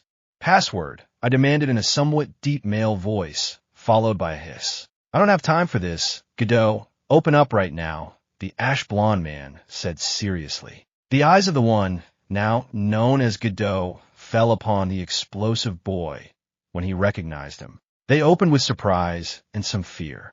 The window closed, followed by the door opening. I'm sorry, I didn't know it was you. He was a somewhat thin but muscular man with black scales on some parts of his skin. Anyway, they're coming with me. Bakugo gestured to his friends. Godot nodded and let the 4 of them in. Why was that man afraid of you? Kirishima asked his friend as they crossed the hallway. At the end, there was another door. I know the boss of this place, he said, opening the door and revealing a large room. There were stairs leading up to a balcony overlooking the first floor, guarded by a girl. Her age, dark-haired with red streaks, and equally black fox ears. Most of the people were on the first floor, and most importantly, in the center was a boxing ring where a man in a white hood was fighting another man who was throwing thorns from his hands. Are you sure Izuku is here? Tsuyu asked, and the blonde boy nodded. Yes, it's right there, he said, pointing to the boxing ring, where the hooded man had delivered a powerful kick to his opponent's head, knocking him unconscious. The undefeated fighter of the night, Cassie, came the announcement over the loudspeaker as the hooded figure left the ring and climbed the stairs to what appeared to be the VIP area. As that U.S. age abroad, Kirishima asked mockingly to the blond boy. "We don't use our real names. Follow me," said the ashen-haired man, turning his friends toward the stairs. "Ours," the three wondered, following the ash-blond man. "Make way, Hogo," the girl looked at him and let him pass, but she stepped in front of the others as they were about to climb aboard, her fingers turning into claws surrounded by shadows. "Do you have a problem with them coming up with me?"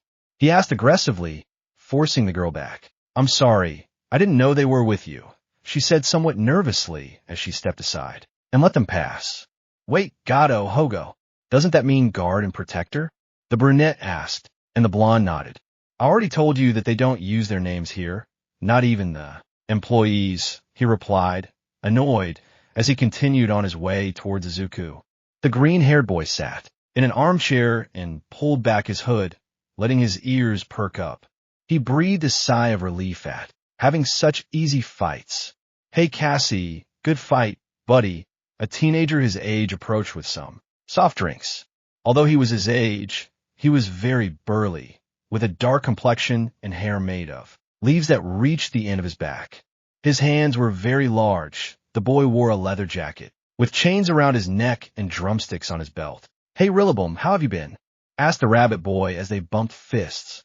"It's all right, all things considered. Shikitsu is really strict, and they forced me to wear their stupid logo on my suit," he complained as he handed over one of the cans, "but it's closer to my house and the villains. Don't attack us," he mocked, and Izuku laughed. The fight against the villains was mostly fun. Izuku shrugged and took a sip of his soda. "Deku-kun." Izuku choked on his soda upon hearing that voice and coughed heavily. He turned around and indeed found the brunette with her friends. "What are you doing here?" he asked his friends, surprised and nervous. "Hello, Bakudan." Rillaboom greeted the ash-blonde boy amiably, who simply nodded in greeting. "We can't find you, Cassie." "Hero," Sue said, making air quotes with her fingers. "I'm leaving in a few minutes. I still have 2 fights left to go undefeated tonight," he said, smiling. The others didn't say anything since they knew they couldn't convince him otherwise. They sat down on the couch, and Uraraka insisted on checking her injured arm to make sure nothing had happened to her. "By the way, this is Rillaboom," he told his friends, and the plant-haired boy who had come out said, "Rillaboom, these are Uraraka, Kirishima, and Sue." He pointed to each of them, who all waved. "What's up? I'm the boss's son, so feel free to ask for whatever you want," he said kindly to the 3 of them. Everyone started talking to the dark-haired boy until a few minutes later it was announced that Cassie would fight again. Izuku stepped into the ring, with his hood up again. This time his opponent had a quirk that turned his fist to stone. The man lunged at him quickly, but the boy easily dodged by moving to the side. When he turned around, he received a kick to the face from the hooded figure. Izuku then kicked his opponent in the stomach, causing him to double over in pain. Taking advantage of this, the green-haired boy elbowed him in the neck, quickly knocking him unconscious. Thus, Izuku easily won this fight. His opponents may have been strong, but they fought erratically and inexperiencedly, giving him an easy victory. As he went upstairs, he greeted Hogo. When he was on the stairs, he noticed something that annoyed him. Kirishima, Bakugo, and Rillaboom were ordering something at the small bar. But what bothered him was 2 guys a few years older than him, bothering Tsuyu and Yururoka. The brunette seemed a little nervous, but the green-haired girl was serious. However, the guy was annoyed. He approached them, his body temperature rising and a sadistic smile appearing on his face. "Come on, we just want to have some fun," said a blue-haired boy, one of the boys who had the girls cornered against the wall. "I'm sorry, we didn't come alone. We're with some friends," replied the green-haired girl, and the brunette nodded. "I don't think her friends will mind if they move a little further away," said the other dark-haired boy, moving closer to Tsuyu. "Just leave us alone," Yururoka told them, though she was nervous and still somewhat serious. "Oh, come on, don't be so sleepy, little one," he said, taking the brunette's chin in his hand. The girls, fed up, were about to do something, but they stopped. The boys felt someone place their hands beside their heads and turned to look at the green-haired boy who was glaring at both of them, but even more so at the one who had touched Yururoka. "What do you want? Can't you see we're busy?" asked the one who was bothering Tsuyu. Annoyed, Izuku simply propelled their heads forward, slamming them together with great force. The two recovered and cleaned the blood from their noses. "You're a son of a bitch," the dark-haired man said, transforming his hands into metal claws as the blue-haired man touched the wall and his body turned to concrete. The black-haired boy tried to cut Izuku, but the green-haired boy dodged the cut and kicked him in the chest. The blue-haired boy tried to hit him from behind, but Izuku stopped his fist. Izuku spun him around and threw him towards the black-haired boy. Although he covered himself, received the full force of the blow. Izuku jumped to deliver a kick from above. The boy made of concrete moved away from the blow, so the black-haired boy received it directly on the head, knocking him unconscious. The blue-haired boy felt a little scared when he saw that and realized that the green-haired boy had a terrifying look along with a sadistic smile directed at him. The green-haired boy tackled him, throwing him to the ground, ignoring the pain of impacting his concrete body. He grabbed his legs and threw him against the wall. The concrete boy tried to get up, but Izuku grabbed him by the neck, pressing him against the wall. "I'm a concrete idiot. You can't suffocate me," he said mockingly despite his situation. Izuku also laughed a little, increasing the temperature and very slightly activating 1-4, all to 3%. The concrete neck cracked, startling the boy. Izuku, with his other hand, grabbed one of the boy's arms and squeezed it. "I wonder how long it will take me to break you. All those cracks will turn into wounds when you return to normal," Izuku said when he saw the arm of the boy. He had restrained crack under the pressure he exerted. "Cassie, stop, please," said Rillaboom, who had returned with refreshments for everyone, but he was ignored. Damn it, he took one of his drumsticks from his belt and hit the floor. A plant from a floor below grew until it reached the floor above and tied both boys up. The blue-haired boy deactivated his quirk. His arm and neck had bleeding wounds, but not very serious ones. "I'm sorry, I couldn't help myself. These idiots were bothering the girls," said the green-haired boy, looking at the startled boy.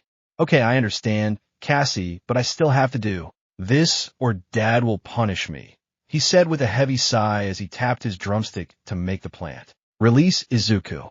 "Cassie, this is your third conflict. You're banned from the ring for a month." The green-haired boy huffed in annoyance. "They'll be expelled from here forever." "Hogo, take them away from here," he told the girl who had approached. She nodded. "Are you all right, girls?" The green-haired boy asked his friends, who nodded. "Yes, don't worry, Deku-kun.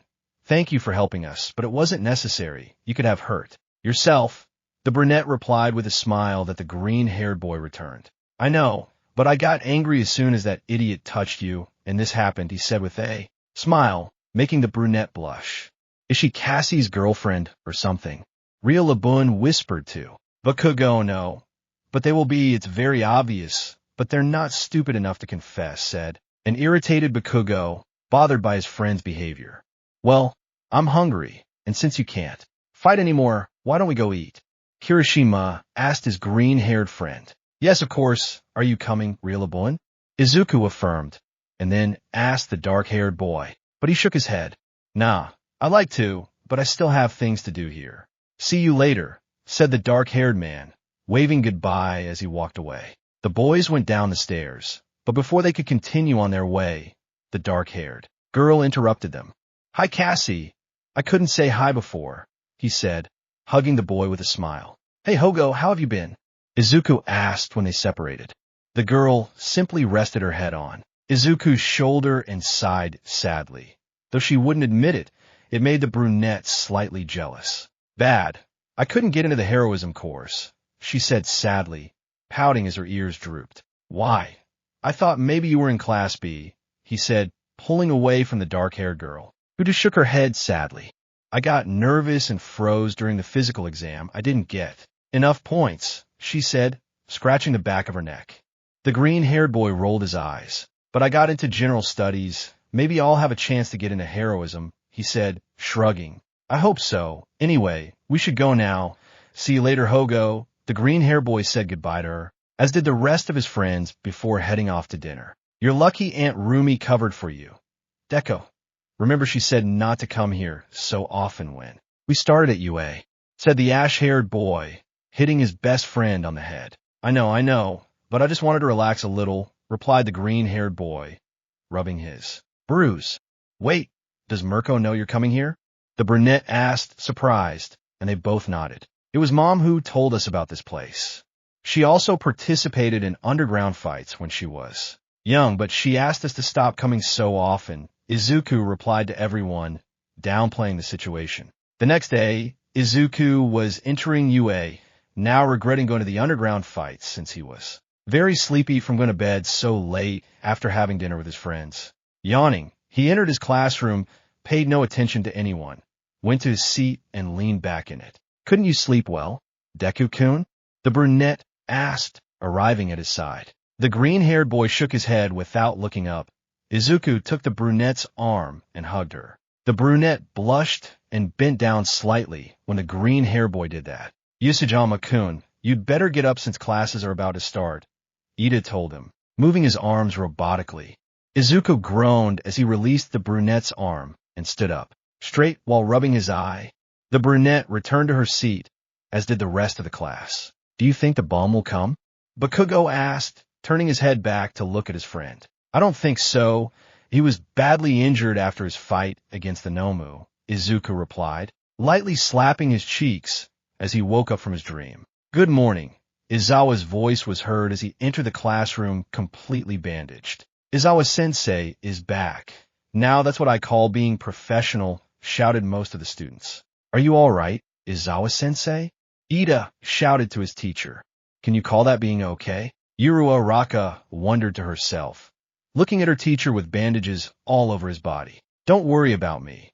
That old woman exaggerated, said the teacher as he walked to his desk. After all, the battle isn't over for you yet. Some students became nervous, others serious, while Izuku just started to feel incredibly hot. The Yuru Sports Festival is in 2 weeks. The teacher finished, putting the students at ease. But is it okay for us to do something like this? Wouldn't it be something the villains would think of attacking? Asked the class president. On the contrary, this shows that the school can handle these situations. The police presence will be 5 times greater. What you should be thinking is that this festival presents a great opportunity for all of you, their teacher explained to all the students. Can we stop him if the villains show up? Manita practically begged, will you stop being such a coward for once in your life? Izuku asked, annoyed. Our festival is one of the biggest events in Japan.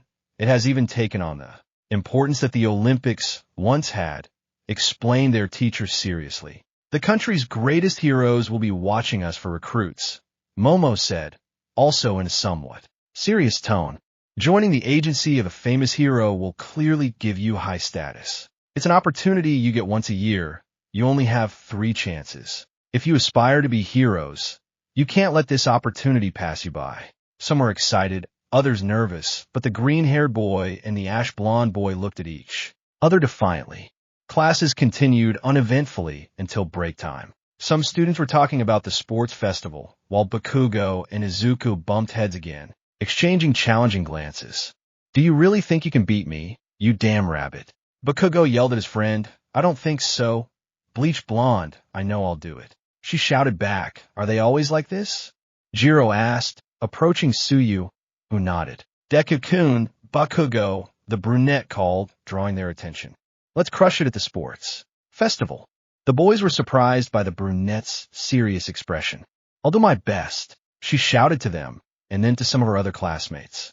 After they managed to calm the brunette down, the group of friends left their classroom to head to the cafeteria. For money, Izuku asked after Yururoka answered that it was because she wanted to be a hero. Why yes, I think so, she said, seeing Izuku's confused face. I know it sounds bad since I know Deku-kun wants to save everyone and all that, she said, embarrassed, holding her cheeks. No, don't worry. There's nothing wrong with wanting a comfortable life. Hiroshima smiled at her, trying to put her at ease. Well, I don't know if I should tell you this, but my family owns a construction company, but there's hardly any work, so we're broke. The brunette continued, very embarrassed, rubbing the back of her neck. With a quirk like yours, it would be a great help, hero, Sue said, tapping her chin with a finger. I know, that's what I told my father, but Yururoka recalled the conversation she had with her father. Flashback, when I grow up I want to help your mom and me. Cried a little Ochako with tears in her eyes. It's not like you don't make me happy when you say that, the brunette's father said, stroking the girl's head, but as a father, it would make me even happier if you followed your own dreams.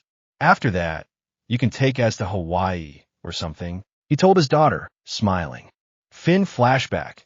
He told me he preferred I follow my dreams. So I'm going to become a hero and earn money to give them the easy life they deserve, she said with a very determined expression and a serious face. That's great, Yururoka, Kirishima shouted, tears welling in his eyes.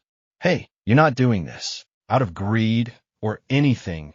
Don't feel bad, Izuku said, putting an arm around her shoulders. You just want to improve your parents' situation. That's really admirable, especially since they've always supported you. The girl smiled at his words and hugged him back. So you're poor, Bakugo asked, breaking the tension and earning himself a blow to the head from the green-haired boy that almost knocked him face first to the ground. Well, something like that. Although there isn't much work, my parents earn enough money to be financially comfortable, she replied sadly as she unconsciously hugged Izuku again. I know you'll get what you want, Yururoka, the green-haired boy told her, and they both looked at each other, smiling. I promise you, if those two idiots don't kiss soon, I'm going to make them, Bakugo whispered, so only Tsuyu and Kirishima could hear him. There you are, you Sagayama Shonen. All Might appeared around a corner, seeing the two boys hugging. Am I interrupting something? At the question, they both realized their position and separated, blushing deeply. And no, what's wrong, All Might? Izuku asked the older blonde man. Would you like to have lunch with me? She asked, showing him a bag with her lunch. She sounds like a schoolgirl, said the brunette, laughing alongside Kirishima, while Tsuyu and Bakugo remained silent. Ah, yes, of course, said Izuku, following All Might toward his office. What's wrong with U.S. Ajabro? Kirishima asked as they entered the cafeteria.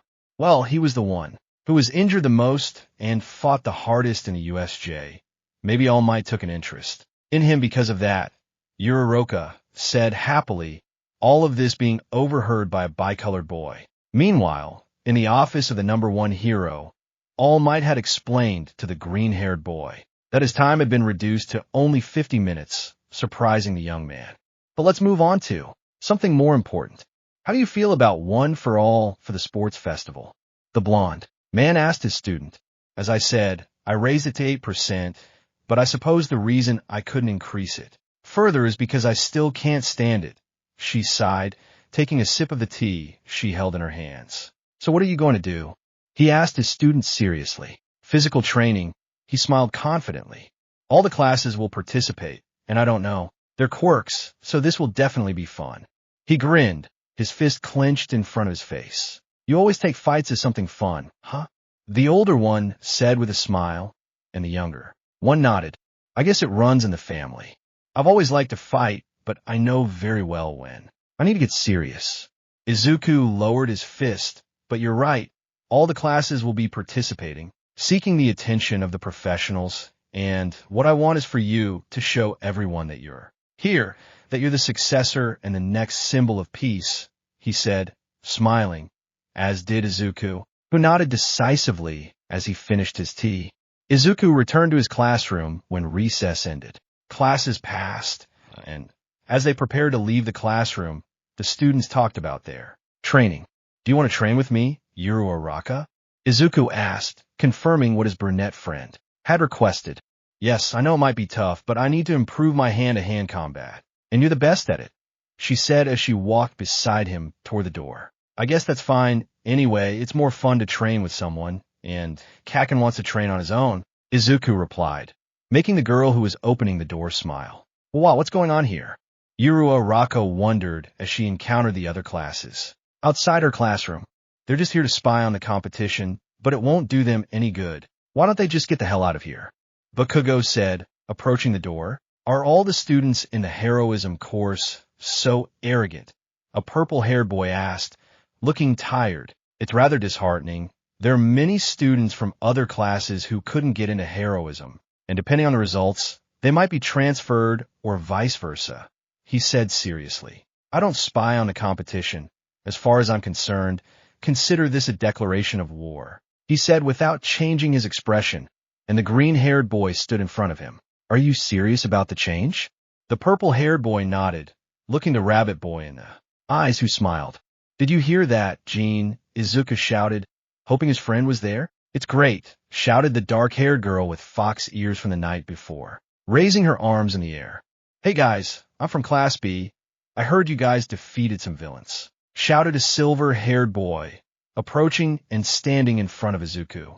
Yeah, by defeating some villains, whatever, just make sure you're a good obstacle. Bakugo shouted, earning complaints from the other classes. Anyway, they're just getting in the way, Izuku said, walking alongside the brunette. Do you also consider us just an obstacle? The silver-haired boy shouted at the green-haired boy, who just looked at him bored. No, I mean it literally, you're my way, I pointed out, noting that everyone was blocking my exit. Anyway, I have things to do. See you at the sports festival. I pushed through the crowd with Yuriroka. What do you think about starting to train today? I asked as they walked away. That would be great. The more the merrier. Shall we meet at your place? The brunette said, and he nodded. Of course, I have training equipment there, she said, smiling, and the brunette nodded excitedly. The brunette, dressed in training clothes, arrived at the usage on my house, knocked on the door, and within minutes the heroine Mirko was standing in front of her. What's wrong, girl? The older girl asked when she saw her there without the rest of her friends. Hello, Mrs. Mirko. I came to train with Deku-kun for the sports festival, she said, somewhat shyly at being in front of the heroine. Oh, right, it's in the backyard. Just make sure you're only training, she said, winking at the brunette as she let her in before heading to her room, laughing at the girl's red face.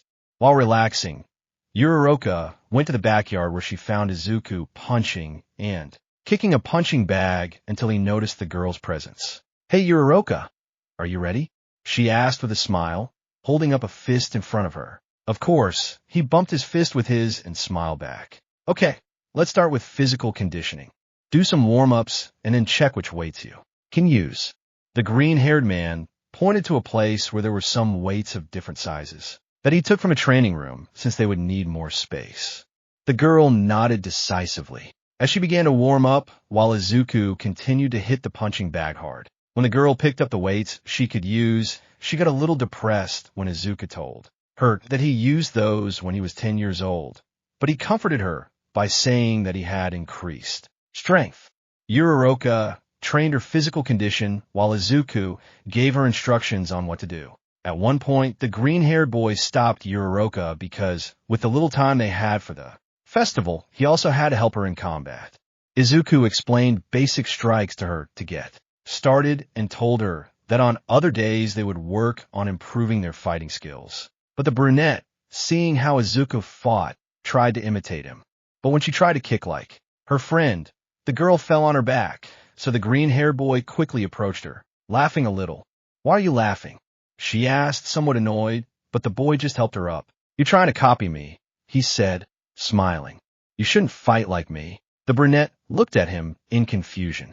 But that's what I have to do. You're training me, she said, but the boy shook his head and laughed again. No, my training is so you learn the basics and create your own fighting style. For example, even though my mom trained me, I also use my fists and fight differently than she does. I explained with a smile to the brunette. So what should I do? She asked, confused, while scratching the side of her head. You need to adapt the fight to your quirk. While I teach you the basics, think about how to combine that with what you already know. The brunette nodded at her friend's words. What do you say we continue? The girl nodded again, this time much more animated. The weeks passed quickly. Yuriroka didn't feel she had improved enough, but there was no more time. Today was the day. The sports festival would begin in a few minutes. At the entrance of UA stood the heroine Mirko alongside Reiku. The reporters were surprised, but she ignored them all. Why does everyone seem so surprised? She asked irritably, entering the stadium where the first-year students were to perform. You've never been interested in recruiting anyone, It's surprising you're here, the blonde shrugged. And it'll stay that way.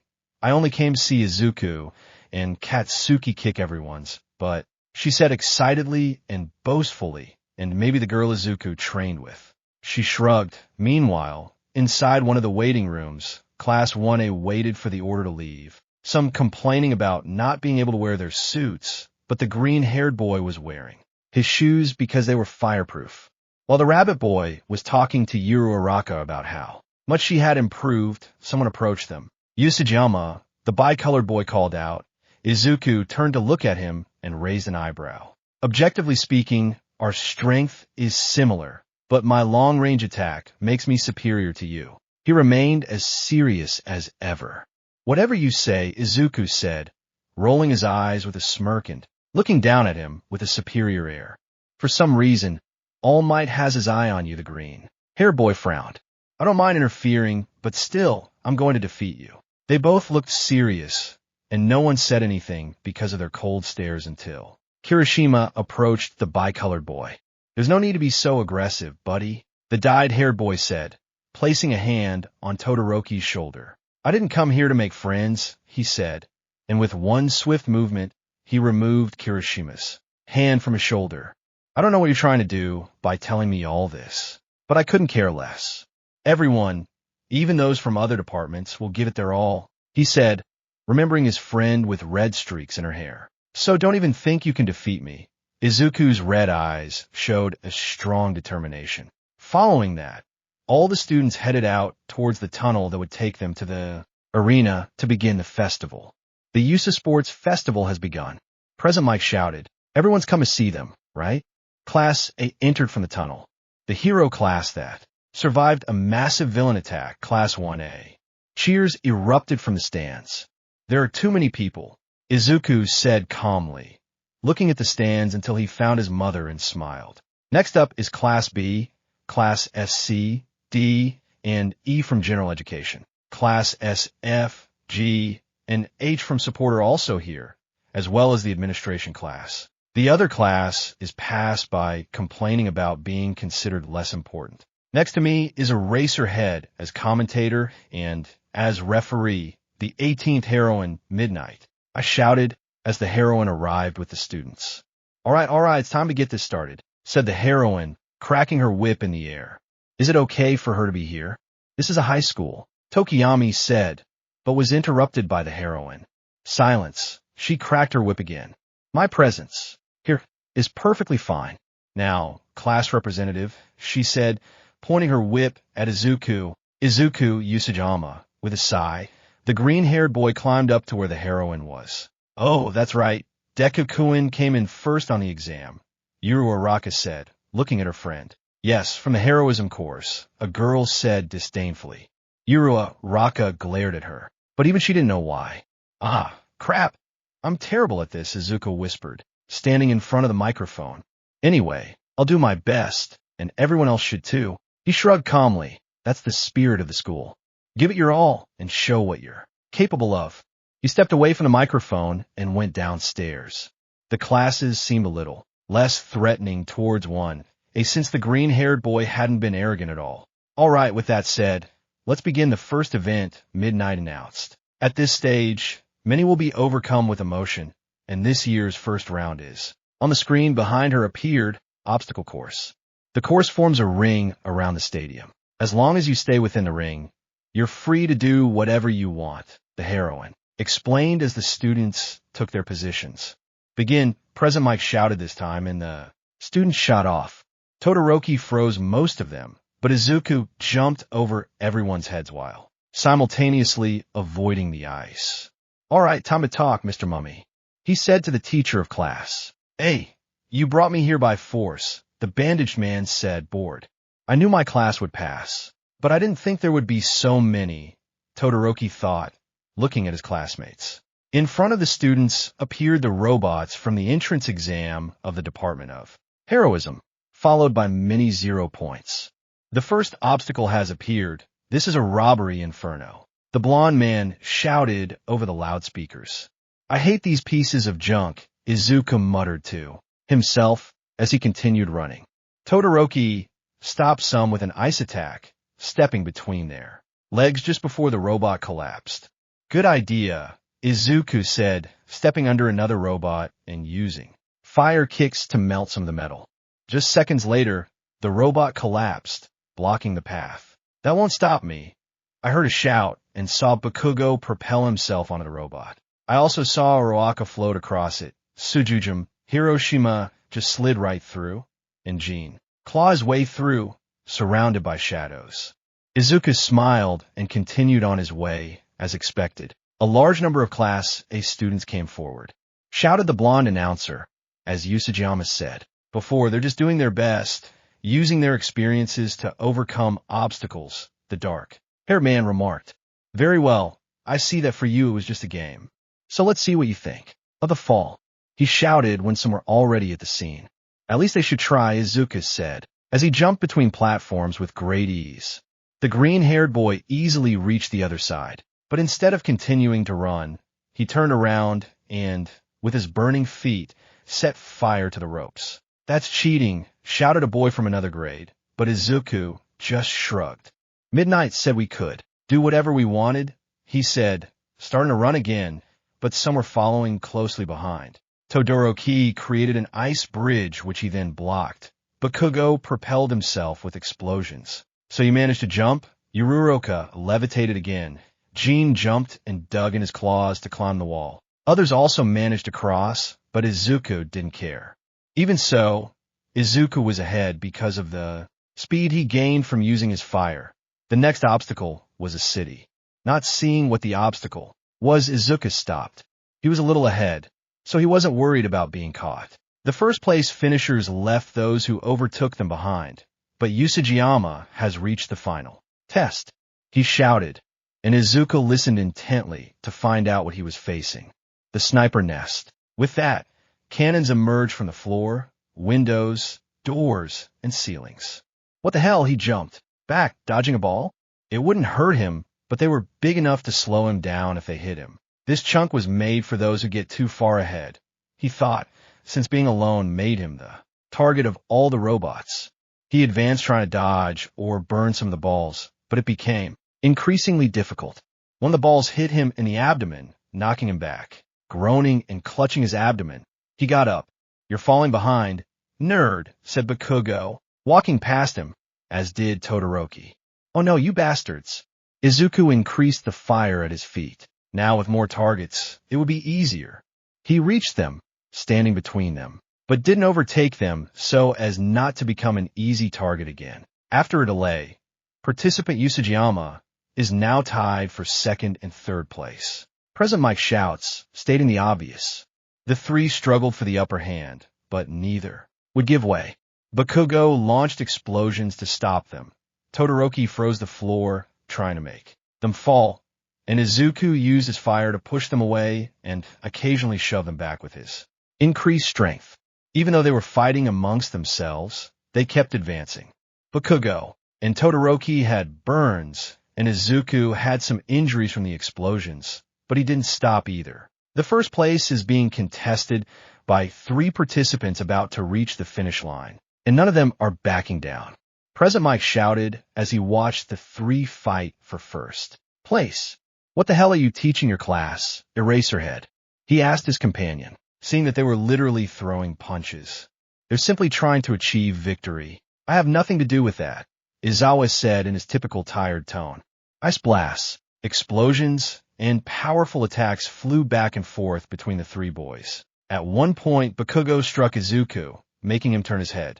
At that moment, the green-haired boy realized something. The balls were attacking them less and less.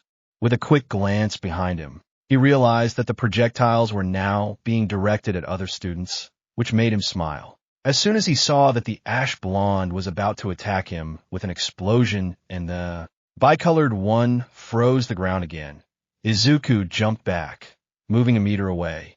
The sudden change caused Bakugo to slip due to the momentum and the ice. Todoroki received the explosion at the same time as he fell to the ground when Bakugo collided with him. Izuku increased his fire and ran forward, leaping over both boys and continuing on his way, dodging the few balls that attacked him. The other two quickly got up to follow him, but with his increased speed, he had already gained a significant lead. In a daring move, participant Usujiyama takes the lead. President Mike shouted excitedly, "What do you think of that, Eraserhead?" He asked the black-haired man. "I simply plan things and wait for the right moment. It's nothing out of the ordinary," he replied, his expression unchanged. Usujiyama is in first place.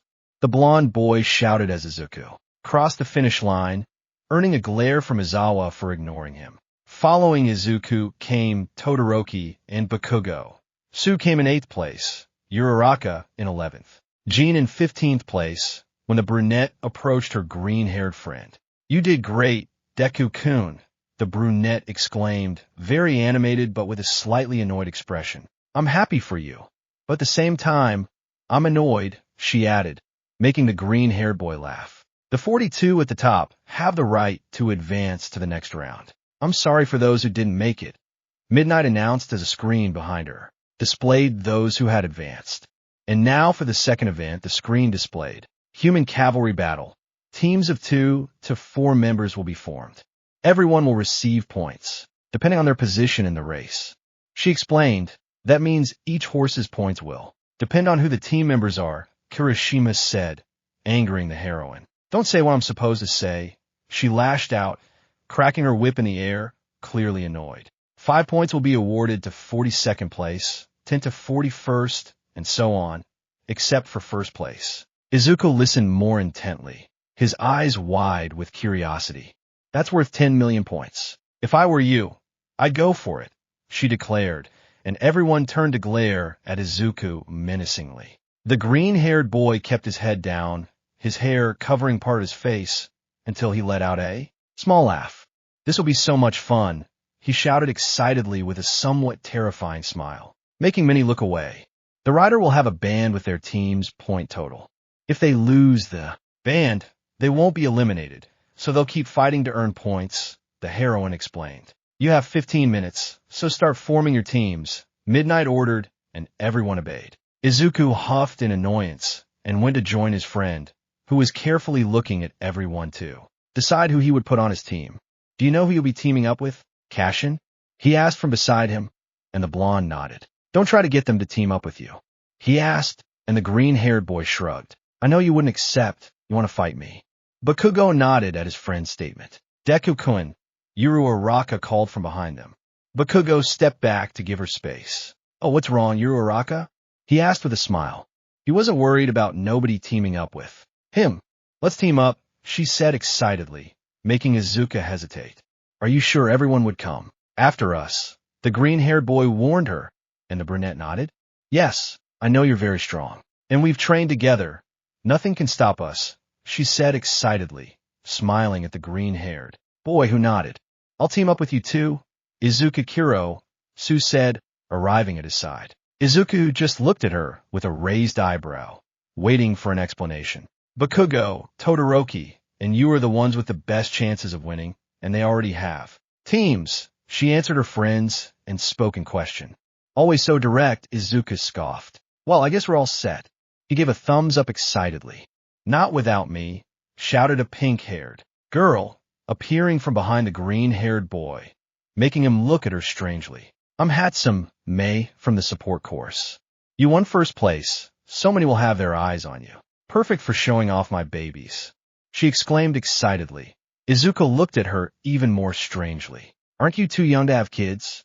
Izuku asked, scratching his head in confusion. "I mean these," the pink-haired girl showed off her inventions. "What do you say?" she asked excitedly, and Izuku shrugged. "Yeah, whatever," he said, paying little attention. He already had his entire team. "Wake up, Eraser. It's time for the battle to begin, and 13 horses have formed," President Mike shouted, waking his partner. "It looks like we have some very interesting teams," he said, looking out at the arena. Meanwhile, in the stands, the heroines Mirko and Ryako were also watching the arena. "It seems Izuku is popular with the girls," said the blonde, watching Izuku being carried by the girls. "I think they have a strategy. Izuku is being too serious," said the white-haired woman, looking at her son. All the teams were in the arena, ready to start. The green-haired boy looked attentively at the other teams and then spoke to the girls. Are you sure about this? I know it's my plan, but I'm also the fastest, he said to all of them, who shook their heads. Don't worry, Izuku. We've got it under control. Hiro, Tsuyu, who was in front, assured him. Yes, don't worry, Deku-kun. We can do this. Your plan is amazing. Yuru Araka assured him with a smile. You thought it through. My babies and your plan make the perfect combination for victory, Hatsum said, wearing her goggles. She and Yuru Araka had jetpacks. All right, let's defeat them all, Izuku said with a confident smile that spread to his three companions. Let's begin the countdown to this fierce encounter. Present Mike's voice boomed. 3. Bakugo and his team blared intently at Izuku's team. 2. Todoroki glanced at his father in the stands, then back at Izuku, his expression unchanged. 1. Jean, with a team of extras, grinned, baring his fangs. Begin, all the teams charged at Izuku's. The green-haired boy smiled, looking at all the teams heading towards him. The second stage of the sports festival was beginning, and he didn't plan to back down. The 3 girls on his team also smiled, trusting in the rabbit boy's plan. Moments before the start of the cavalry battle, in a somewhat dilapidated house, an old man can be seen watching the sports festival on television while eating taiyaki. Suddenly, he heard his cell phone ring. The old man, groaning, got up from his sofa to pick it up, realizing it was a call from his student Tashinori, also known as All Might.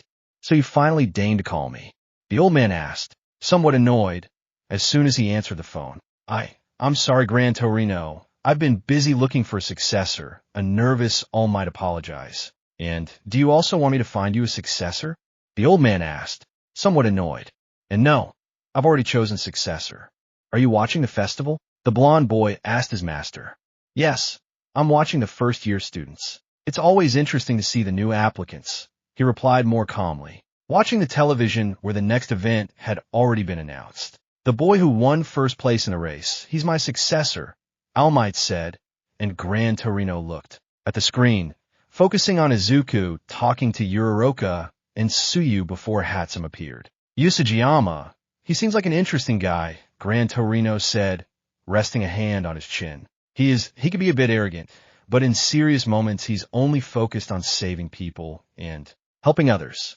He has the spirit of a hero, the blonde man said with pride and confidence. I didn't see him use one for all, Torino said, now watching Izuku and his teammates prepare. I don't use it, All Might stated before sighing. It's strange, he can't use all of one for all, like I have from the beginning. I have a theory that it's because of the huge accumulation from the 8 holders. All Might explained his theory. That might be the case. The next round is about to start. We'll talk later. The old man hung up and returned to his armchair as Present Mike's voice was heard in the stadium. Let's begin the countdown to this fierce encounter. Present Mike's voice boomed. 3. Bakugo and his team blared intently at Izuku's team. 2. Todoroki glanced at his father in the stands, then back at Izuku, his expression unchanged. 1. Jean, with a team of extras, grinned, baring his fangs. Begin, all the teams charged at Izuku's classmates prepared to advance, but were stopped by the quirk of a boy from Class B. Tisgaraka, Hatsum now, he said to the girls who nodded and activated their jetpacks to leave the ground. What now, Izuku? Tsuyu asked her friend. For now, we need to move away, he said, seeing that they were all below them. Damn support department, shouted a silver-haired man. After them, he yelled, pointing at them. Jiro, Hatakuri said, and the purple-haired girl used her jacks to try to catch them. Tsu, Uraka, catch her, he said, and they both nodded. Using her tongue, Tsuyu grabbed Jiro's jacks and quickly gave them to Izuku, who, using his increased strength, pulled them towards him. Hatakuri, who was the rider, tried to hold her, but she was only lifted up as well.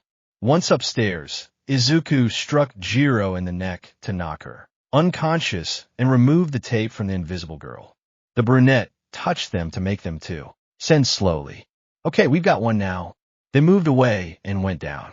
To the left, the green-haired boy shouted to dodge a sticky ball Mineta had thrown at Tsuyuji. Uraraka, Plan B, the girl, nodded and touched the green-haired boy. While floating, Izuku managed to stabilize himself. To launch a fiery ball towards Tsuyu, the force was enough to unbalance him, making him fall. You didn't think it through, nerd. Bakugo yelled, propelling himself towards him with his explosions. I think it's time, Hatsum said, and Uraraka deactivated her quirk, so the three of them caught the boy. Bakugo went past, but before he could fall, Shiro caught him and took him back to his team. The girls who had managed to get Izuku settled left, leaving the ash-blonde boy fighting a blonde boy from Class B. This is incredible, Present Mike shouted, even as the target, Team Usujiyama, is on the offensive and has already stolen 2 ribbons. He continued, saying a few things about the scores, but Izuku didn't hear. 2. Izuku asked, dizzy and on the verge of vomiting. I took it from Mineta. Kuro Tsuyu had the ribbon on her tongue. Izuku took it and tied it around his neck too. Are you okay, Deku-kun? The brunette asked, seeing the boy put a hand to his mouth. The green-haired boy nodded. Yes, I'm just dizzy. He sighed, composing himself. Let's not do that again unless there's no other option. Following that, the team moved forward. Since Uraraka was now a little dizzy, as was Izuku, they focused on avoiding the other teams until they recovered. There are only a few minutes left until this is over, Present Mike announced. Meanwhile, Izuku's team had run into Todoroki's team, who looked challenging. I guess the ending will be something epic, Izuku said with a grin, showing his teeth, as other teams came up behind the bicolored boy. Ida, Todoroki ordered, and the blue-haired boy began to move forward. Yaozu, our guard and driver, he ordered the raven-haired girl, who began to create something with her quirk. Kaminari, the blonde boy, didn't let him finish speaking. I know, old man, I've got it, he said before delivering a powerful electric shock to those behind them as they covered themselves with an insulating blanket courtesy of Momo. Following that, using the 2 Momo had created, she froze the ground, completely stopping the other teams before taking their tapes. With one swift and unique movement, Todoroki managed to stop the horde of participants. Shouted the blonde boy with a voice quirk, impressed by the action. We can't escape. The jetpacks won't hold up anymore, Hatsum said, making the green-haired boy groan. We need to get closer, Izuku said, but the girls gave him strange looks. I can't attack from a distance. He has the advantage. While I'm close, I can use my enhanced strength. You only need to worry about Yaozu and Ida. The girls started running toward them. What about Kaminari? Uraraka asked, now that she was close. Recipro burst, Ida shouted as he was about to run towards the green-haired boy's team. He can't use his quirk without hurting his teammates. Izuku stood up slightly, and Uraraka touched him to lighten his load. Spread out and run as fast as you can. As soon as she saw Team Todoroki about to attack, she jumped straight toward them. Todoroki's team stopped as soon as Izuku reached them and punched the bicolored boy in the face. Uraraka deactivated her quirk, so the green-haired boy stood on Ida's shoulders. Todoroki also got up.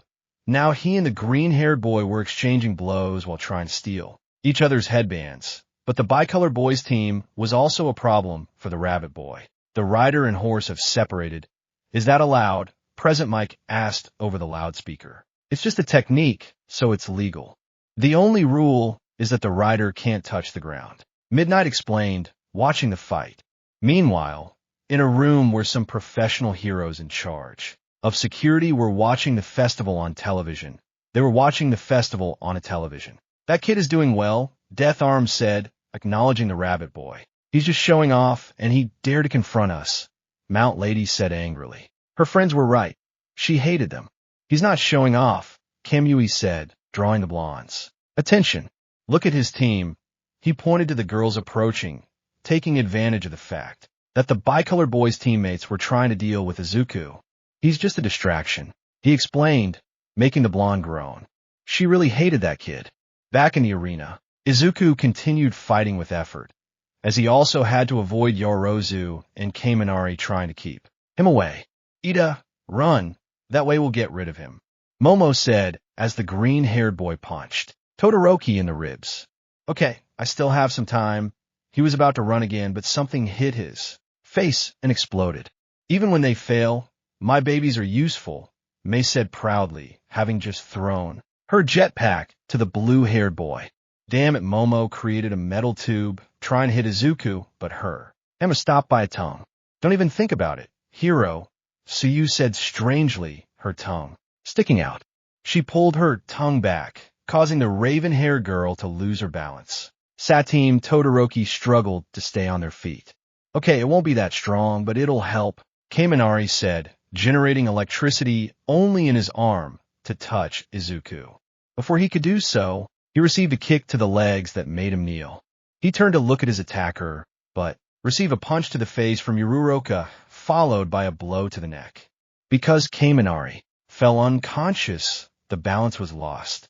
Yururoka touched Izuku, making him float, but when she was about to remove her hand, Todoroki grabbed her wrist and forced her to touch him. So he also floated. Don't worry, Yururoka, don't deactivate it, Izuku shouted before kicking the air and starting to spin while igniting his fire.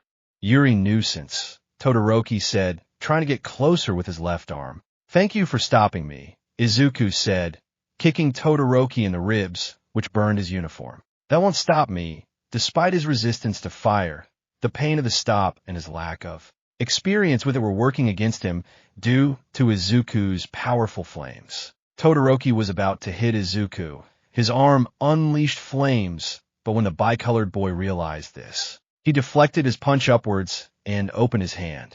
Izuku realized this and brought his open hand to the bicolored boy's neck. In a swift movement, Todoroki snatched the headband from Izuku's head, and the green-haired boy ripped off all the ones he had around his neck. They tied their ribbons together and were about to continue fighting. Izuku wanted to regain his points while the bicolored boy was annoyed at being forced to use his fire, but before that, time's up, President Mike shouted, making the two who were fighting growl. Bakugo, who was watching this from the ground, was annoyed. After all, he couldn't approach them both because he couldn't stay in the air and grab their ribbons. He needed both hands to stay aloft. Yururoka deactivated her quirk. The girls caught Izuku while Todoroki just fell on top of Kaminari, who was barely recovering from the blow from the brunette. He got up quickly and stood next to them, although he was still very annoyed. Since when is Yururoka so aggressive? He asked, rubbing his nose, which was bleeding slightly. From what I understand, she was training with Usajiyama, Ida explained, watching Suyu and the pink-haired girl helping Izuku and Yururoka, who were about to vomit. I'm sorry I can't keep the 10 million. The green-haired man apologized once his nausea had subsided. Don't worry, Izuku, you got a lot of points, Suyu said, referring to all the ribbons around his neck. That's right, Deku-kun, you did great, Yururoka said, also feeling a little less dizzy.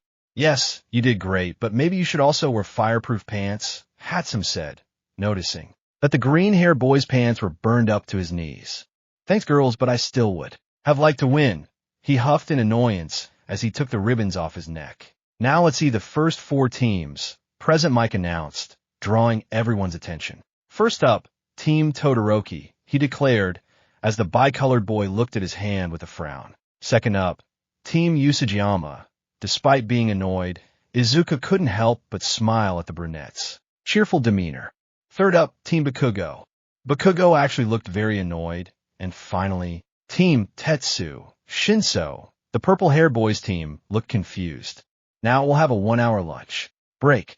See you later for the main event, he announced, and the spectators and students dispersed. Are you okay, Jiro? Yururoka and Suyu approached the purple-haired girl who was talking to Mina. It's a little painful, but I'll be fine, she replied, rubbing her neck and ears. Congratulations to all 3 of you for passing, she said, smiling. I was just a countermeasure to Todoroki's eyes, Mina said dejectedly. Bakugo focused on doing everything by himself, unlike you two who worked as a team. You guys did a great job, she told the green-haired girl and the brunette. Well, it was Deku-kun's plan. Don't give me too much credit, said the brunette, quickly rubbing the back of her neck. Are you kidding? Jiro asked the brunette. He couldn't have carried out the plan without you all. You all really made the most of your abilities. The purple-haired girl smiled. Besides, I think you deserve the same credit as Izuku. Suyu spoke up. You, and he were the ones who contributed the most, since thanks to you we could move around. Better, Kiro. The brunette smiled sheepishly at the compliments. Hey, that reminds me, where's Deku-kan? The brunette asked, looking around. That's right, Todoroki isn't here either, Jiro said, also searching. Meanwhile, in one of the stadium tunnels, Todoroki and Izuku were leaning against each other's walls, staring seriously at one another. Are you going to talk? Or are you just going to stand there? Izuku asked. Todoroki didn't say anything. Fine, I'm out of here. I'm hungry. He was about to leave, but the bicolored boy spoke. You forced me to break my promise, he said seriously. That feeling, I can see why all might set his eyes on you. He didn't take his gaze off her.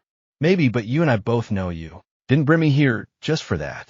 The expression on your face when you use your fire is something I recognize very well, Izuku said seriously, still staring at the bicolored boy. I know your mother is Mirko. She's one of the best heroines and in the top 5 heroes. Izuku nodded. Everyone knew that. But you also have some connection to All Might, and, as you know, my father is Endeavor, so whatever your connection to All Might is, that's enough for me. He had an angry look on his face when he mentioned his father. Do you want your father's stupid rivalry with him to continue? The green-haired boy asked, raising an eyebrow. But the bicolored boy shook his head, returning to his familiar serious expression. He always dedicated himself to making a name for himself as a hero. But for him, All Might was always an obstacle and a nuisance, said the bicolored boy, making the green-haired boy pay closer attention. But he realized he couldn't overcome him, so he thought of another plan. Izuku's ears twitched when he realized Todoroki was speaking with displeasure. What the hell are you talking about? After that, an idea came to Izuku, 2 quirks that complemented each other, very specific, combined into one that he could now use both of. You're not saying that? Izuku asked, looking at the bicolored boy. His eyes served to cool him down, just as his temperature regulator did, and the fire removed the cooling. Quirk marriage Todoroki confirmed Izuku's suspicions. I knew Endeavor was a bastard, but this, the green-haired man growled, his face contorted with anger. Believe me, this is just the beginning, said the bicolored boy, making Izuku frown even more. With his fame and money, he managed to get my mother's family to accept the marriage, all because of his quirk, Todoroki explained. He raised me to be a hero capable of surpassing All Might, all because of his stupid ambitions. I hate him, he shouted again, his expression turning furious. I'm just a tool for that human garbage. In my memories, my mother was always crying, he said, bringing his hand to the scar on his face. Your left side is horrible. That's what she said before throwing boiling water in my face. After that, he sent her to a hospital where she remains to this day. That's why I don't use my fire. When I reach the top using only my mother's quirk, I will have denied everything about him. They both looked at each other again without saying anything. Whatever your connection to, All Might is, keep it if you want. I will still surpass you with my mother's quirk. The bicolored boy began to walk away from the place until Izuku spoke. We're more alike than you think, though yours is worse. Todoroki glanced at him over his shoulder. Do you know why I have my mother's last name? Because my idiot father abandoned us when my mother got pregnant. Years ago, I dyed my hair white because green was the color of his hair, and just like you, I refused to use the fire that came from him. Todoroki saw the white tips of Usajiyama's hair. I refuse to even look a little like him. But you're not him. You're not Endeavor, and you have to show everyone what you're capable of. You won't do it if you don't give it your all, he said, remembering what his mother had told him years before. Everyone is giving it their all at the festival, and if you don't, you're not a hero, just a coward who's afraid of becoming like his father. Like I told you before, I know that. Very well. Todoroki just left without saying anything else. He's just as stubborn as you, said Bakugo, approaching his friend, who shook his head. No, he's more like that, Izuku said before, walking away with Bakugo to go to the cafeteria. After Izuku finally got to eat something, it was just a matter of waiting for the time to pass, so they could continue with the sports festival. Time went by quickly, and they were already heading back. Before the final event, I have good news for those eliminated. We've prepared recreational activities for everyone. Present Mike shouted as everyone entered the stadium. Have you seen the girls? Izuku asked Bakugo and Kurashima, who were beside him, but they shook their heads. We've even brought cheerleaders from the United States to cheer you on. Present Mike shouted, and then there was a brief silence. Class A, why? The girls from Class A were dressed as cheerleaders. Kaminari, Manita, we've been tricked. Yaoyuruzu shouted angrily. The two perverts looked at each other happily and gave each other a thumbs up. But suddenly Manita went flying while his shirt caught fire, and Kaminari was knocked unconscious for the second time today by a direct kick to the head. Damn idiots, Izuku muttered to himself as he watched Manita run away, engulfed in flames. He turned to look at the girls and stared blankly at the brunette. Are you all right, you SAJ bro? Kurashima asked, approaching him. When he didn't get a response, he looked where the green-haired boy was looking and just mocked him. Hey, Baku bro, come see this. Izuku.X stopped working. He teased, calling to the blonde boy. What the hell are you saying? Bakubo also looked in the direction Izuku was looking and burst out laughing. This idiot is really in love. He tugged Izuku's ear, but he didn't react. Too much, he said, hitting him on the head. What's wrong with you? Izuku shouted, indignantly, confronting his friend. You were staring at round face like a stalker, he said mockingly, and the green-haired boy covered his face. Damn, tell me she didn't notice, Bakugo said, amused. She looks too cute. I don't know what's wrong with me. I'm like those two idiots. Izuku said regretfully. Relax, you SAJ bro, you're not. They just thought of it in a perverted way. For you, it was because she looked cute. Hiroshima encouraged him, placing a hand on his shoulder. But I think maybe you exaggerated a little. Izuku took the boy's head and made him look at Mina, so he fell silent. Okay, maybe you have a point. Izuku smiled smugly. Seriously, nerd, you're such an idiot that you're the only one who hasn't realized why you're acting like this, Bakugo said, walking away. You always say that, but you never tell me why. Izuku complained, but Bakugo continued on his way.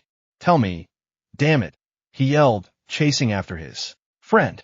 However, he couldn't get any answers out of her because Midnight was about to announce the final event. As our final event, we'll have a one-on-one battle tournament. Present Mike shouted, now we'll hold a draw to determine the combinations before we begin the recreational activities. The 16 participants can choose to join in or just relax, Midnight explained until Ojiro raised his hand. I want to be left out, he said, and Class A was surprised. I don't remember anything about the cavalry, probably because of that guy's quirk. Izuku glanced at a purple-haired boy.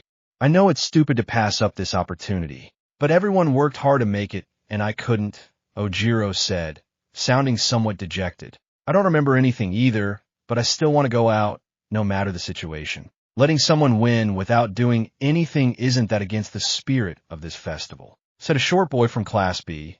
Those words, the heroine said before cracking a whip in the air. I like it. I accept Shoyuta and Ojiro's withdrawal. Midnight agreed, mostly on a whim. Then the vacancies will be filled by contestants from 5th place, she said, pointing to the team of Izuku's dark-haired friend. I think only one of us deserves this, said an extra with a sigh. Tanako was the only one who truly contributed to the team. She's the one who should get that position, he said, pointing at Jean. The girl wasn't sure until all her teammates encouraged her, and then she accepted. Oh, okay, I'll do it. Thank you very much. The girl smiled and then turned to look at Izuku, showing him her fangs. Then the next team, Team Tetsu, said Midnight, a little annoyed by so many changes. The team chose the silver-haired man who accepted, thanking his team for choosing him. Then the heroine drew lots.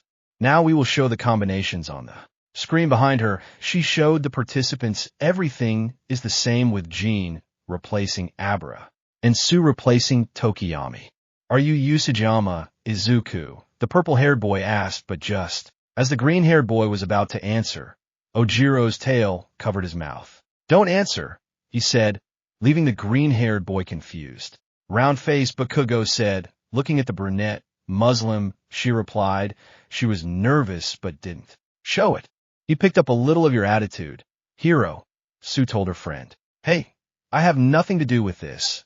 Izuku defended himself, and the girl stared at him. Okay, yes, but he only acts like this during fights. The green-haired boy excused himself, smiling nervously.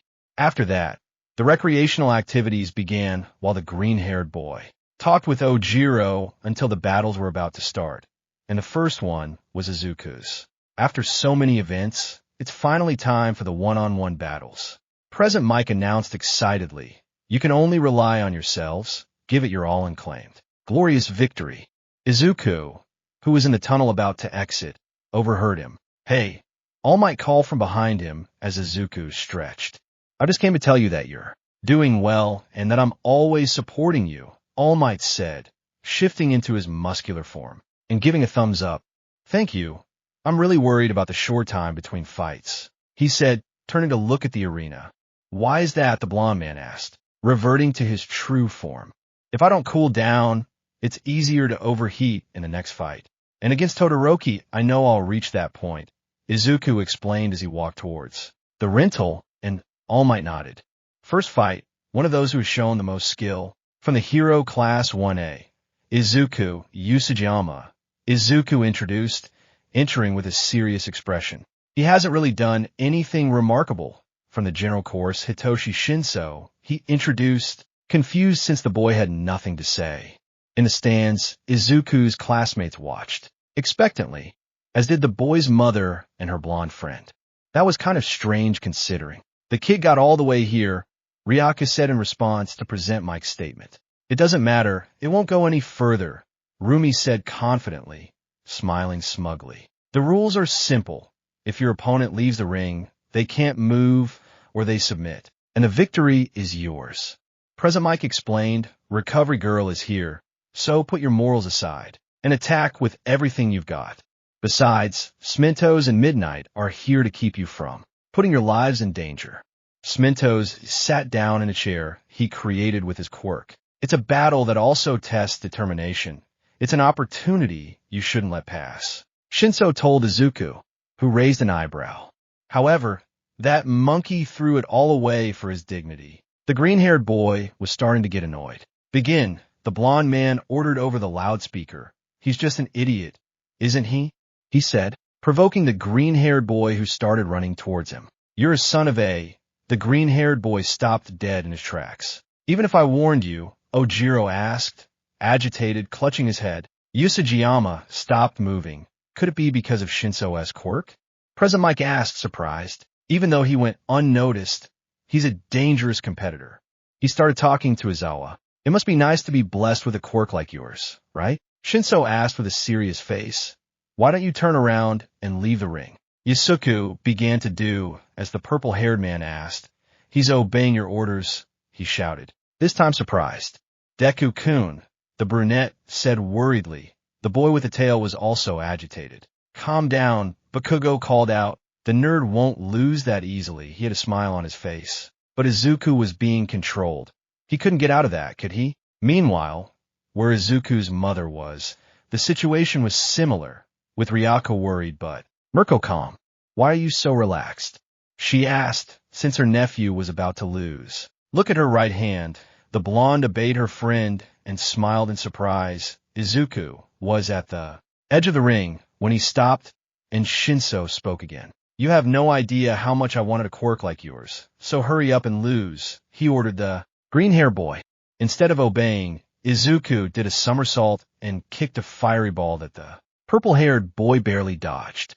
"Did Usajiyama manage to break free?" President Mike asked, and the green-haired boy looked at his opponent. "But how?" Shinso asked, and the green-haired boy raised his fist. A small flame was burning on the back of his hand. "Your quirk is incredible. This fire isn't much, but it's painful enough to negate the effects." The fire went out, revealing a burn. "That fire is incredible, and the mutation gives you strength, doesn't it? I wish I had that quirk. Those blessed like you will never understand. Bastards like you with dream quirks who do whatever they want will never understand." Izuku was already in front of him and tackled him, trying to pull him out. "Answer me." He punched Izuku, who just laughed, reigniting the faint fire on the back of his hand. "You're right, But if I know anything, your quirk is also enviable, but you should take better care of your physique. He threw a kick that the purple-haired man tried to cover, but he still managed to knock him out of the ring. Shinso is out of the ring, Midnight announced, pointing at Izuku. Participant Yuzujama advances to the next round, announced Present Mike. It wasn't as exciting a match as I imagined, but let's give a round of applause to the participants. He said as both teenagers stood in the center of the ring.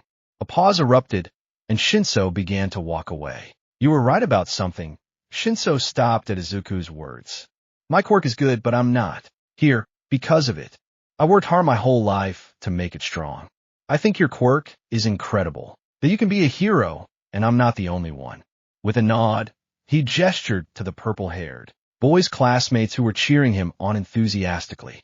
People are often hesitant to talk to me, but I'll prove to them that I can be a hero. He smiled, and the green-haired boy nodded. Good, he was caught by Shinso's quirk. Even so, you should be careful. Shinso deactivated his quirk and left the arena. Izuku didn't even bother going to the tunnel and simply walked over to jump up to his classroom bleachers.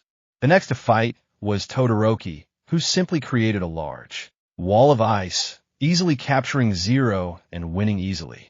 Now in the arena stood Kaminari facing the black-haired girl with red streaks, a friend of Izuku and Bakugo. This will be easy for Kaminari, Mineta said confidently.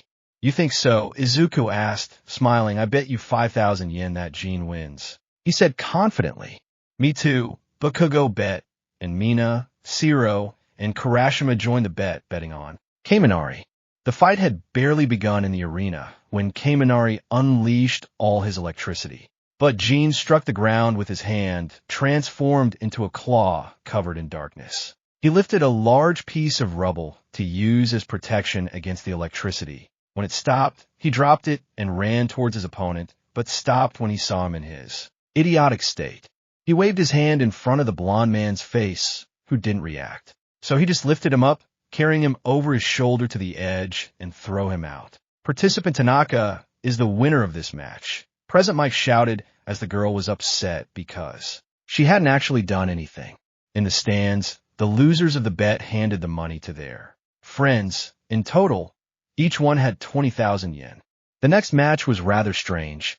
Hatsum used Yida to promote her inventions, and then she simply left the arena on her own, just like Ishido and Aoyama, since the girl simply broke the blonde's belt before knocking him out. Now it was Sue's turn to fight against the vice president of Class A, Yaoyorozu. As soon as the fight started, the frog girl ran and jumped towards the raven-haired girl, ready to kick her, but she blocked it with a shield. The green-haired girl kept kicking, forcing the raven-haired girl back.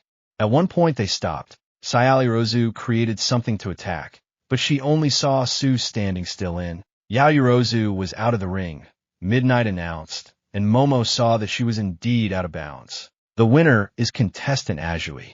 The crowd erupted in applause. Okay, I knew Frogface was going to win, but that was pathetic, Bakugo said as Kirishima got up to go to his fight. And very much so. She's not reacting well. She just stood there thinking, without doing anything.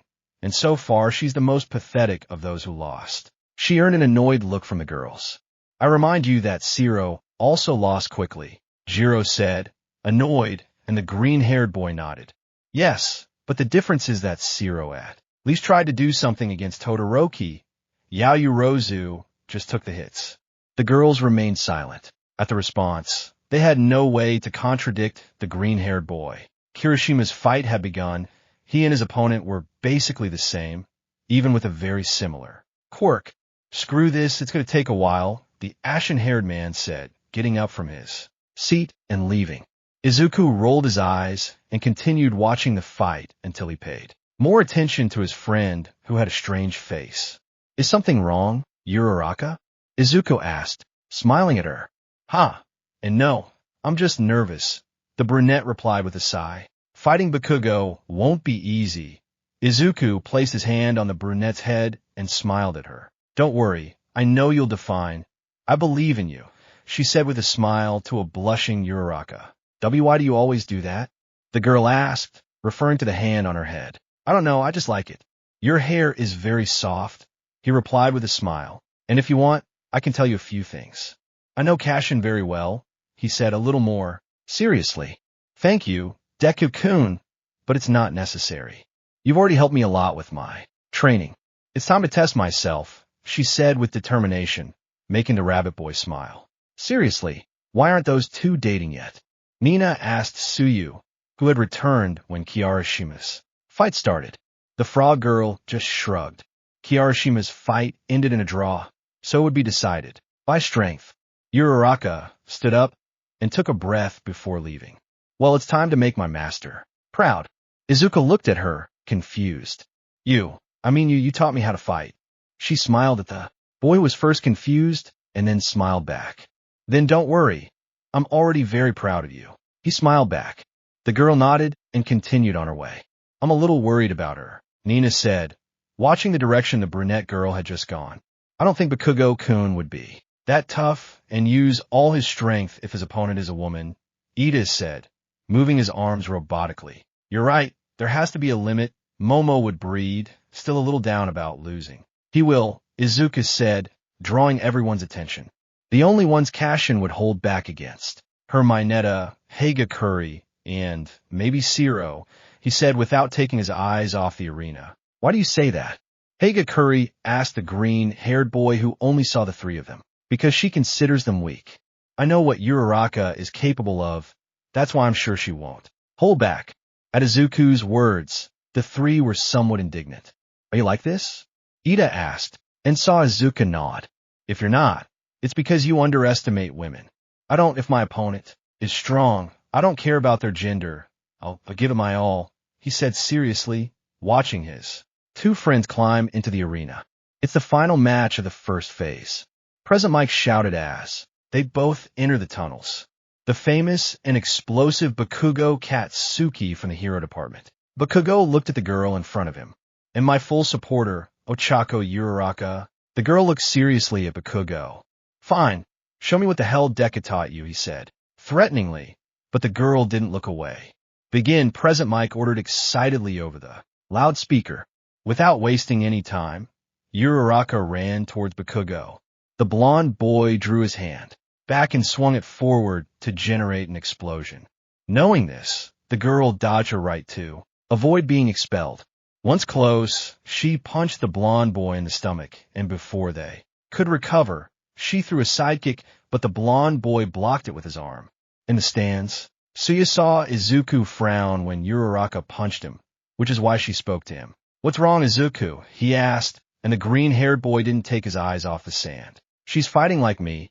She fights differently. Why is she copying me? He asked himself, worried. Bakugo grabbed the girl by the door and threw her a few meters away. She quickly got back up to see that the ash blonde had just unleashed an explosion, which she shielded with her arms.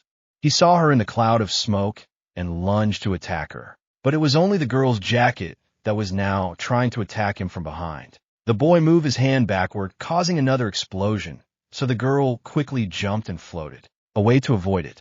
He freed himself by deactivating his quirk, delivering an axe kick. It was then that Bakugo realized he was fighting just like his green-haired friend. When he recovered, he spun around and tried to blast Uraraka, but she blocked his arm by hitting him, so the blast ended up a little further away from her. Uraraka punched Bakugo in the face from the left and then moved her leg. Seeing this, Bakugo moved his hands to avoid a knee strike. The girl gave a slight smile at that and punched him in the face again, this time from the right. Izuku smiled at this, something that did not go unnoticed by Tsuyu, who asked again, why the smile? Izuku turned to look at her excitedly this time. Uraraka isn't fighting like me, Tsuyu said, looking confused. She tricked Cashin, and now he thinks she's fighting like me. Tsuyu understood and finished the sentence. It takes him by surprise, switching to his own fighting style, he said, tapping his chin and looking back at the battle. Uraraka was now simply moving away from the blonde boy and dodging the explosions while landing the occasional blow on Bakugo, but she was also receiving explosions herself. You should improve your speed. I yelled at the brunette as I generated an explosion on the ground, trying to make her fall. I think I can make up for it replied the chestnut-haired woman who had stood on a piece of rubble that she made float. She jumped from the rubble to the ground and prepared her leg backwards. It looked as if she were going to kick the blonde guy in the face, so he put his hand in front of her to create an explosion and move her away from there. That's exactly what Uraraka was hoping for, since that was the purpose of the stop. She deflected the blonde's hand upwards and then punched him in the jaw. Bakugo growled, kicking Uraraka and then creating an explosion that knocked her down a meter away from where she was standing. The brunette stood up with some difficulty, breathing heavily.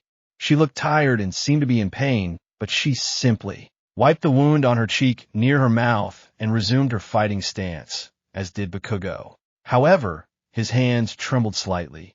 The brunette glanced up briefly.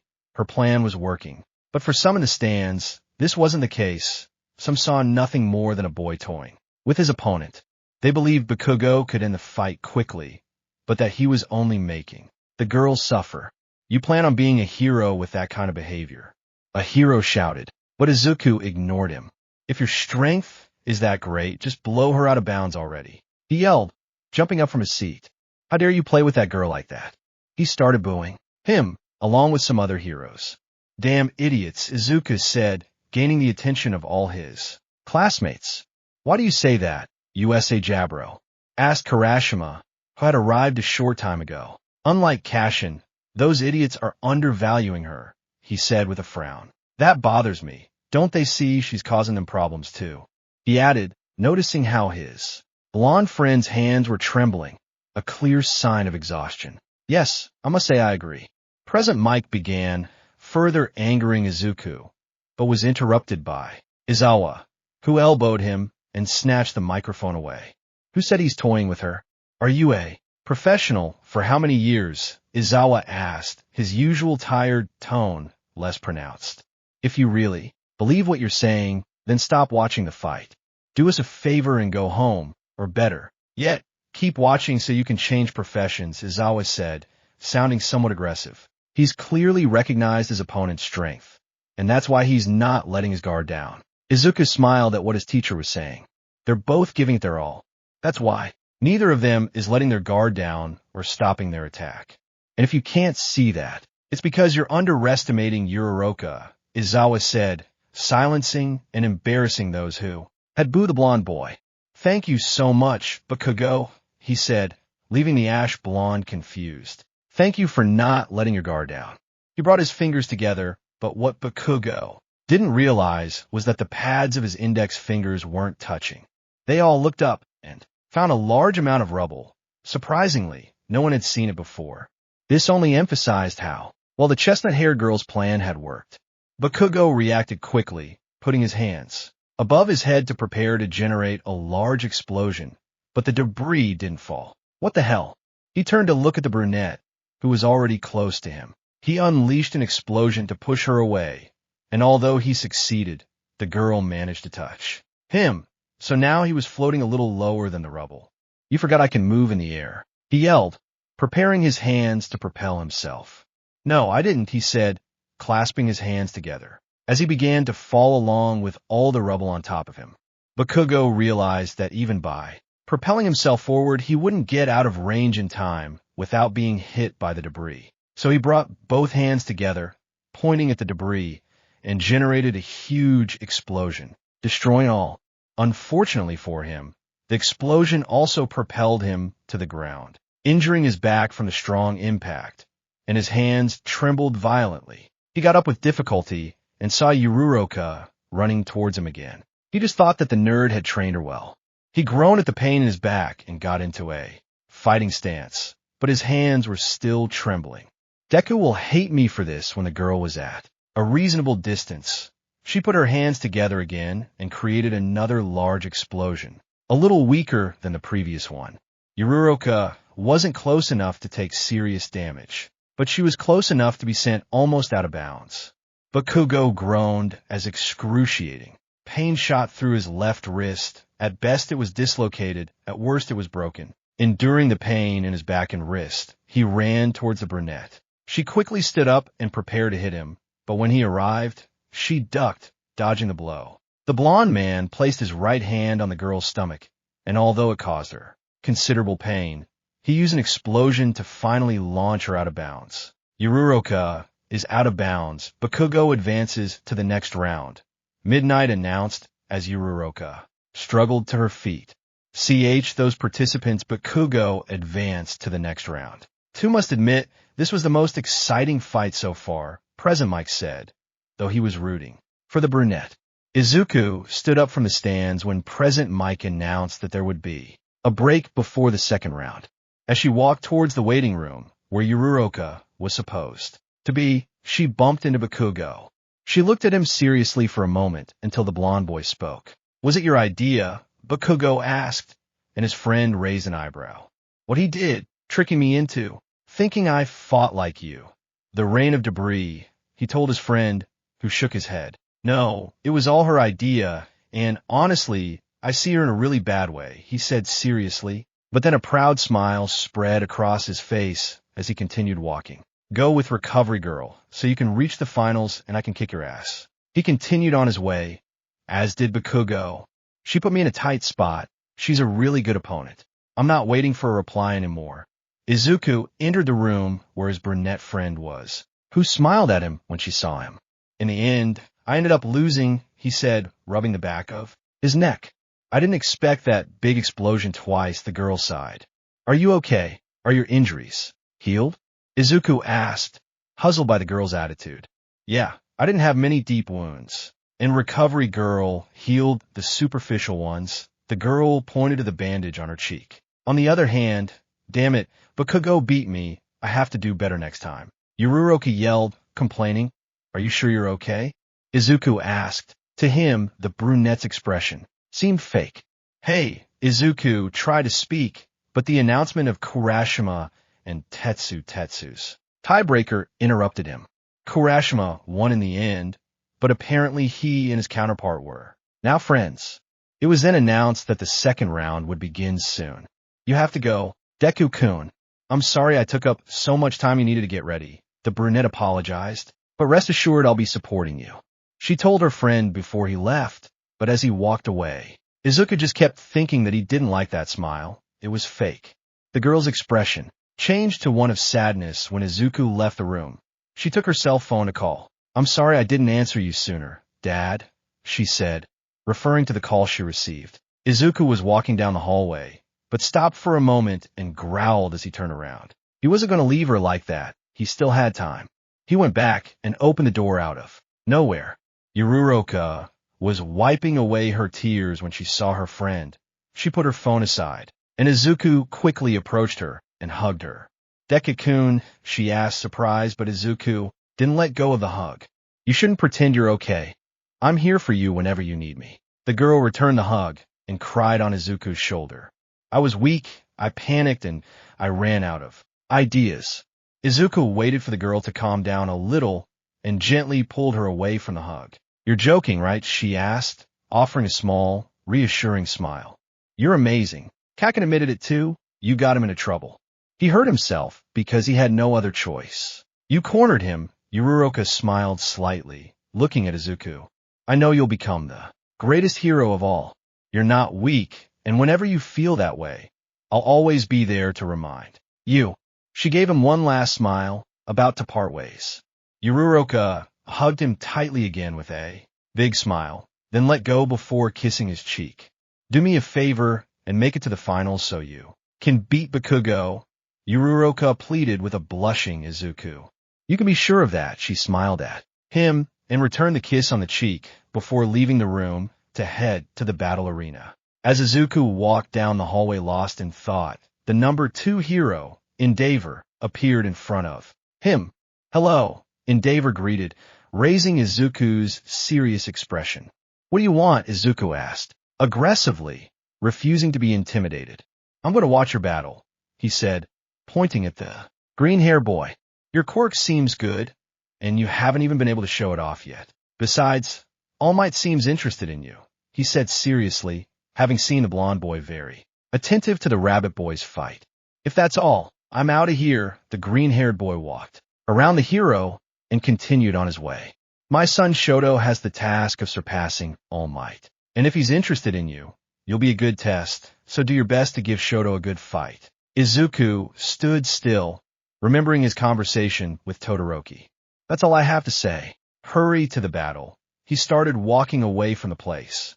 Even though All Might is interested in me, I'm not him, Izuku said, drawing the attention of the pro-hero. I already know that, Endeavor said, looking seriously at the green-haired man. Then you should know that you are not your son, he said seriously, giving him a dirty look. No, as I already said, he must be better than me, Endeavor said, without changing his serious expression. Izuku scoffed with scum like you. That's not difficult. He raised his body temperature, and in a swift movement, he leapt, kicking the hero hard in the head, leaving him dizzy and with blurred vision. Izuku glared at him with contempt as the hero clung to the wall. He simply laughed, his face contorted with anger. He couldn't believe that idiot had ruined the good mood he'd been in after talking to Raraka. To be continued. I hope you guys enjoyed this video, and make sure to like and please hype this video. Now we will see you in the next video.